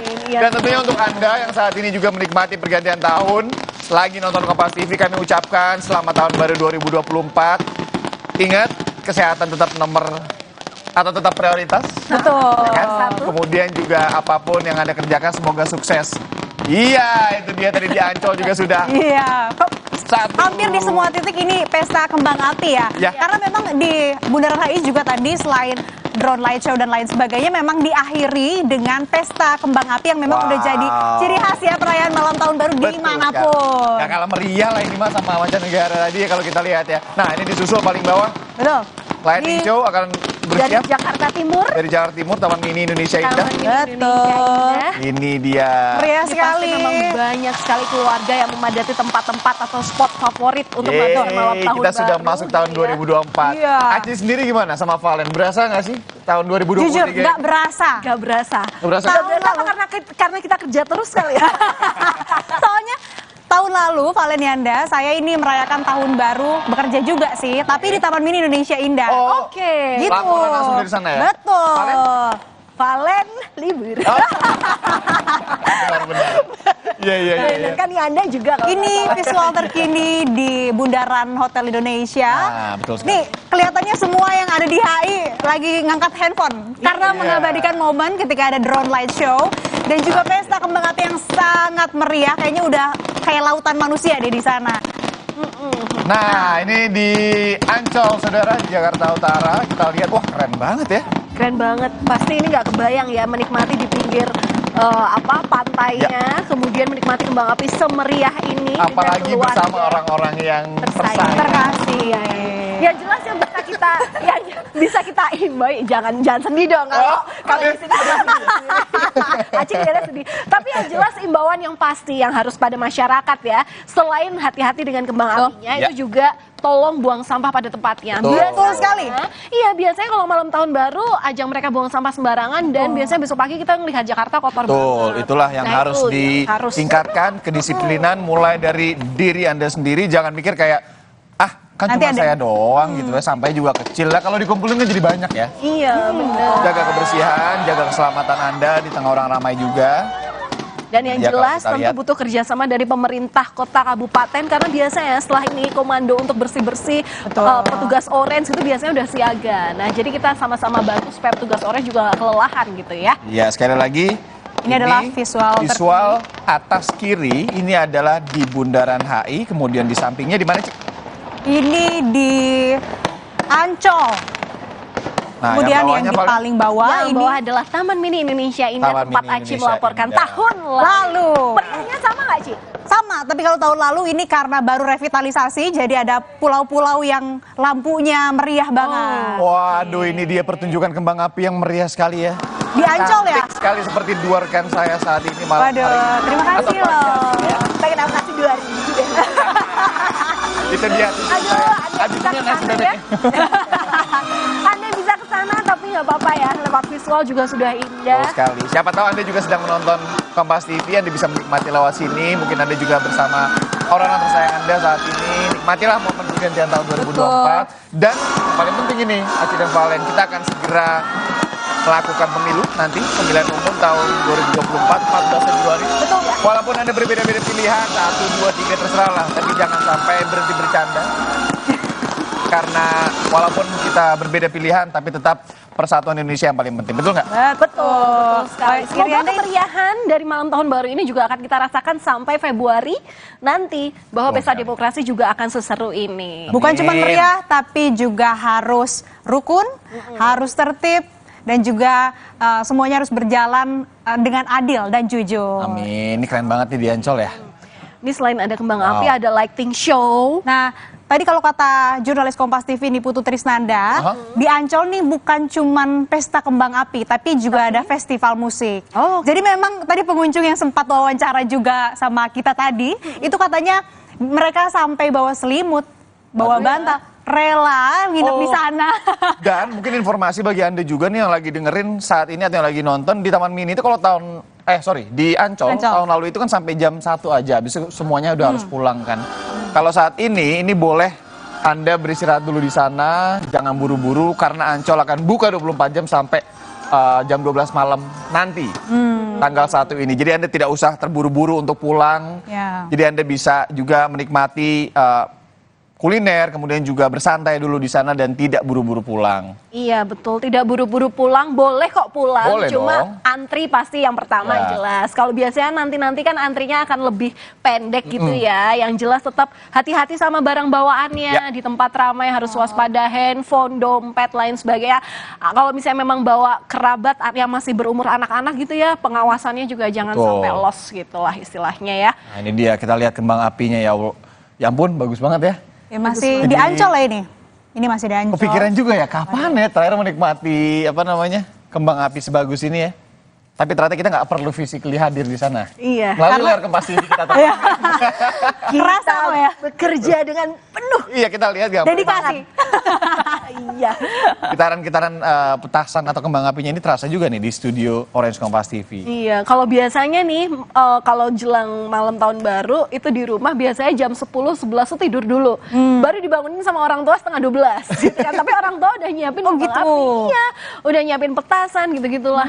Nah ini ada di Bundaran HI ya? Ini Bundaran HI, masih wah, ini yang drone light show, ya? betul. Apa namanya? Drone yang ditembak ke gedung itu?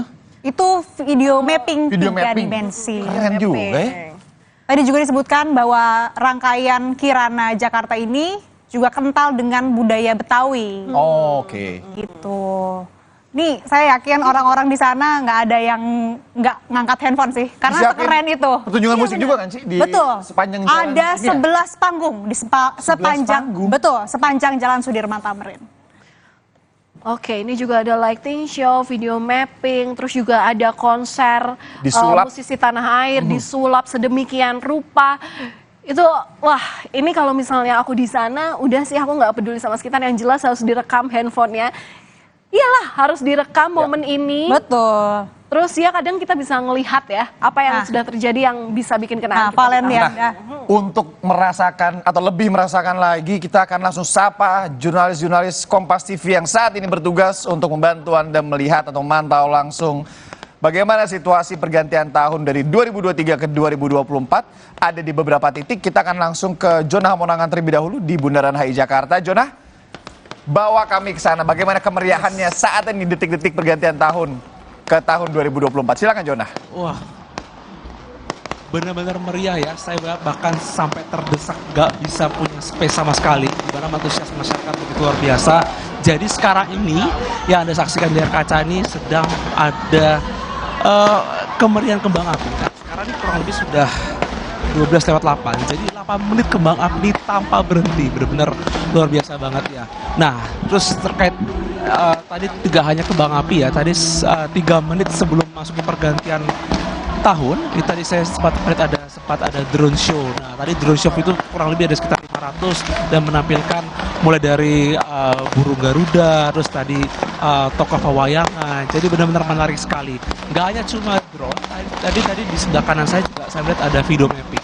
Jadi video mapping itu seperti video 3 dimensi, terus dia menampilkan beberapa gambar. Nah, ini yang sekarang kita lihat sekarang ini kembang api yang tiada henti ya, benar-benar luar biasa banget.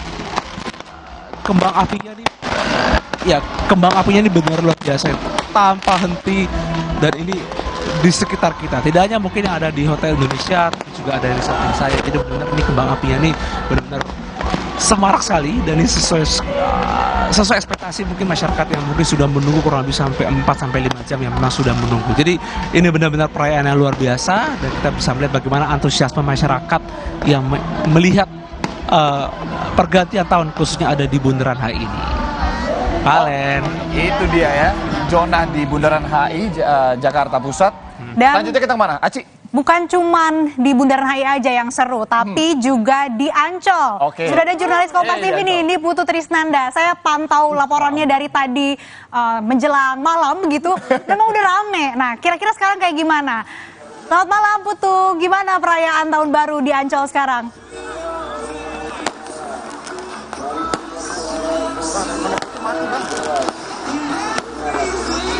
Ya Putu. Oh ini ya. Ini kelihatannya udah pada antri mau pulang. Ramaian di Ancol, Jakarta Utara. Kita masih akan coba colek lagi.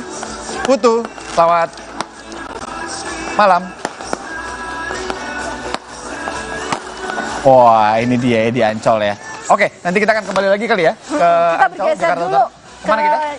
Jakarta Timur. Asik. Kita ke Taman Mini Indonesia Indah. Yang kelihatannya tuh kembang apinya masih loh, masih show di sana. Ada Mas Ni Rahmawati. Wati, gimana nih? Kita udah lihat keseruan kembang api yang meriah banget. Suaranya masih dar-dar-dor. Gimana? Bawa kami ke sana. Kemeriahannya seperti apa? Masyarakatnya gimana antusiasmenya? Iya, Asri, Valen dan juga Iriana di sini sangat meriah sekali. Di mana tadi saya merasakan kemeriahannya tidak hanya malam hari saja di Taman Mini Indonesia Indah ini, tapi sejak tadi siang. Tadi saya sampai di sini sekitar pukul 3 dan sudah berbincang-bincang dengan para pengunjung di sini, di mana pengunjung ini berasal dari tidak hanya dari Jakarta, juga berasal dari luar daerah. Saya sempat tadi bertemu dengan pengunjung dari Medan, dan tadi dari sore ini sudah ada dancing fountain atau yang kita tahu itu adalah air mancur menari seperti itu, dan juga ada video mapping. Kalau misalnya video mappingnya itu di Bundaran HI di gedung-gedung, tapi kalau di Taman Mini Indonesia Indah ini video mappingnya itu di air mancur. Seperti itulah keseruan yang ada di Taman Mini Indonesia Indah ini. Selain memang puncak dari pergantian tahunnya itu pesta kembang api dengan countdown tadi dari pukul 23.59, tapi juga ada festival-festival lain seperti video mapping, pertunjukan band, festival musik, pagelaran seni dan juga budaya, festival kuliner ini yang sangat-sangat dinantikan juga oleh para pengunjung yang untuk menahan rasa laparnya untuk bisa ngemil dan juga bisa makan sambil menikmati bagaimana kemeriahannya selama pergantian tahun ini. Dan juga nanti ini sampai pukul 4 subuh akan ada wayang semalam suntuk, dan juga tadi dapat dilihat memang kemeriahan bagaimana kembang api dari pukul 00 atau sebelumnya ini sudah mulai menyala, dan juga ada pertunjukan musik, dan sampai saat ini masih ada kembang api yang masih dinyalakan oleh para pengunjung. Dan juga dari pengunjung-pengunjung ini juga sudah bergeser juga ke bagian-bagian anjungan-anjungan yang juga menyelenggarakan event-event dan juga acara-acara seperti di tempat saya melaporkan. Saya tepat di depan anjungan Yogyakarta, di sini juga melaksanakan acara seperti itu, ada gamelan dan juga ada ketoprak, juga ada nyanyian-nyanyian seperti itu. Dan selain itu untuk dari spot-spot yang ada di Taman Mini Indonesia Indah ini juga buka hingga tengah malam. Jadi bagi para pengunjung setelah menikmati pesta kembang api juga bisa kembali menikmati spot-spot wisata yang ada di Taman Mini ini.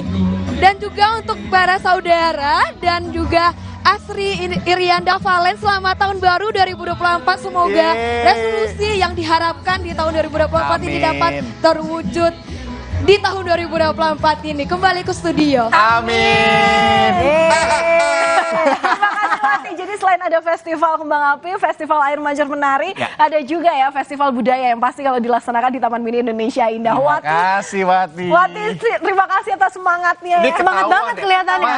Wati, kamu ketahuan kayak habis nyanyi juga ya. Ya, soalnya suaranya hampir habis itu ya. Oke, kita geser lagi. Wati. Kita geser lagi, lihat ini tadi ada visual terkini. Kalau dilihat ada antrian dan juga keramaian yang cukup padat ya di kawasan Ancol, Jakarta. Ya. Kita langsung saja sapa jurnalis Kompas TV, ini Putu Trisnanda. Putu, sebetulnya di Ancol tuh lagi ada apa sih sekarang?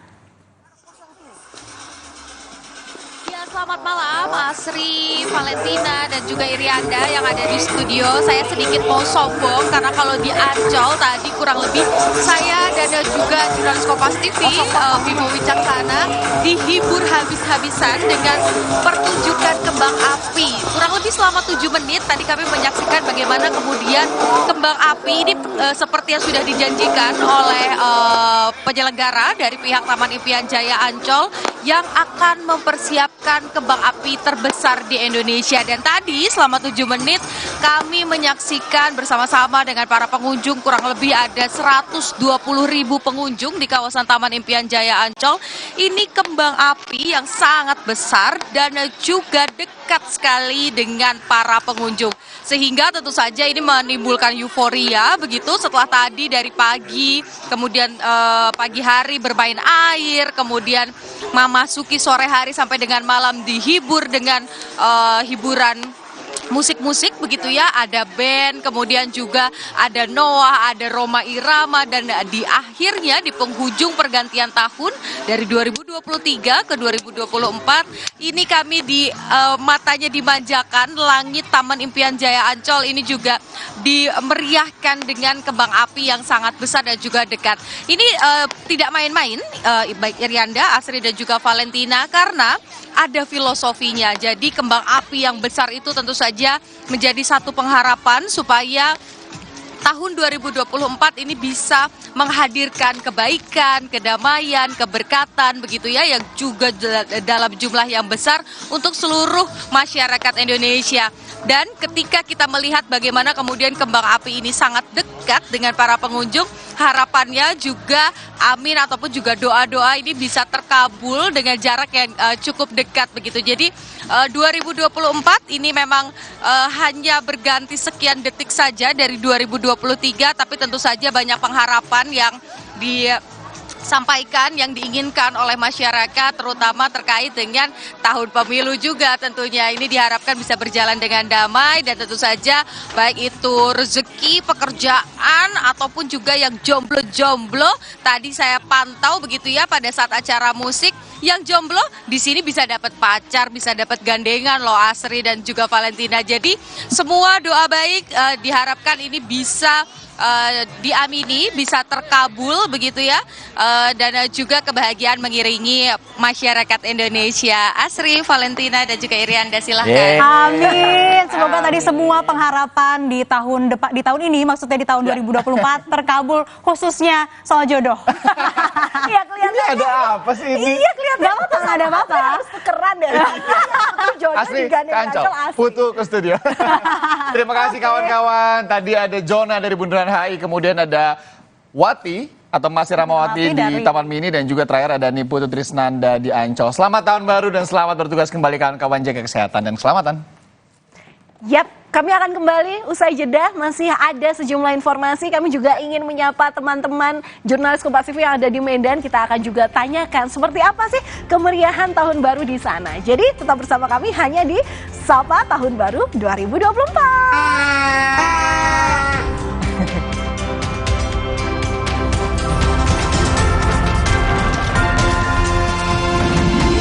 2024 penuh semangat. Newsroom Rewind 2023 Sabtu dan Minggu 30 dan 31 Desember pukul 9 pagi. Just for Laughs Gags Minggu 31 Desember pukul setengah 9 pagi. Suci Barbar Show spesial Tahun Baru Minggu 31 Desember pukul 1 siang. Sapa Tahun Baru 2024 Minggu 31 Desember live menjelang pergantian tahun. Nikmati momen pergantian tahun sama program-program istimewa Kompas TV. Kita mengingatkan penguasa, menghibur yang papa. Rosi. Gara-gara tersulut emosi, seorang ayah tega membanting anak kandungnya hingga tewas. Kejadian awalnya, kawan itu bermain sepeda dengan kencang, terus menabrak anak kecil. Kebetulan itu anak saya sih. Sama ayah saya langsung dipukul. Nah, habis dari situ katanya langsung dibanting. Mengakibatkan pendarahan dan kerusakan jaringan otak. Sasaran 3 Januari 2024 pukul setengah 11 malam di Kompas TV.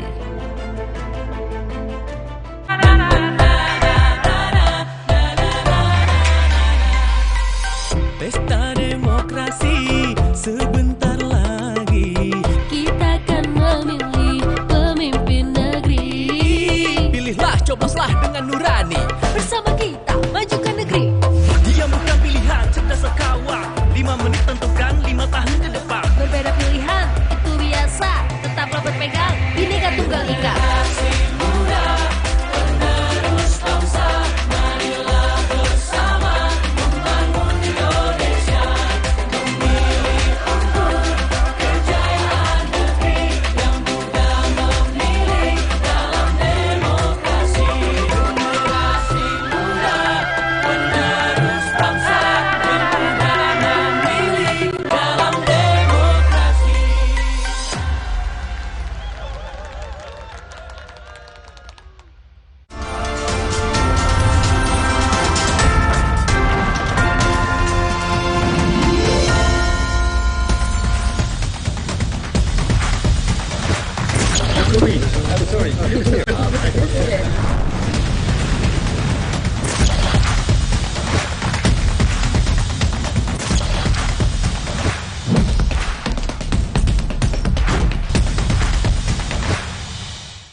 Banyak sekali kejadian yang terjadi di tahun 2023. Kita mulai dari sorotan politik, sahabat Kompas TV.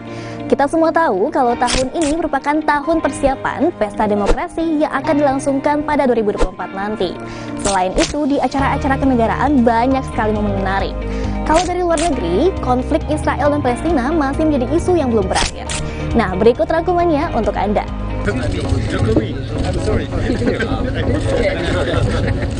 Inilah momen saat Perdana Menteri Jepang Fumio Kishida memanggil Presiden Joko Widodo untuk berada di tengah dan berfoto bersama di KTT G7. KTT ini berlangsung di Hiroshima, Jepang 20 Mei 2023. Saat foto bersama, Jokowi berdiri di barisan depan serta diapit oleh PM Kishida dan Presiden Korea Selatan Yoon Suk Yeol. Anda maju sini dulu, saudara saksi ahli. Ini diparaf semua.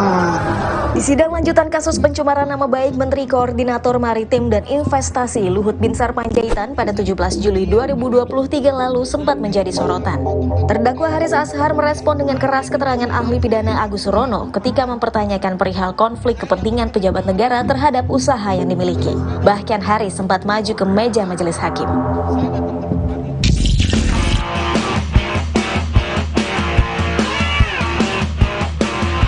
Di berita selanjutnya sempat viral juga nih aksi PM Timur Leste Sanana Gusmao saat hadiri gala dinner KTT ASEAN ke-43 ASEAN di pelataran Hutan Kota Senayan, Jakarta pada 6 September 2023. PM Timur Leste tersebut rekam kamera asik bergoyang saat para penyanyi menyanyikan lagu. Tak hanya itu, sejumlah delegasi juga terlihat menikmati pertunjukan di gala dinner KTT ke-43 ASEAN tersebut.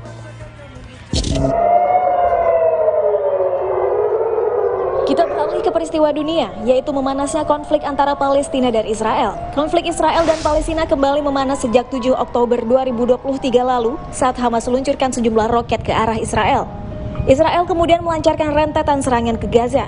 Menurut data sementara per 22 Desember 2023, Kementerian Kesehatan Gaza yang dikelola Hamas, jumlah korban tewas di jalur Gaza tercatat sekitar lebih dari 20.000 orang. Berita mengenai mantan Ketua Mahkamah Konstitusi Anwar Usman juga tak luput dari perhatian. Anwar Usman sempat melakukan konferensi pers usai diberhentikan karena terbukti melanggar kode etik Hakim Konstitusi terkait putusannya mengenai syarat batas usia Capres-Cawapres. Anwar diberhentikan melalui putusan Majelis Kehormatan Mahkamah Konstitusi yang diketuai Jimli Ashidik. Dan yang terakhir yaitu keseruan debat Pilpres 2024. Aksi-aksi Capres dan Cawapres turut menjadi perhatian para penonton. Keseruan makin nampak ketika para kandidat pada Pilpres 2024 saling melontarkan pertanyaan dan jawaban. Tak hanya berita politik, sejumlah kejadian dan peristiwa trending hingga viral sepanjang tahun 2023 juga ramai diperbincangkan. Mulai dari debat Hotman Paris di sidang Teddy Minahasa, kasus AKBP Acherudin hingga ada tragedi Gunung Merapi. Berikut 6 rangkumannya untuk Anda. Jarang dikabulkan. Mohon izin agar kami dikasih kesempatan untuk mengajukan duplik. Suasana persidangan terdakwa kasus peredaran sabu Teddy Minahasa yang berlangsung di Pengadilan Negeri Jakarta Barat sempat diwarnai perdebatan. Perdebatan itu terjadi antara JPU dengan penasihat hukum Teddy, Hotman Paris Hutapea saat pengajuan duplik. Kalau nggak di sini, kalau di sana. Berita viral selanjutnya, AKBP Akhiruddin Hasibuan sempat emosi dan banyak protes saat dihadirkan dalam rekonstruksi penganiayaan Ken Admiral yang dilakukan oleh anaknya Aditya Hasibuan. Aditya merupakan tersangka penganiayaan Ken Admiral yang videonya viral beredar. Penganiayaan ini terjadi dipicu masalah wanita yang berujung korban dipukuli dan mobilnya dirusak. Sang ayah AKBP Akhiruddin Hasibuan pun terseret karena diduga membiarkan aksi penganiayaan. Tak kunjung diperbaiki, seorang pemuda bernama Bambang Nurdiansyah asal Pekanbaru rela memperbaiki jalan yang rusak dan berlubang dengan menggunakan uang pribadi. Namun aksi dan niat baik yang dilakukan Bambang bersama rekan-rekannya mendapat teror dari orang tak dikenal. Bambang mengaku tempat usahanya dilempar pakai palu hingga mengalami kerusakan. Kasus Mario Dandi dan Shane Lucas yang menganiaya David Ozora juga menjadi sorotan. Ayah David, Jonathan Latumahina pun menjadi saksi di persidangan. Mario Dandi dihukum 12 tahun penjara dan restitusi sebesar 25 miliar rupiah. Sementara Shane Lucas divonis 5 tahun penjara dan tidak dibebankan restitusi. Selanjutnya, Gunung Merapi di Kabupaten Agam dan Tanah Datar, Sumatera Barat meletus pada Minggu 3 Desember 2023. 75 pendaki korban erupsi Gunung Merapi berhasil dievakuasi pada Rabu 6 Desember 2023. Dari 75 pendaki, 23 diantaranya meninggal dunia dan 52 lainnya selamat. Puas Bunda, thanks for all. Ya, itulah pesan dari seorang ayah di Jagakarsa yang ditulis dengan darah usai membunuh keempat anaknya. 4 anak tersebut ditemukan meninggal dunia dalam sebuah kamar. Usai melakukan olah TKP, Satreskrim Polres Metro Jakarta Selatan kemudian menangkap pelaku pembunuhan yang juga adalah ayah dari para korban. Ayah berusia 41 tahun ini tega membunuh anaknya karena cemburu dengan istrinya. Nah, Sobat Kompas TV, itu dia tadi 6 berita politik dan 6 berita viral yang jadi perbincangan sepanjang tahun 2023. Saya Aisyah Malia Putri, pamit undur diri. Nah, itu tadi rangkaian ataupun juga rangkuman peristiwa sepanjang tahun 2023 dan tentunya Kompas TV selalu membersamai masyarakat Indonesia begitu ya. Nah, Valen, Anda kalau tadi kita sudah lihat bagaimana pantauan ataupun juga kemeriahan pergantian tahun baru di daerah khusus ibu kota Jakarta, kita akan pantau ke titik lainnya, bagian Indonesia lainnya. Sudah ada jurnalis Kompas TV Risa Rizkyanti di Medan, Sumatera Utara. Nah, langsung Medan. Dan juga ada Via Irmar di Surabaya, Jawa Timur. Tapi saya mau ke Risa dulu di Medan, Sumatera Utara. Risa, ini kan pergantian tahun sudah selesai, perayaan juga sudah selesai. Gimana sekarang kondisinya di sana? Ya, saudara, saat ini saya sedang berada di lapangan Benteng Kota Medan. Baru saja dilakukan penghitungan mundur untuk menyambut tahun baru 2024 sekitar lebih kurang 27 menit yang lalu. Nah, untuk di Kota Medan sendiri, antusias masyarakat menyambut tahun baru 2024 sendiri bisa dilihat sangat ramai. Ada ribuan masyarakat yang hadir untuk ikut merasakan nuansa tahun baru di 2024 ini. Tadinya pemerintah Kota Medan melaksanakan kegiatan Pesona Harmoni 2023 untuk menyambut malam pergantian tahun baru 2024. Di mana rangkaian kegiatan ini sendiri diisi dengan beragam kuliner dari UMKM. Ada sekitar 100-an booth kulineran yang terdiri dari makanan tradisional maupun makanan kekinian. Dan juga masyarakat Kota Medan hari ini dihibur dengan artis-artis ibu kota. Dan tadi pada saat penghitungan mundur untuk menyambut tahun baru 2024 sendiri, dilakukan penerbangan drone sebanyak 100 pieces dan itu membentuk beragam gambar mulai dari angka tahun 2024, bendera Indonesia dan gambar-gambar ragam lainnya. Selain itu juga bisa saya informasikan bahwasannya selama event ini berlangsung dari tanggal 30 Desember 2023 hingga dengan hari ini 1 Januari 2024 ada rekayasi jalan atau peralihan jalan di Kota Medan khususnya di sekitaran lapangan Benteng, yakni pertama Jalan Pengadilan dari Jalan Diponegoro ditutup dialihkan ke Jalan Kekejaksaan. Jalan Candi Mendut ditutup dan dialihkan ke Jalan Tengku Umar. Selanjutnya Jalan Perdana ke Jalan Pengadilan ditutup dan dialihkan di Jalan Imam Bonjol. Kemudian Jalan Diponegoro ke arah Hotel Adi Mulia ditutup dan dialihkan ke Jalan Zainul Arifin. Dan terakhir Jalan Guru Patimpus di arah Kapten Maulana Lubis ditutup, namun ini masih bersifat tentatif. Saudara, dapat saya sampaikan juga event ini sendiri mendapat antusias yang luar biasa dari masyarakat Kota Medan karena sejak beberapa tahun terakhir tidak ada event khusus untuk pergantian tahun baru dikarenakannya COVID-19. Dan bisa dilihat di belakang saya sampai dengan saat ini masyarakat Kota Medan masih berkumpul dengan penuh antusias menyambut tahun baru 2024. Kembali ke studio. Ya, masih terlihat ramai sekali ya di sana, tapi juga tadi sudah disampaikan terkait dengan rekayasa lalu lintas di sekitar kawasan tersebut, supaya masyarakat di sana juga tahu gimana nanti kalau mau pulang. Terima kasih jurnalis Kompas TV Risa Rizkyanti dari Medan, Sumatera Utara, dan kita akan bergeser ke Surabaya, Jawa Timur. Ada Via Irmar, maksud kami ya, saking semangatnya. Nah, kalau tadi sudah dilaporkan dari Medan, Sumatera Utara, di Surabaya seperti apa, Via?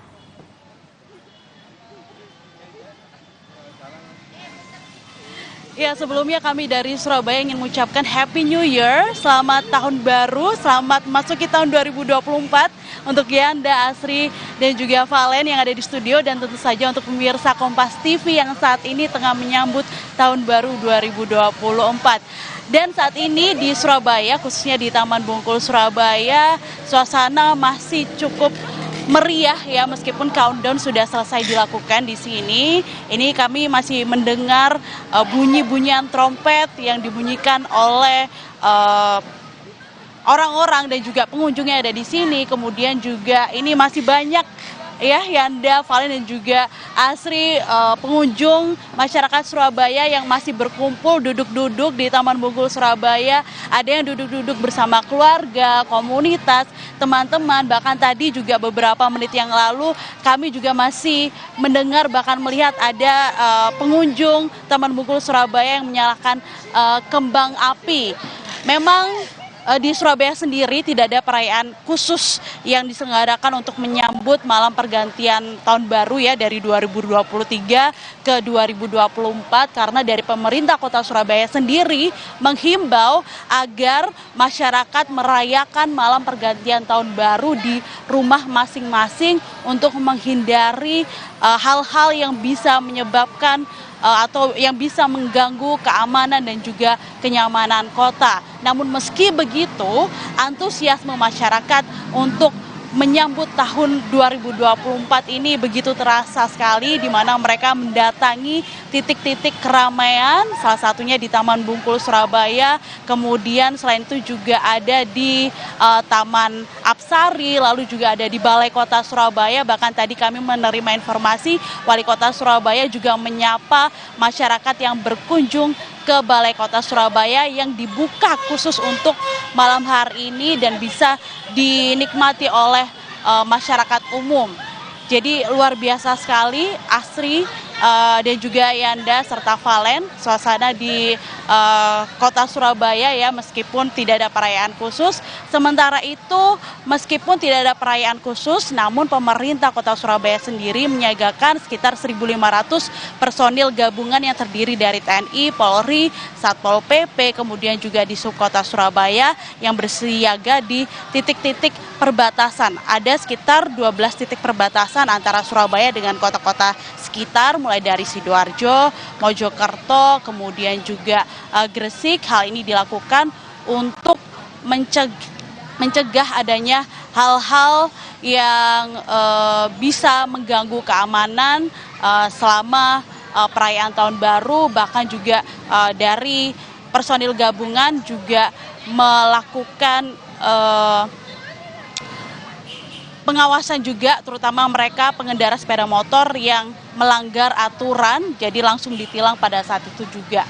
Asri dan juga Yanda serta Valen. Itu dia ya. Happy New Year, Via Irmar. Juga dari Surabaya dan juga Medan tadi. Selamat tahun baru rekan-rekan.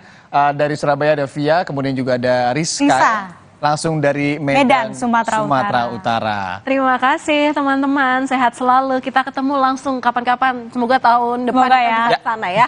Baik, tahun ini salah. Oh iya, udah 2024. Lupa kerja pagi. Ngantuk ya?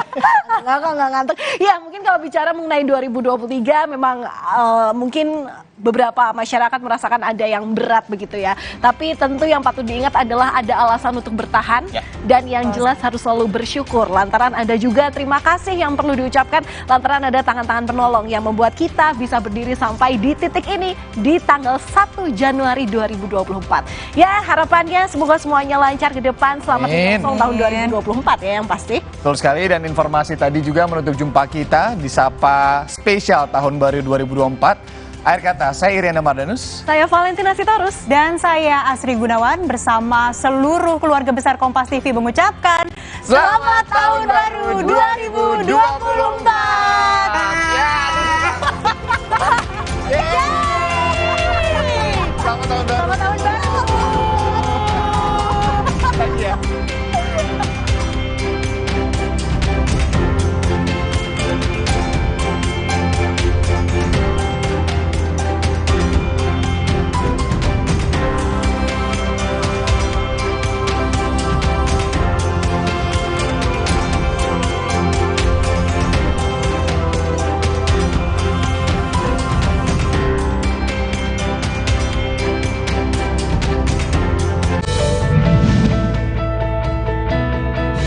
Mari senantiasa kita jaga harmoni, persatuan dan kesatuan dengan tetap prioritaskan kepentingan bangsa. Mari gunakan hak suara kita dengan bijak pada pesta demokrasi nanti. Sambut tahun baru dengan penuh semangat dan pengharapan akan hari depan Indonesia yang semakin maju dan sejahtera. Selamat tahun baru 2024 bagi kita semua.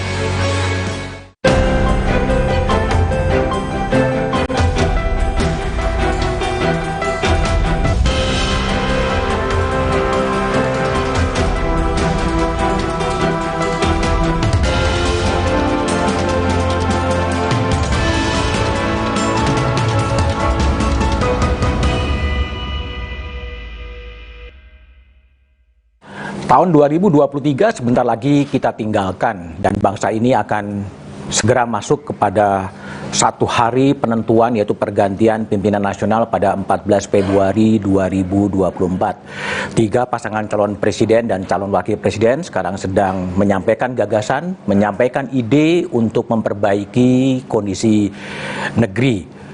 Salah satu hal yang menarik dari pergantian ini adalah bagaimana jalannya perdebatan yang sekarang kita sedang jalani. Dan salah satu pesan yang juga menarik adalah apa yang pernah disampaikan oleh Wakil Presiden Kiai Haji Ma'ruf Amin soal perlunya netralitas, baik itu TNI, baik itu Polri, baik itu aparatur sipil negara. Malam ini saya akan berbincang dengan Wakil Presiden Kiai Haji Ma'ruf Amin untuk melihat bagaimana jalannya pemilu, jalannya perdebatan dan Indonesia ke depan. Supaya marwah KPK ini jangan, kita ini kan mengalami ada KPK, ada MK, jangan sampai lembaga-lembaga penegakan hukum kita itu kemudian ya, kredibilitasnya turun gitu ya, sehingga perlu dibenahi. Kita memang harus bagaimana membuat MK lebih bermarwah, bagaimana KPK juga lebih bermarwah. Saya hanya ingin mengembalikan peran santri baik membawa perbaikan sebagai penjaga tanah air, negara, bangsa, maupun juga santri dalam keberadaan untuk bisa membangun kemakmuran melalui berbagai kegiatan ekonomi. Ya kan kita sudah, Presiden juga bilang bahwa pemilu itu harus adu gagasan, bukan adu gimmick ya. Jadi kalau yang ditonjolkan gimmick itu, ya saya kira itu tidak betul. Dan tinggal saya kira para pemilih sudah tahu kan, nanti siapa yang punya gagasan yang bagus untuk membangun bangsa ini. Ya, calon presiden harus justru menampilkan gagasannya, bagaimana ya dia akan membawa bangsa ini lebih baik ke depan secara jelas.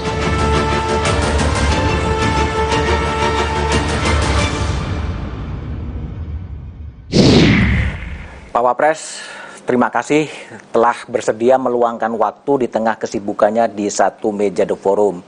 Pak Wapres, saya mau tanya terlebih dahulu, masih sempat nonton debat capres nggak? Masih, cuman waktu itu kan saya lagi operasi mata di Singapura, jadi saya nontonnya dari Singapura. Nonton dari Singapura ya? Menarik Pak? Ya saya kira menarik. Yang paling menarik memang babak akhir itu loh. Terjadi perdebatan. Nah, itu menarik itu. Jadi masing-masing bertanya, menyanggah, hidup. Dan ini mengingatkan memori Pak Wapres ketika berdebat 5 tahun yang lalu juga ya? Ya tentu ya. Tapi ini saya anggap ini lebih terbuka. Lebih terbuka? Iya. Kalau kedepannya masih ada beberapa debat, Pak Wapres inginnya seperti apa perdebatan? Nah, sebenarnya seperti itu yang dibangun itu, perdebatan itu tidak bukan pertanyaan dijawab itu, tapi per isu saja didebatkan. Seperti segmen terakhir, misalnya isu HAM, debat berapa lama, terus istirahat, terus isu demokrasi, kemudian juga isu pendidikan misalnya, isu kemiskinan atau dan sebagainya, gitu kira-kira begitu. Jadi perdebatan antar calon ya? Antar calon. Kalau sampai sekarang Pak Wapres Ma'ruf Amin melihat jalannya kampanye dan jalannya perdebatan capres dan kemudian nanti cawapres, observasi atau penilaian Pak Wapres seperti apa? Ya, saya kira yang penting itu memang tidak ada perilaku-perilaku yang kurang dianggap kurang demokratis ya, baik dari penyelenggara pemilu, dari aparat, juga termasuk juga dari peserta ya, pemilu itu sendiri. Jangan ada juga perilaku yang tidak sehat. Kalau semuanya berjalan baik, saya kira kita harapkan hasilnya baik. Sampai sekarang dalam penilaian Pak Wapres Ma'ruf Amin, apakah ada gejala-gejala kampanye yang cenderung bisa mengarah kepada yang tidak sehat? Kalau protes-protes kan ada. Coba protes itu didalami gitu oleh Bawaslu, semua yang muncul didalami betul apa tidak. Kalau betul ya ditindaklanjuti oleh Bawaslu. Jangan sampai tidak ditindaklanjuti, kan pemilu jurdil, luber itu kan perintah konstitusi. Jadi harus dilaksanakan dengan baik. Di samping nanti juga menjadikan hasil pemilunya itu menjadi legitimate kan, sehingga tidak ada lagi pihak-pihak yang menganggap wah ini pemilunya curang, pemilunya tidak. Nah ini karena itu peran Bawaslu itu menjadi sangat penting di situ. Dalam penilaian Pak Wapres, Bawaslu sudah menjalankan peran secara optimal dan harus ditingkatkan atau seperti apa? Saya kira perlu ditingkatkan, sebab masih ada suara-suara yang ingin, dan Bawaslu belum sepenuhnya menangani semua persoalan yang dikeluhkan itu. Oke. Kalau pada posisi penyelenggara pemilu, penilaian dari Pak Wapres, ada sesuatu yang perlu dibenahi lagi dalam menyelenggarakan kampanye maupun nanti pada saat pemilihan presiden di 14 Februari? Ya, sama saja saya kira penyelenggara pemilu juga harus betul-betul adil ya, menyamakan semua. Jangan sampai ada yang terkesan bahwa ada yang dibedakan gitu. Karena itu kan itu muncul protes itu. Jangan ada pembiaran itu kan. Artinya semua protes-protes, laporan-laporan publik kepada Bawaslu itu tetap harus ditindaklanjuti ya.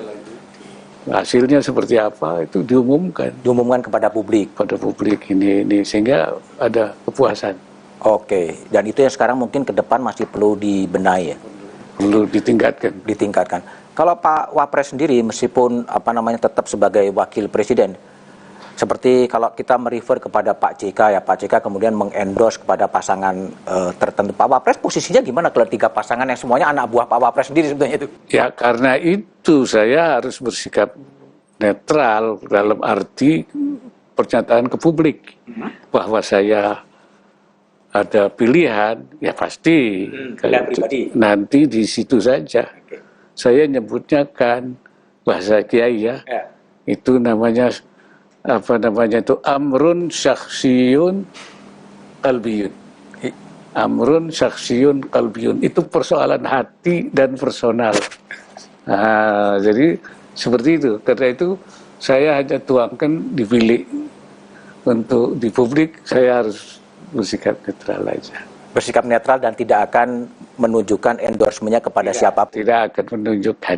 Bahwa pilihan pribadi nanti di tanggal 14 Februari. Tapi saya karena ada perintah agama, saya menganjurkan untuk memilih yang terbaik. Yang terbaik? Yang terbaik. Nah ini kalau bahasa agamanya afdaliyah. Afdaliyah? Iya, yang afdol. Kalau tidak memilih, kalau dia memilih yang tidak afdol, ada yang afdol, itu di dalam agama disebut berkhianat pada Allah, pada Rasul, dan kepada masyarakat. Nah ini menarik Pak Wapres, kalau boleh dielaborasi lebih jauh. Yang terbaik versi Pak Wapres pada ajaran agama itu seperti apa sebetulnya? Ya Yang terbaik saya kira ukurannya umum-umum saja. Jadi misalnya ini ABCDEF, ini ABCDEF, ya dibandingkan, harus dibandingkan. Nanti mana yang terbaik. Nah tentu saya tidak akan masuk ke nanti kehilangan netralitas ya. Kehilangan netralitas. Saya kira itu aja. Tapi kalau Pak Wapres melihat mengevaluasi 3 pasangan calon, itu gimana evaluasi secara umum ini? Ya kalau secara umum kalau sudah lolos verifikasi, sudah jadi calon, ya tentu memenuhi syarat secara formal ya. Nah, kalau secara material tentu lain lagi itu. Tapi secara formal sudah terpenuhi karena itu dia lolos. Nah, tinggal memilih di antara yang sudah baik formal, secara formal lolos itu. Nah, di antara yang terbaik. Pilihlah yang terbaik ya. Oke. Kalau dari sisi keluarga, Pak Wapres kan Pak Wapres putra putri juga ada yang menunjukkan afiliasi politik kepada calon A, pada calon B gitu. Memang dalam keluarga memang diberikan kebebasan untuk menuju ke situ. Saya silakan saja. Dia memilih kemana, silakan saja. Pak Wapres tidak berupaya untuk ikut mengarahkan gitu? Tidak. Mereka sudah punya sendiri, ukuran-ukuran sendiri. Sudah punya ukurannya sendiri. Dan itu ditentukan pilihan-pilihan bebas dari putra-putri dari Pak Wapres sendiri. Iya, betul. Itu yang menjadi tadi ya, yang terbaik menurut ajaran agama. Harus yang terbaik, itu aja. Kalau sekarang kemudian dikaitkan perdebatan suasana yang ada sekarang, debat dengan suasana Pak Wapres dulu berkontestasi dengan Pak Jokowi di 2019, bedanya di mana Pak Wapres sebetulnya? Saya kira tidak ada beda, menurut saya hampir sama. Yang memang kemarin ada ribut-ribut itu kan, nah itu ternyata kan tidak seperti itu kan. Perdebatannya kan tidak seperti yang diributkan di awal itu kan. Sekarang Presiden sendiri, Wapres sendiri ya, hanya 3-2 kan. Ini menurut aturannya. Ya. Nah, dan memang dari banyak pengamat itu memang ada yang mengkritisi ya, mengkritisi misalnya pertanyaan panelis tidak bisa memperdalam dan sebagainya itu saya kira banyak pandangan yang ingin lebih baik lagi. Saya kira itu wajar lah. Ada satu pernyataan yang menarik dari Wakil Presiden Ma'ruf Amin adalah soal netralitas hendaknya bukan hanya sekedar slogan. Apa sebetulnya maksud dari bukan sekedar slogan? Jawabannya setelah jeda berikut ini.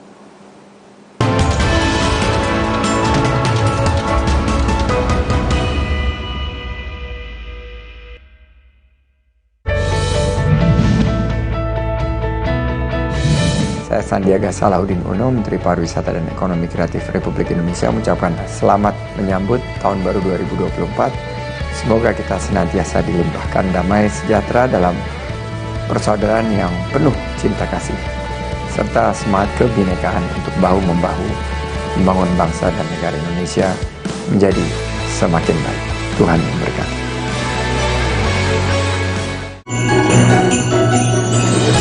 Assalamualaikum warahmatullahi wabarakatuh. Salam, Om Swastiastu, Namo Buddhaya, salam kebajikan. Atas nama pimpinan dan seluruh anggota Majelis Permusyawaratan Rakyat Republik Indonesia, kami mengucapkan selamat tahun baru 2024 untuk seluruh sahabat kebangsaan. Mari kita sambut tahun baru dengan optimisme, saling bergotong royong, memajukan bangsa, dan mewujudkan pesta demokrasi melalui pemilu yang damai. Kompas TV menyiarkan secara langsung debat Capres-Cawapres 2024. Ikuti dialog dengan tim sukses dan perwakilan generasi muda, live report dari titik-titik nobar dan markas kemenangan para kontestan, hingga pembahasan pasca debat dengan tema pertahanan, keamanan, hubungan internasional, dan geopolitik. Ikuti jelang dan pasca debat ketiga calon presiden, Minggu 7 Januari pukul 4:30 sore, live di Kompas TV, Rumah Pemilu.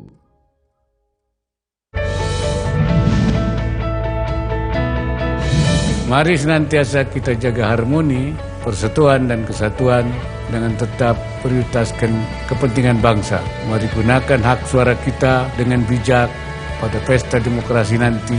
Sambut tahun baru dengan penuh semangat dan pengharapan akan hari depan Indonesia yang semakin maju dan sejahtera. Selamat tahun baru 2024 bagi kita semua.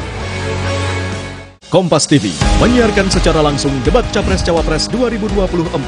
Debat ketiga calon presiden Minggu 7 Januari pukul 4:30 sore. Live di Kompas TV, Rumah Pemilu.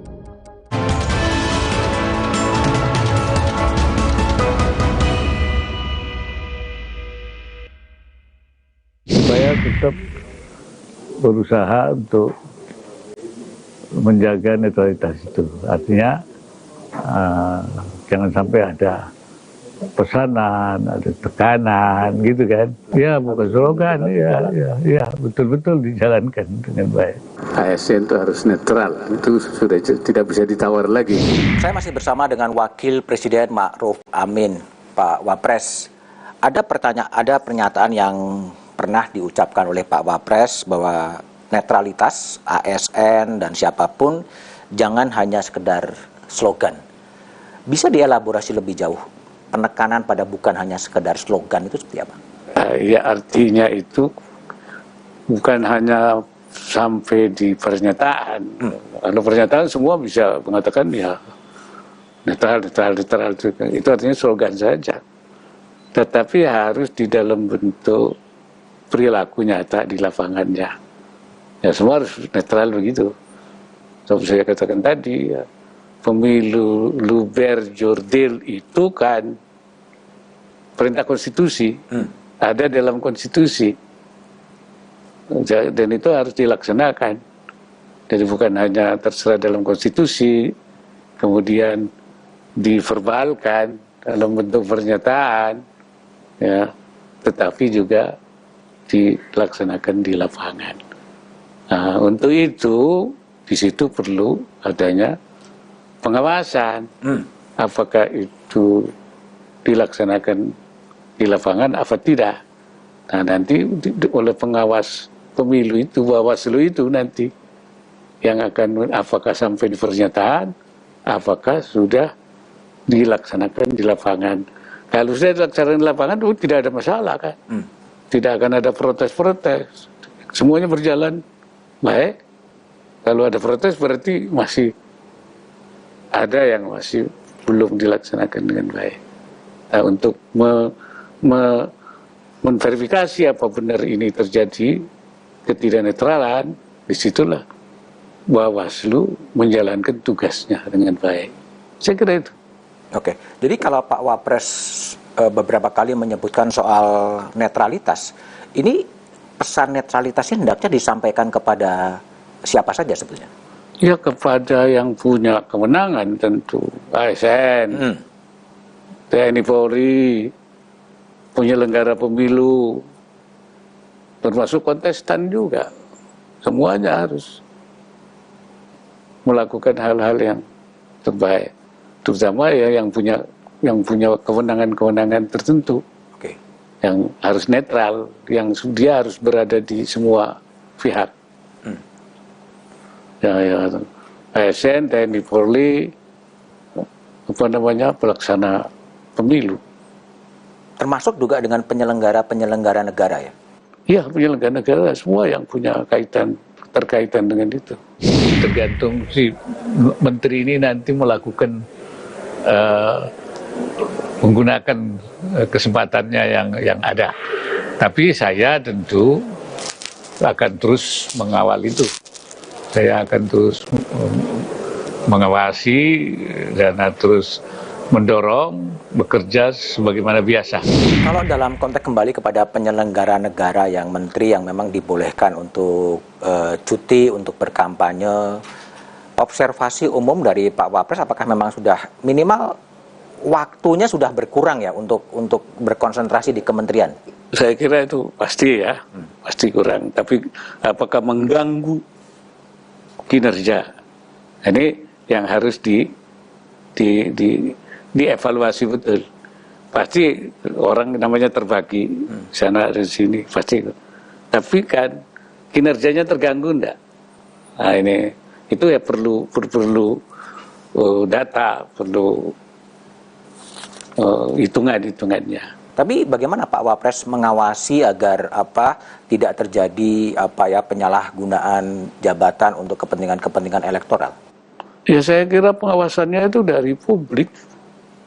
Nanti publik apakah memang dia menjalankan sesuai peraturan kan? Kapan dia harus cuti ketika dia kampanye, kapan dia sebagai pejabat untuk tidak menyalahgunakan jabatannya itu. Nah saya kira itu pengawasannya harus dari publik. Nanti baru kalau itu terjadi pelanggaran tentu ya kan sudah oleh Menteri Aparatur Negara sudah nanti kalau yang melanggar disiplin ya akan kena aturan untuk ASN misalnya. Nah untuk menteri juga begitu.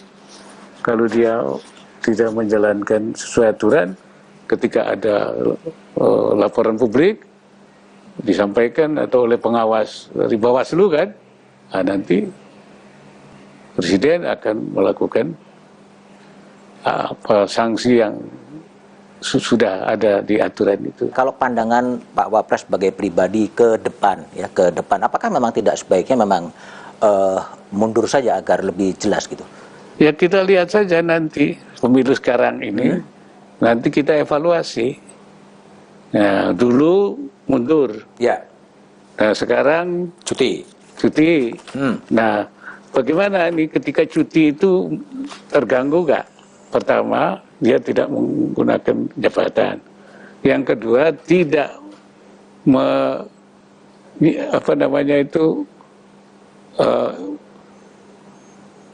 artinya jabatannya itu nggak dilaksanakan dengan baik. Ya. Kedua itu melanggar jabatan untuk kepentingan kampanyenya atau tugas di jabatannya itu dia tidak laksanakan dengan baik, kan itu. Nah, nanti kalau ternyata hasil evaluasi itu justru ini banyak terlanggar, maka sebaiknya kembali saja ke seperti 19. Mundur. Lalu supaya lebih tidak ada pelanggaran kemana-mana, tidak ada korban, tidak pekerjaan yang dikorbankan atau dia penyalahgunakan jabatannya itu. Nah, kalau ini terjadi berarti ini cara seperti ini kurang baik. Nah itu tapi nanti kita evaluasi. Ya. Iya. Ini kan dua menterinya Pak Jokowi dan Pak Wapres menjadi menjadi kontestan dan kemudian juga sebagian menteri juga menjadi